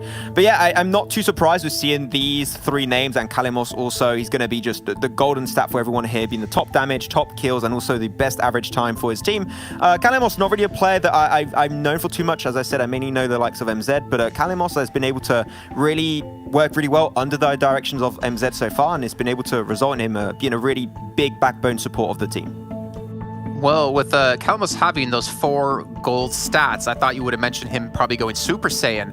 But we're going to take a look at our total damage now in the last match. And I'm expecting to see Clash yet again be up there very high, but so as well Nexus. Again, you already pointed out Dexter before, and we're going to see here on the screen how high up they actually were. And 2,300 damage, Clash, pretty damn respectable. The 14 kills as well behind that. Yeah, very nice to see out of Clash. Very, very good indeed. And there are direct parallels between how they took the late stages of this game with the late stages of the previous game that they were able to do so as well. A good wrap. They were able to find decent angles against their opponents that maybe they were a little bit unaware of, or their opponents were unaware of as they were greeting that on. And to that point, Black Sparks, the remaining 3 members gave them a very narrow angle to actually focus upon near that shack. Maybe Hamo could have moved around the opposite direction, and it would have been a little bit of a risk and hard with a 3v4, but yeah, Clash took full advantage of it with great wraps, and yeah, lovely burrito. Lovely burrito? I just said great wrap, so I was like, yeah, that's where my mind's gone. I'm hungry. Oh, yeah, I can understand. Thank you. Now we're all hungry. Thanks for that, Claris. You're going to be buying us food after this. But we want to kind of, or we've been talking about, I should say, Nexus, right? We've been kind of giving them a hard time, or not Nexus, sorry, Clash yesterday, giving them a hard time. And now today we're starting to praise them, but it's for good reason. As we take a look back at their last 5 matches and how many points they've accumulated across those matches here, you can see 3 points, 3 points, 1 point. They had 7 points yesterday, and then coming into, or not fully yesterday, but then coming into the matches today, I mean, you see 22 points, 29 points. Like, this team is on the rise here, and this is what we were kind of alluding to before, Max, that this team is exceptionally good. And when you talked to MZ before, he did say like they were just kind of in their own heads and very nervous, but it seems like those nerves have completely gone by the wayside. I mean, just saw by the stats, they might not play Everest in the Erangel itself, but man, they play on the stats chart for sure. Like they're definitely climbing so heavily. It's great to see. I mean, though I do have to say it is last second. I mean, if they did not get these 2 wins, their chances of going into the Super Weekend here for the first week were over. So it is last second, and I'm hoping it's not going to be that last resort, and then it's just going to be an average kind of performance in the actual Super Weekend itself. So I'm hoping they can actually rise up, as we're going to have a little bit of a closer look in their stats here, and we're going to be seeing, especially the big change in my eyes, is that average survival time. Of course, the kills is really good, but the average survival time is big for them, because if we've been looking a little bit about their positions in their games and how they rotate and approach circle shifts, they've been playing so passive, and I loved it because they were taking fights early, it didn't work out, they would die early, lose 1, 2, potentially even sometimes 3 players, and then their odds of winning or getting the top 3 are down to almost nothing. So I think that their approaches to the circles itself is the main reason why we've seen them, get in such good positions. Absolutely. And to that point, yesterday there was a lot of situations where this was one of the teams that fell victim to those planes that had the initial circles go to the point where everybody was rotating in a kind of a funnel through the kind of directly into those circles. That's not been the case that much this day, and we're seeing here as they take these fights on Erangel, as GameLord got a little bit unfortunate with that. I don't really think they exactly wanted to crash into their own buggy as the spray came in, but yeah, Clash is taking full advantage of the situations that their opponents are giving them in these spots. Yeah. I mean, they were just doing a pit stop on GameLord at the end. It was like, hey, well, you know what? We're French homies, but right now we're in a game. We're going to fight each other. We're going to take the fight. And those points are still very valuable, and they make it through. So I don't have an issue. I mean, GameLord was safe, like, okay, we'll allow it. It's okay. We're going to see the 2 French guys come on through. And then you see that finishing moment. I mean, there was no option for Black Spark, and they understood that. They understood we have priority. They push it. They take the win. There's nothing to say that is how you should play it in that situation. Well, gentlemen, it's time to take a look now at our overall standings, because this is what it's all about, right? It's about qualifying into this very first Super Weekend. Points after today that they've accumulated in league stage do not matter whatsoever. And we're going to get a glimpse into our first 8 teams that will 100% be qualified through into our Super Weekend. We got Destiny in there taking that #1 position away from ScrimFarm, who unfortunately haven't had the best of starts into today. But I think Nexus Gaming, they propelled themselves forward as well here and currently in 7th place. It's a great jump up. I think... Yeah, I think in general, I wanted to talk especially about the top 3 teams here, because we've got already the likes of Nexus Gaming, we've also got Polar Ace. They played 8 games. I would love to see a 100-point bomb, hopefully, coming out in 8 games. That would be great. We don't see it too often in the likes of league stage. Only a few teams are able to make it. So Destiny, ScrimFarm, Black Spark, they're not too far away, about 20 to maybe 10 points for the likes of Destiny. So hopefully they can make it up there. And also you have the likes of Nexus, then able to, in the final moments, jump over on the first page. We'll see if they can remain there after this last one. And what we're going to see now here, the second page, these are the teams that are at risk here. A couple of them already going to be through. I would say, you know, rank 12th and higher, pretty damn safe considering they have one game left to play here. But that 46 number that we heard from John on before, GSG Europe just short of it, QLASH. But there's a couple of other teams that we're seeing aren't even close to safe either. Well, the scary thing is number 14, Lakonostra. Has played their games and they're on 44 points. They are going to be the ones that are sweating buckets more than any other team here. GODSENT, yeah, as you say, they should be probably safe for all things considered here. But who is going to be playing catching up to this? That's the big question. And that's so... it's so sad to see a little bit, right, Max? Because we talked up Lakonostra quite a bit yesterday and how well they're performing. But I guess when you have that bad day into day 2, when you're not able to get the points accumulated, to get above that 46-point threshold, that they're starting to really feel the pain. And I think we kind of talked this before, right? Is that some teams go into the final game, will have played out their entire 8 matches, meaning they have to sit and watch, and their fate is in the hands of other teams. I think it's mostly they've been consistently average. And average is the main issue with that is that if you have a bad performance, it really tears you down, and that's what's been happening on a pretty big focus. Now, bottom 4 teams, Unicorns of Love, UDR Killers are down there. You would have told me this at the very start of the show, I would have not believed you. By far. And Unicorns of Love, UDR Killers, down there, I call them like Avenger level threats team because they got so many big names, and yet, where's the success? I mean, it's non-existent. UMBRA's done. All right. But the other teams are going to be looking to... Any other team can qualify. All right, well, gentlemen, thank you so much for your input here. We got to bring our commentators back because we're about to head into our final match of the day. It's not going to be Banks. It's not going to be Imperium. It's going to be John L and a Blank to take you all underway. Thank you very much, Jason, of course. Thanks for getting us right this time. It is much better. It's much better. It's good to be appreciated for what we do. You know, thank you very much. Obviously, we appreciate you guys greatly over in the analyst desk. And you teed us up perfectly to talk about the bottom of those standings right now when it comes to that 16th spot. Lakonostra MVP, they didn't have the greatest performance. They're on 44 points right now, and there are 3 teams right next to them on those standings. Yep, very, very scary. Unicorns of Love, 41 points. Lost Bullet, 43 points. Qatar Forces equally with those 43 points. So, Lakonostra MVP, it's a sad time. It's a sad time. You're essentially hoping that Qatar Forces, Lost Bullet, and Unicorns of Love all drop out of this game with 0 points. You're then also hoping the UDR Killers, Gaijin Seraphim, and Team UMBRA, well, not Team UMBRA, sorry about that, Gaijin Seraphim have a fantastic game ahead of them. Mate, jeez. I know, I'm sorry, I didn't mean to. It was an accident. It was an accident. I kind of tripped over them. Really good. We like them, we promise. We promise. I really enjoyed watching them in EMEA. I'm glad they're back. Unfortunately, they won't be back for this weekend. Bloody hell. Do we have a play buff? I know I can't help it sometimes. It's like the demon inside of me keeps coming out and working my tongue for me. Pretty sure there's a demon outside you as well. Goodness. Heading up to Ladreia. So, you know, this is a very southern path here for the plains. So you're probably going to see a lot of teams heading down towards Los Leones, down towards Chumacabra, as well as Miastavalle. You know, Picardo's also open, but a lot of teams are going to be making this hazardous approach towards the northern side of the map, trying to head over these mountains, which means vehicles are required. So a lot of them are going to get picked up very early. And then we have a northeast circle. It's all going bonkers here in the final match of the day. Bad news for UDR Killers, though. Look at where they've dropped out in Monte Nuevo. They're going to have to make their way probably all the way further north. QLASH. Go back! Saw their performance from that last game, and it's likely that they're going to be safe here, Black. They've got this extra game to play. They're dropping in El Pozo. They can play for a little bit of fun, a little bit of scouting. Sorry, UDR Killers? They're in... 35 points, John. Yeah, I'm talking about QLASH. Oh, I thought you said UDR Killers. Yeah, then I started talking about QLASH. Different words in a different sentence. But we're going. You need to actually physically say your commas now. That's what needs to happen here. That is true. All right, fair enough. I'll get right on that, Chief. So, ScrimFarm in San Martin, probably going to be a linchpin of a lot of holdouts on these rotations from that southwestern side.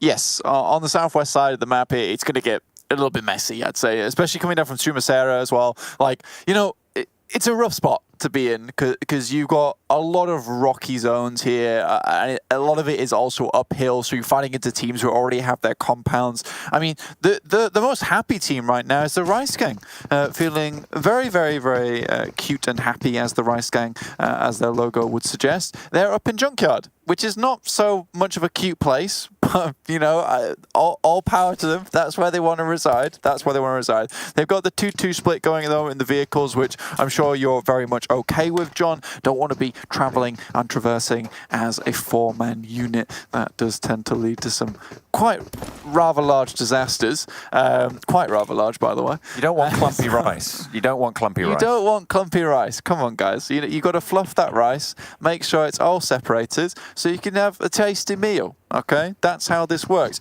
Unfortunately, when your rice starts going off the table onto the floor, like we're seeing with QLASH as well as his teammate, when they're about 1,000 meters apart at the moment, which is a little bit bold, I would say, but they're trying to head up northeast as much as possible. Beat the gang, beat the queue, beat the crunch. They've done pretty well so far, though, on the Rice Gang side. They're on 62 points right now, Blank, and they're in the top 8 of this tournament so far. So looking pretty good, and not only just in this game, but in the overall standings as well. Certainly doing Rice proud. I'm a massive fan. I'm going to go on a tangent right now, but rice is a fantastic side dish, by the way. It's just so good. Okay. I'm such a big fan. It's very easy to make. It stores incredibly well. It's great to reheat. It's fried. It's steamed. It's everything you want it to be. Honestly, I'm a big fan of rice. What can I say? I mean, you've said it all. You've already said it all, mate. You can do all sorts with rice. So versatile. Very versatile. Versatile. See, oh, you read my mind. You read my mind. Just like QLASH as well. This guy is a solo player, able to 1v3 in situations, especially versus GODSENT. I was just chilling in the chat with the players after that game, and my favorite comment from GODSENT was that he was one with the nature. That's why we couldn't see him. And I was like, you know what? That's fair. That's really fair. That's okay. You know, completely forgiven for that 1v3 happening. You know, QLASH, he really did just meld in with the grass itself. Most teams now trying to make their way up to the northeast as well. You got Seraphim Gaijin, a team that is right on the cusp of defeat, of not making it into that super weekend. Currently sat down there with 31 points. If they can get a 19-point game, which is asking quite a bit, to be honest with you, they'll be feeling fairly happy. But they are currently moving up towards Rice Gang's position, with Rice Case currently being that forward scout. Getting a little bit of info. Maybe a bit of an early clash coming through for those two teams. Looking really at Qatar Forces, at Lost Bullet, at Unicorns of Love as well, to try and make it over that boundary. Obviously, Lakonostra MVP on 44 points right now. So we'll see how those three teams are going to be shaping up and in the minutes to come. The Unicorns of Love really haven't had the showing that they really were looking for right at the start of this tournament. They're all the way down southwest in Chumasera. Only further than that is Panda out the way in Valle de Mar and trying to make their way in a little bit later. But it's Miramar, it's big, you're going to be in vehicles. There's plenty of time to rotate here. Oh, yeah. I mean, like you said, there's minutes. There's probably dozens of minutes during this game. UMBRA already taking a knock there from Destiny, which is not a bad thing for these teams, though, because it means that no one towards the bottom is picking up those kills. It's the team right at the top with 91 points, a clear lead ahead of most other people. And also, if UMBRA can take a few players down with them, it's happy days for these teams towards the bottom, because they have less of a big threat to deal with towards the end of the game. Whiskey has been absolutely fantastic during this tournament. You know, we can't give them enough credit. Like, Destiny has really been quite that wild card team for me. I've not seen a lot of these players before. I've seen them come into the tournament and have such a big splash here. It's nice. It's nice. It's always lovely, like watching new talent like filter their way through to the top. GAMELORD, they've heard this fight though. They're picking up in the party bus. They want to try and roll on up in and see if they can steal away the point. Didn't confirm onto PLZ, by the way. Destiny able to get 2 kills there, and now it's just Whiskey holding face. Look at a hold around the side. There's the Tommy gun bearing down on him, and there's backup from the rest of the squad. GAMELORD having none of it. Okay. Okay, they all go to the corner of the room and went, and he was already dead. They were just still spraying the floor. They were like, we really want. You know what? They call that one the GAMELORD shadow clone, and they just completely swarm over everything. Yeah. oh, Nani, and then he's dead. That's how it works. Lost bullet though, Qatar forces, 2 teams very close to know. Once again, we're looking at GSG currently on our map.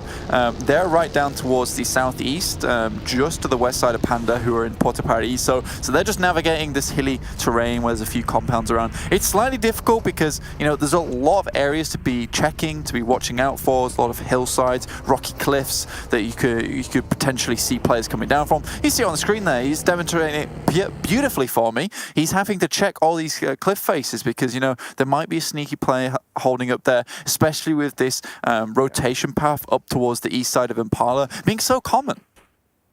I'm really interested in this western edge. I mean, you touched on it just briefly. Qatar Force and Lost Bullet so close to each other on the southwestern edge near Picado, and potentially having to leave in similar fashions. Both of these teams competing for those qualification spots right now. They're both so close to that boundary, and they need to have the game of their lives really here to see themselves safe. We'll see what they can pull out of the bag. But the fact that they're both close to each other means that we might just see one of them play spoiler to the other.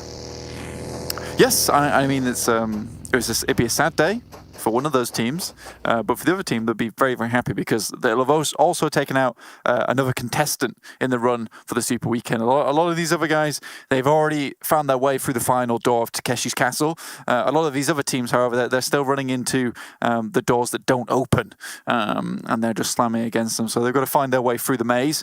But at the moment, if they can take down a fellow contestant, maybe slip him in the mud, it'll feel very good for them because they'll be taking points away, which then they can accumulate for themselves. Again, another eastern shift over towards Eastern Stars. A very big hilltop in this area, actually, just to the east of Junkyard. So this causes a lot of problems for a lot of teams, but also a few nice little play styles you can go for here, especially all the way on that northeastern edge of the cliff, you know, of that mountain. You can deny sightlines from the south towards Impala, where you know there's going to be a huge chunk of players, right? And whoever gets towards the top first is going to be having a very good time going forward. UDR Killers really being made to work for this one. You could see on the top of the screens there, Tierra Bronca being occupied by both UDR Killers and Gaijin Seraphim at the moment, having to make their way south in just a moment. Yeah, it's a split, but it's cut off a little bit by RESQ, there, who have had one corker of a start to their tournament. Could be pretty difficult to regroup for Gaijin Seraphim. Both of these teams, UDR Killers and Gaijin Seraphim, below that threshold as well, Blank. They're both sat in the bottom 4 at this point and really need some heavy point-scoring games coming into this Miramar. Yeah, 100%. And UDR Killers, they don't really inspire a huge amount of confidence for me when it's coming to that late game. Currently, they're sat on 14 placement points to 21 kills. Sure, this is a team towards the bottom that definitely can get the kills on board. They have some fantastic fraggers on the team, but they need to be focused towards those placement points right now because, you know, you can get roughly around about 10 points, and that's a great game. But if you go out around about 9th at 10 points, you're still not going to make it in. So they need to have a cracker of a game and hit those placement points too if they want to make it into this Super Weekend. Currently coming up against Seraphim at the moment, though, is UDR Killers and RESQ taking fire from the RESQ. Yeah, they're all the way inside the circle. I think that was RESQ picking up the straggler from Gaijin Seraphim. Potentially. No, hang on a minute. Buho is already in that circle, still standing for now. And it's a pretty tricky spot. Unicorns of Love, again, a crucial game for them. 41 points, you can see it at the top of your screen. They're on the cliffside, they're in the circle, they've got a decent vantage point, but they've been spotted out. They've been scouted, and RESQ might want to try and continue to take this fight. Try and get them out, and get them out of the tournament potentially for this Super Weekend. Yeah, it's a massive clump of players in this area. There's also a fair few amount of compounds on this eastern side. Junkyard, it's about... the name says it all, really. It's basically a barren wasteland. There's not really much place to play there, which is why you see all these teams heading over towards the eastern side. Teams rotating around Lebendita using the crater as a way to keep yourself for cover. UDR Killers, though, coming against ScrimFarm. I'm not sure this is a team that you'd like to take a fight with at the beginning. Well, it seems like they're doing pretty well. 2 of them already fallen. ScrimFarm really coming a cropper. on the top of this hillside. Ulysses leading the charge on up, has Nano at his back, and they go for the sprays. Low and low again. 2 knocks go through, but Woodson able to stand strong for now on this hillside. Last player standing for the squad, and over the top it's Sebi. Looks for the confirm, will be able to find it. Not quite actually, Cloud still just ticking away, and 2 players now over the top for the UDR Killers. Woodson tries to hold around the side of the US, but can't quite get it done. All 4 of the UDR Killers stand tall, and this is a great start for them, Blank. Remember, they need as many points as they can get here to try and qualify.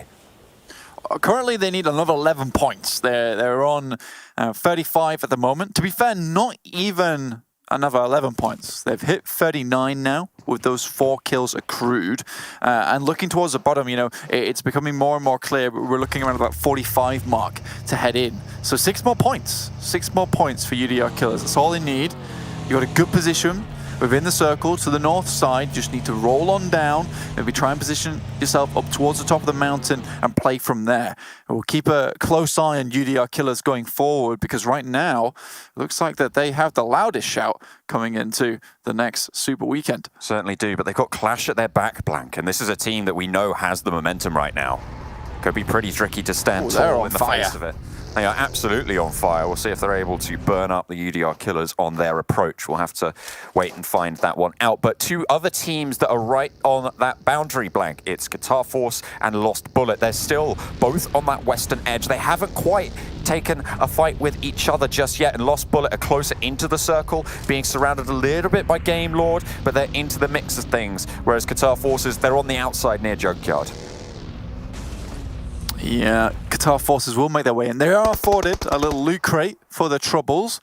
GAMELORD looking on our screen, you mentioned it before, Lost Bullet over there, just in a small compound with a few hillsides around them, so they can just play in a fairly safe spot and have some of the sightlines denied from teams. The only problem is that what they will have is potential run-ups behind them, which they won't be aware of. But luckily for them, there is such a huge clump of players in there, you would be surprised to see teams carelessly rotating or crashing without the fear of being third-partied. Right now, it's kind of that waiting game. Teams are going to get taken out, forced into the circle by the blue, but it's UDR Killers coming here against Clash. There's MZ actually dropping out the vehicle, the leader for the team. In the distance, you see Ked from Unicorns of Love actually taking a fight, and also a little bit more popping up around the map. So quite interesting one. I think this is where the circle is starting to push teams into unfavorable positions. UDR Killers, luckily, they've come from the north side, which gives them the hill, but Nano just creeping on top of Calamos. I think he's been spotted. Nano pulling the pin on the nade. They're going to loop it over the top, but Calamos into the buggy, sends for the hills.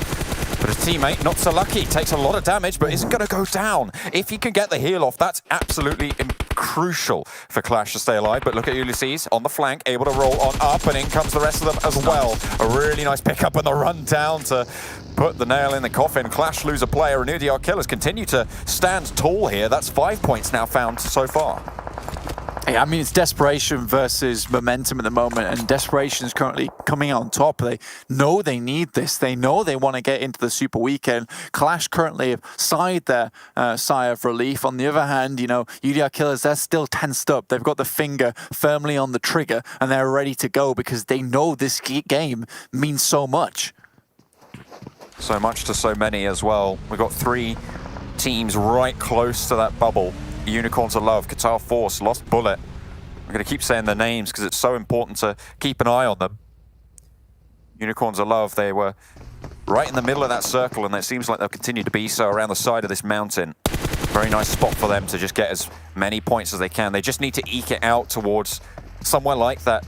6th place even might even just do it for them. Not even too many kills needed, but they're right on the wire. We'll have to wait and see. Gaijin Seraphim still over towards that northeast side, just playing on the coast. They're playing it real safe. I mean, they're 31 points right now, but they need to have a banger of a game if they want to make it in. So they have to make it towards those last places. Ulysses actually runs himself over, unfortunately. They should be able to get him back up again, but, you know, that's a crucial point in time of trying to make your way into the circle to go down. Now, this requires some resources to be sent by your boys from UDR Killers to pick him back up again.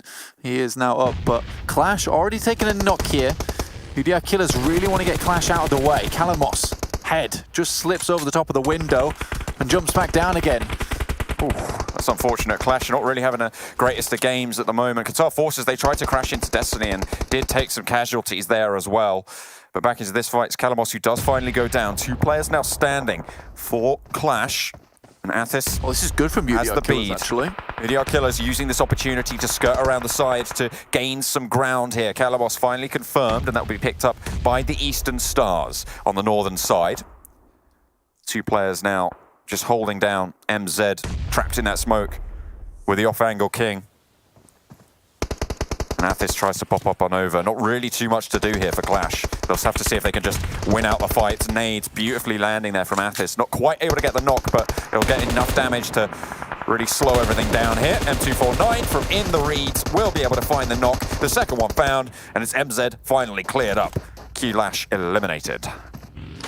Yeah, well, this finishes that fight. A very nice M249, absolutely doing work there. But again, yeah, during that fight, UDR Killers took the time to rotate. Very pleased with that. They realized to themselves, you know, we already have 5 kills on board. Again, we should be looking for those placement points, is what I mentioned right at the beginning of the game.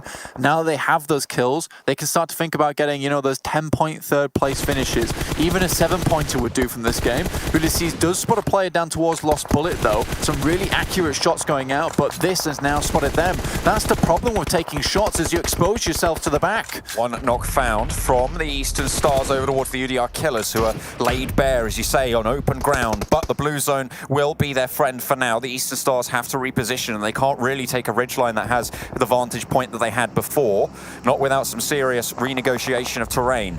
Unicorns of Love, though, so happy with this next circle shift blank. They're right in the middle of it. They're just trying to get all of these placement points that they can. Eastern Stars, they've repositioned, and now they have the bead again onto UDR Killers, who are just looking to survive here. 5 points found so far, but if they get cut short here, if they get cut down, it could be disaster for their run towards the Super Weekend as well. Nades coming over the top. It worked against Clash. Will it work against UDR? Nades landing into the smoke, not quite able to get any damage. Nano is so incredibly low here. Absolute Nano beat of hell for himself. Eastern Stars have taken a knock. Now they're moving over the top, continue to throw nades over the top. This is having a wonderful game right now. The shrapnel flying all over the place. Nano makes his way back, throws a grenade over the top now to try and retaliate. But this has a nice little rich line to play around with. Does jump out the side. Nano sends him back. Beautiful spray. An important spray. This keeps UDR Killers in the game. They still have 4 members alive. Very nicely done, and traps Athis out in the blue. The rest of the Eastern Stars not really wanted to take this fight. They just want to survive. They weren't in a super safe spot, but don't want to take too many risks. Big spray down, finds 1 more of the UDR Killers. It's just Nano. Crucial spray, but they fall, and that might not be enough. The UDR Killers, 7 points. I don't think they're going to be able to make it off that blank. It might have just been disaster there. Yeah, they started off strong, but the northern side is swept clean, and now we're refocusing back on towards Qatar Force, who have gone down as well in a crucial position. We've still got Lost Bullet, and we've still got Unicorns of Love going. I mean, now it's a fight between Unicorns of Love and Lost Bullet, because at the moment, these are the 2 teams fighting out for that 16th place. UDR Killers, they can't make it in now. They end that game with a solid 42 points, but it's just not enough, and not enough to make it in to that top 16, unfortunately, at the moment. But look at this. A whole double damage over the top of the 2nd place in Michi in terms of damage deals. Those from those big nades he was throwing before. Unicorns of Love now trying to hold their high ground. They've gotten this far. They're into 10th place. Not quite for free. They've had to hunker down for quite a while. They've got 2 points for it. Ked does get res, so they're still on 4 players alive. RESQ looking to crash into the foothills, and they are going to crash out the game. Another team goes down, and more points start to rack up on the board. 4 points now found for the Unicorns of Love. This is looking good. They might have just done it with just those points alone. Yeah, that will put them in a very good stead going forward.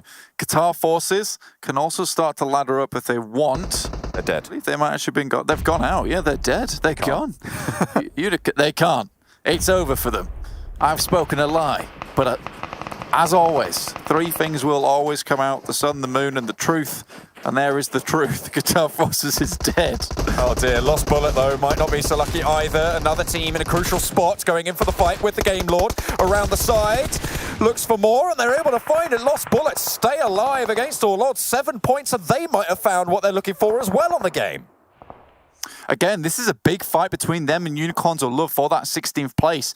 They would love to stay in this game, but at the moment, it's Unicorns of Love with 5 points, Lost Bullet with 7. Right now, Unicorns of Love, they need to go for this victory. What a wonderful way to end out day number 2 of the Western Europe Pro League here for PUBG Mobile. I mean, we couldn't have scripted this a better way, John. I mean, when we were doing the right in the back, this is beautiful work from us. Unicorns of Love on 46 points now overall, and you saw there at the top of your screens, Lakonostra MVP. They are still in that 16th bubble spot, 44 points. It's on the teams below them to try and leapfrog, but I don't know if there's any more. Only Gaijin Seraphim still alive so far in this game with the potential to try and leapfrog. But they're really not looking good to do so. Only Prada left alive. It will be placement points, really. So it looks like 44 will be our bubble. I'm pretty sure we've decided our top 16 at this stage. I think we're just about there right now. Like you said. I mean, which is fair enough. I mean, we've had these teams really fight for it throughout the last 2 days, but we definitely have our top teams. But for one thing, next week's league play, I couldn't predict what happens. I think a lot of these teams have improved. A lot of teams have it in them. And with Clash's massive turnaround, I believe anything can happen in this tournament. I'll tell you what, though, Lakonostra MVP right now are just so relieved in this situation. All of the teams below them went down or leapfrogged them already. There's not really anyone, as we said, who can jump on up at the moment. It is only Gaijin Seraphim on 31 points who are sat below them, and they only have one player left standing. It's really not going to happen, quite frankly. The Gaijin Seraphim could be able to leapfrog. They'd need 13 points total, and with 7 teams remaining, 8 players, I don't see it happening. It's one of those games where they need to be number 1. That's the only way, really. They are number none right now. Oh, dear. They got 3 dead. kills. Fair enough, but back into the Black Spots. Fight going on with the Eastern Stars as well on both fronts. Panda looking to try and hold out as well, but Vindex gets dropped by the drop shot in the ghillie suit, able to shut it down, however, and the Black Sparks able to hold off against the Eastern Stars. Yeah, Bazzi almost makes it happen, better by himself, but not quite good enough there. Lush, Clever, Master, all playing around this mountain. You see, Unicorns of Love have had a really good shot at this game the entire time. I mean, they're just playing this one out now at this point. 7 points, 5 teams remaining. Panda still in this one. We're not seeing a lot from this team so far today.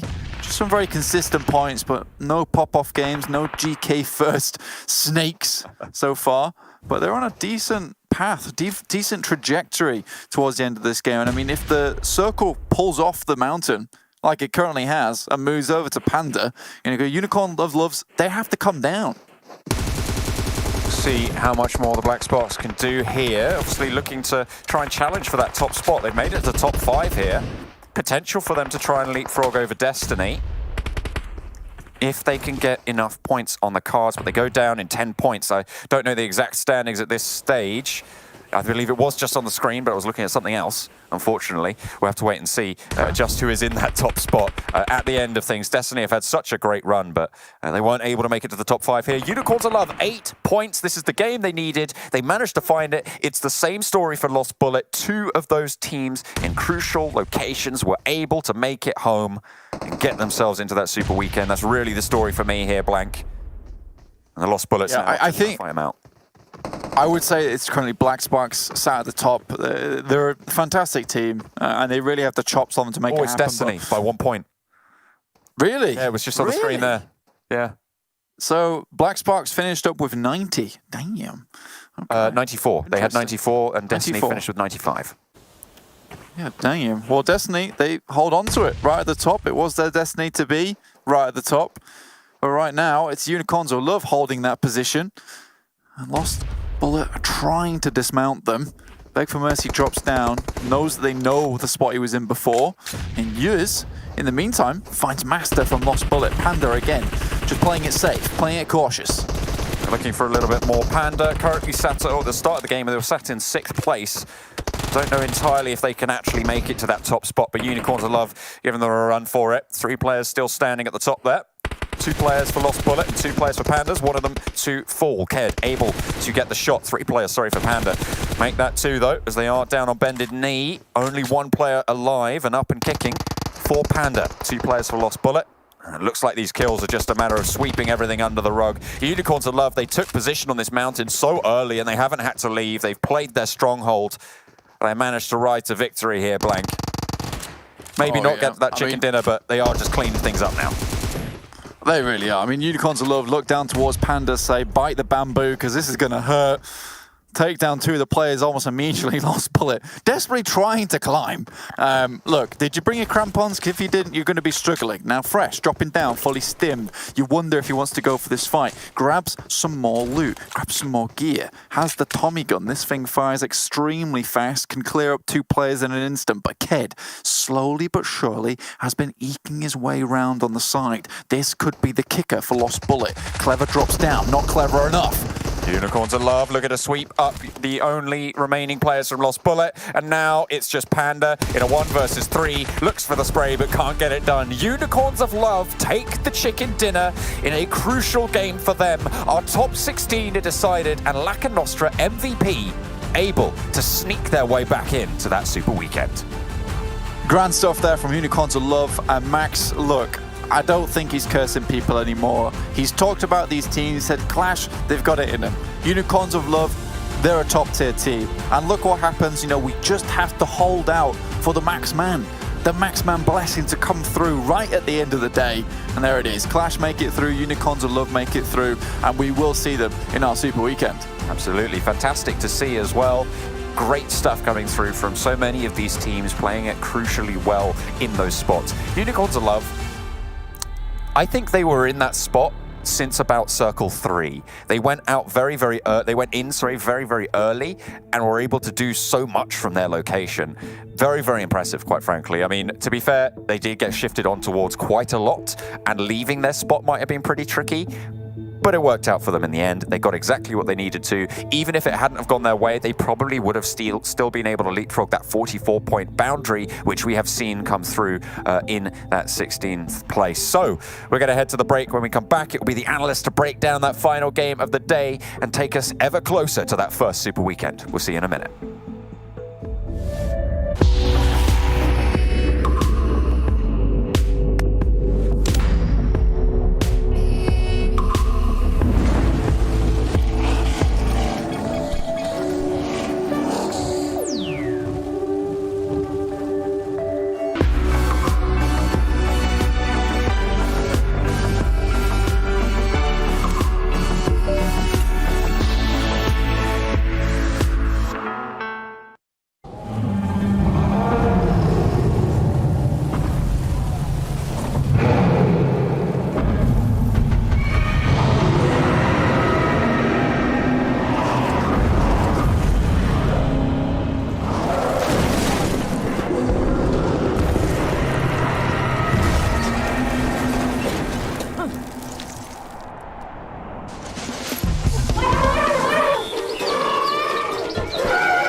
Welcome back, everyone, to the PMPL Western Europe. I once again want to give a quick shout out to our sponsor here of OnePlus, because you guys asked for it and they have delivered and gave you the intuitive and clean OnePlus Oxygen OS 11 system, featuring everything from game space to Zen mode and more. Hashtag never settled. Just like some of our teams never settled for an outside of top 16 ranking, as we take a look at our rankings here in this last match, and then eventually we will get to overalls. Don't worry, guys, we have some time before we get to that, before we want to show you which teams will be playing in our very first Super Weekend. The teams that made a big stride here in the last few games. Unicorns of Love, gentlemen, they put on a show here, especially in this last game. I feel like the pressure got some Qatar and like, all right, we're done with this pressure. We're turning into a diamond.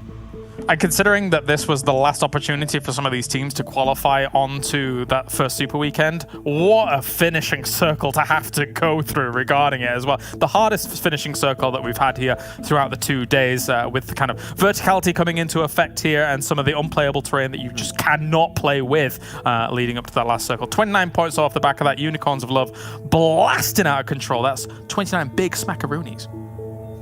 Yeah, and Lost Bullet too, I want to talk about them especially. They started today in 16th position. It is not the chicken dinner the Unicorns of Love got, you know, and I'm sure they would have loved to have that in the finishing moments, but still, Lost Bullet, I think they've been able to show a few sparks of greatness today, and I think that for that alone, they deserve a lot of respect coming into it. But yeah, Lost Bullet, Unicorns of Love, they needed a win, especially Unicorns of Love, and they were able to deliver in many, many big ways.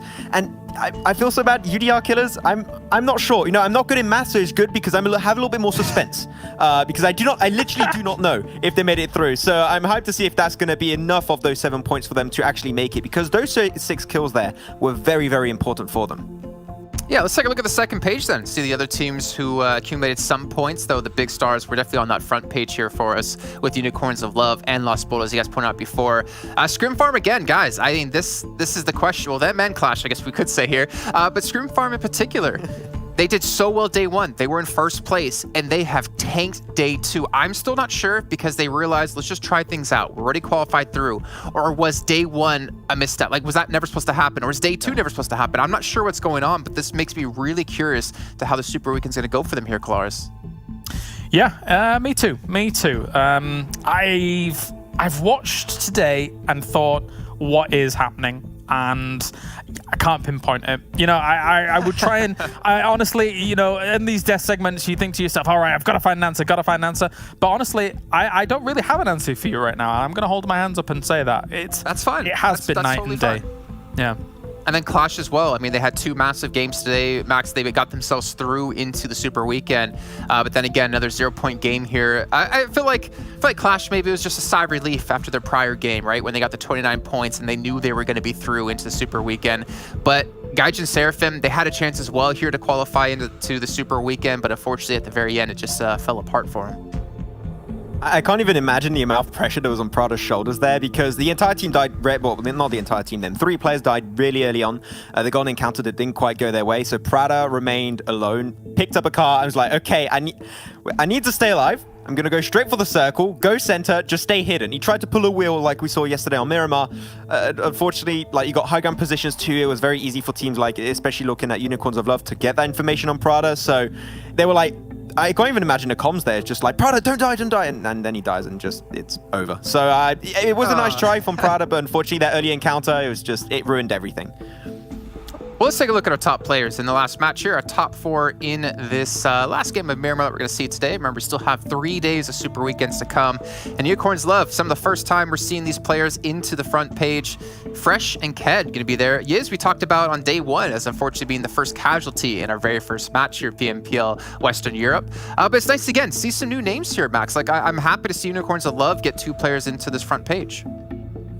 And not gonna lie, hey, Imperium, if you want a good jersey, Unicorns of Love, they got it. I think he's actually, you know what? I think he's already got it. I think he's got all jerseys right now. Not even worth mentioning. But Ked too. I mean, I've known Ked. He's a great content creator. On top of that, and he's just such an amazing player in PUBG in the few years I've been able to cover his games.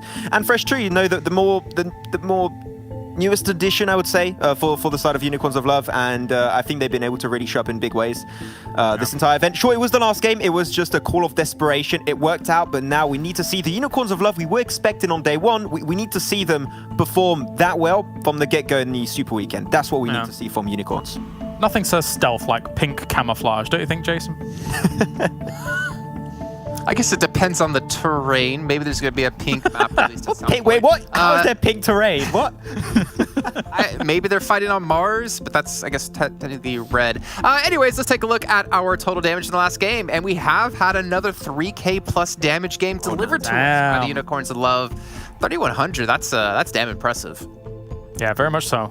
Isn't that actually beating the record that we had yesterday, I think? But I want to say so. I wasn't confident. Yeah. But you're making me more confident. I think it was just over 3,000, yeah. I think this might be, well, I'm going to have to fact check it later on, but I think that it actually might just be the kill record. Good conversion rate too. I mean, 14 kills from it is great. Eastern Stars, I think showed a little bit more promises of hitting the second day. Day one, we didn't see too much of the Romanian team, and I'm sure the Twitch and YouTube chat is going to be loving this one entirely. So it's going to be good to see them show up. And Destiny, actually, we were talking about, especially ScrimFarm not really showing too up. After that first chicken dinner, Destiny, we didn't really see too much of them, surprisingly enough. Yeah, I wonder if that goes back to teams. Oh, sorry. You were go ahead. saying that they were holding things out up at the north side there, Max, but then them having to fight their way into the later circles, I'm surprised how much Eastern Stars were able to do with that. Yeah, they flexed out a little bit far, all things considered, towards the very end of things, but yeah, they made a good meal of it. All right, well, speaking of meals, we're going to take a look at this nice snack here of Unicorns of Love and compare how they did today up against how they did yesterday. Obviously, it's going to be heavily in favor to what they did today, but we want to see by how much. And funny enough, it wasn't really a big change in damage or kills. It was more about their placement points, in my opinion, and of course, that average survival time, Max.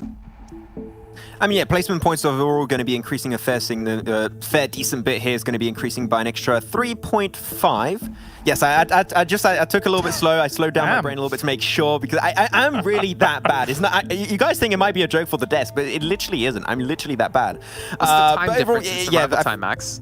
Oh my god. Go on. But like about 2 minutes. Okay. But it's an increase. Good. It all goes up except for the heal that goes down. That means they're dying less. So that's thumbs up.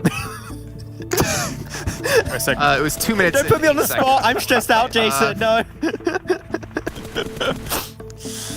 Oh, we're gonna have fun this season, aren't we, man? We still have 3 weeks left to go here. We haven't even finished our very first week.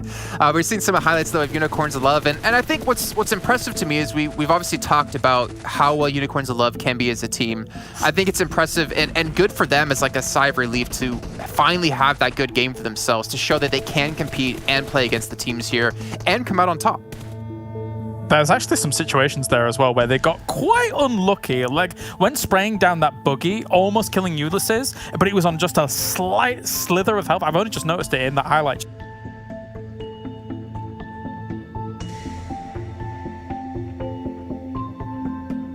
That they're forcing Unicorns of Love on there, which then slows down their rotation into the later circle. So they could have been in an even better position, as I think my camera has frozen, and I will reconnect.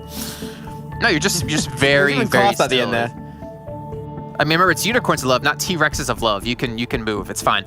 We can see our recap of our daily winners. Clash having back-to-back victories in Game 3 and Game 4. Very important for them. Also, GSG Europe. I almost feel like that game alone might have gotten them through, Max, into our top 16. And they were in the bottom 4. They were struggling real heavily. And indeed, I fully agree with you on that one, Jason. I think that win alone is their golden ticket to make into the Super Weekend, though you got to look at this a different way also, I think. This is the first Super Weekend, and we're going to have 3 so far to qualify into the finals at the very end. It's great for them to qualify in the first one, but if it's this close every time, I'm not sure if I'm going to say they're going to qualify every single weekend, and the chances of you making it into the finals if you miss one single weekend, it goes down drastically, right? So GSG, this is a good improvement, okay, don't get me wrong, but now the second league play, you need to make sure you qualify, because every single time when it's that close, when you are in the bottom 4, it's down to a little bit of luck around the RNG of the circles, and also if you can just change your playstyle just a tad. They made it happen that game alone, but next week is going to be a completely different ball game for them. And I like that point you brought up as well about missing a single Super Weekend. Though I will say this, right, is because there's only 20 teams and not 24, you just have to beat out the other 4 teams, right, to make sure you are top 16. But the important part is that you need to be able to show up in the finals, where it's only 3 teams will advance through into EMEA Regional Championships. But ladies and gentlemen, it is time now to see who are our 16 teams playing in our very first Super Weekend. Let's take a look at our overall standings, and our first 8 teams going to be joining the party. And of course, we expected pretty much most of these teams to be here. However, Unicorns of Love have made it to the front page here, James. That's impressive. Yeah, and the arrows represent the shift from day to day, as Destiny will take that #1 spot. As you say, Unicorns of Love, what a massive jump for them. 8 spots since yesterday. They were teetering on the brink of destruction, and with that 70 points have put themselves in a brilliant spot. There's other teams here, though, of course, that demand kind of representation here. Teams like RESQ, for example, I think they've been pretty darn impressive here throughout this. Even though they've not been able to take those top spots just yet, maybe we'll see them be able to round things out in Super Weekend. I am enjoying Panda though. I think that RESQ. Oh yeah, Panda too, actually. I think that they are one of the big few surprises coming to this one. I did mention them as the dark horse. I thought they would be on the top 8 page. I mean, I say that. I said that about a few other teams. They didn't quite make it, especially Clash. But Panda specifically is the one that I'm looking at that is, I think, maybe not looked at very highly by a lot of the other teams in the European region right now, but this league play alone has put their name on the map. And I think that teams are going to be a little bit more aware, knowing that this also is a team that I think is learning a lot, especially with their drop locations on Game 1, Game 2 of yesterday. So Panda, coming in the Super Weekend, they're going to be feeling super, super ready, and I think that we could be seeing them, you know, making it to the finals without too much of an issue if they keep results like this coming their way. So I'm sorry for cutting you off further, but the reason I wanted to bring up Panda, because if you look at their placement points, they have 40 placement points and 42 kills, but they have 0 chicken dinners. You look at the likes of Destiny, 30 of their points of placements came from the 2 chicken dinners they finished. ScrimFarm, 30 of their 39 placement points came from their chicken dinners. So Panda, to me, seem really well-rounded. They seem like an extremely strong team thinking back to like Clash of Athletics, but they're just not able to close out these games here. But this is a team, I think, that definitely has that potential to be top 3. That's a great point. I mean, the fact that they do this without chicken dinners means that once they do tighten those bolts a little bit and do get a chicken dinner or 2, for example, like, which is not out of the realms of possibility considering what we're seeing just above them, then that's a #1 team. Never mind a top 3 team. Yeah. So that is a scary concept to even think about here if Panda can really get things rolling down there. All right, gentlemen, you ready to see the final 8 teams? Yeah, let's go. Do it. Let's go. Let's do it. All right, let's do it. Let's see the final 8 teams here participating in our very first Super Weekend. Lakonostra MVP make it just barely. They make it. 44 points. They dropped out 9 spots. Save for RESQ dropped 6, and then GODSENT dropped 2. But they must have been sweating at the end there. And what was the point bubble rating? It was around like 43, 44, right? So it seemed like we're going to be on the money for John once again on this one at the end. But yeah, Lakonostra, they are having... I'm just intrigued to see how close it is underneath, right? Because I'm seeing here one thing that stands out right away. UDR, they're not here. They're nowhere to be seen. And they got himself a few kills that game, and they got himself actually a full squad wipeout at some point on the likes of, I think it was ScrimFarm, that was super well executed, but apparently it was just not enough. So are they... I want to wonder how close they are. I think they might be at like 42, 43 underneath. Well, we'll get to that in a second, because I at least want to give some, respect here to Nexus Gaming, who have stepped up today. Lost Bullets, Clash, Eastern Stars, GSG Europe. A lot of teams who had a massive resurgence in day 2, which, again, is so important to do, considering you don't want to miss any of those super weekends here. Yeah, I mean, the biggest winner of today, especially, right, is Clash. Moving up 8 placements, getting themselves in the top 16, having to fight off against 20 other teams. You might be thinking, what, 20 other teams? Well, Maxman does account for one of those. This is insane performance by them to come in there. 58 points off the back of those 2 chicken dinners, for the most part, is ridiculous. So good job by them. Let's see how they do in the Super Weekend. Max, you want to see the bubble? We're going to see the bubble right now. Lakonostra MVP, 44 points, 24 placements. I'm saying placements in particular because I think that is our second tiebreaker beyond chicken dinners. Let's look at our 4 teams who are not playing and see what their points are going to be. It's 44. I mean, it's actually even below the predicted bubble that John gave us, right? Of 46, if I'm not mistaken. 43 okay. Qatar Forces. They got 0 points in their last game. They would have qualified if they got 1 point. They were 1 kill difference off the back of Lakonostra because they were both the same placement points, right?